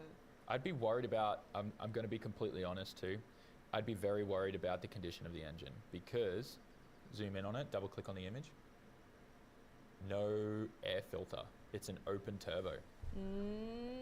You see that? Oh, no, hang on. You can just see a HKS one there on the top of in front of the turbo, all the way down there. So it does have an air filter. So probably okay. But the aircon's disconnected. Is that the aircon up the top there that has no belt on it? Yeah. This one? Yeah. Yeah. Yeah, see the compressor I think is on the right there. Yeah. Yeah. It's got a V-mount though, upgraded V-mount and everything, so it's probably good. Yeah. What is with Japanese people and using like home center, like garden hose looking things for intake tubes? Why is that a thing here? Because they don't know where to buy it. That's true. It's so hard to find hoses. Yeah. For car enthusiasts, like in Japan, like everyone kind of knows, right? Like in the USA, you can buy a lot of this stuff off eBay. You can buy a lot of this stuff like from any automotive, like performance shop, tuner shop. But in Japan, to get silicone hosing is so hard. Like real proper like intake hose or anything like that, you can't just go to a shop and buy it. Yeah, oh yeah, and then if there is a company that provides performance parts, you have to fax them your order, and then they'll ship it to you in the next 2 days or so. So it's very different here, and it's hard to know where to buy any of that type of thing. I hate fax. I really do. Yeah, I hate fax too. Fax is just so weird. But hey, at least. So you guys know, Formula Drift Japan also uses fax. Oh yeah, we have to fax out entry and tires. We used to for FDJ too. If we wanted to order tires, you had to order through FD, Japan, and you had to fax it, even though you're emailing with them, and they send you emails that say, "Please fax us your orders." Yeah. It's okay. It's okay. Chat, what is fax? No, it's okay. Fax is still better than 90% of the banking system in Japan using old floppy disks. And I'm not talking about 3.5. I'm talking about the big 6-inch guys. Sorry, that's not actually big, is it? But yeah, you know what I'm saying. The big floppy, the real floppy disks. Okay. And then we have MDs here too, right? Mini disks, yeah. But mini disks are still newer than faxing. No. God. Anyways, moving on to the next car. We got a Mark II Toyota.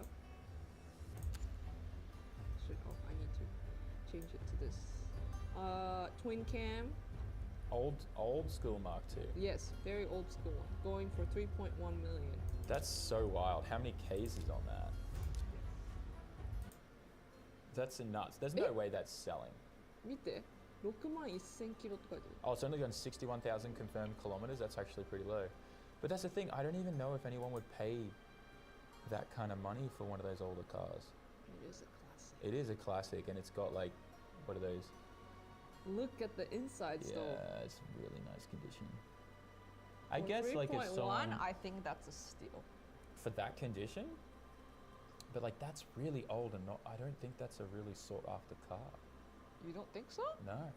I would. What do you think, chat? Do you think someone would pay that kind of money for it? Oh, it's even got cameras on it. Oh, and TV. Straight piped, of course. I don't think someone's paying that money for that car. I'm sorry. Okay. Oh, sorry. There is a market for wrong everything. selection. But yeah, I don't know. That's a 80s Mark II? This is Yeah. 8. Yeah. Yeah. It is nice. Very nice. It's I got mean, I guess- Tsurikawa too. I guess in USD, that's only. If it's That's yeah, like if you 20 are grand. into this kind of things, then That's now 20. Yeah, that's now is the $21,000. time. Yeah. 20,800, 900. Now's the time. to That's buy. super clean. Yeah. But I don't know if that's the market value of that at all. Yeah. It's kind of going like this too in Japan. So. All right, let's look at the 180SX. Okay. Riley, can you take it? This thing's nice. Hold on, I'll put it up. So I'm doing that. Translate to English. Oh, this car is listed until 1st of February. Oh, we only can look at one photo now. Yeah, because the listing ended. Oh, yours? The one that you called for. Just responding to Robert real quick. Classic JP cars that don't suffer from rust problems, S2000 perhaps. I think every car can suffer from rust problems. It just depends where it was driven, how it was maintained and looked after. Yeah, TKA86, thank you for the super chat, man. Family's going really, really well. Yugo's growing really fast. Yeah. Wait. Can you? Yeah, thanks. Oh, close it. All right. What do you guys think about the prices here? Yeah, I don't know if that old Mark II is priced fairly, but I think the RX-7 is pretty good. Yeah. It's not like super clean with OEM aero, but it's still a good deal. I think the CRX is something I want to look at real quick if you want to pop that up. This thing is clean, Yeah. guys. So. If anyone wants a Japanese right-hand drive CRX, this is what you want to get.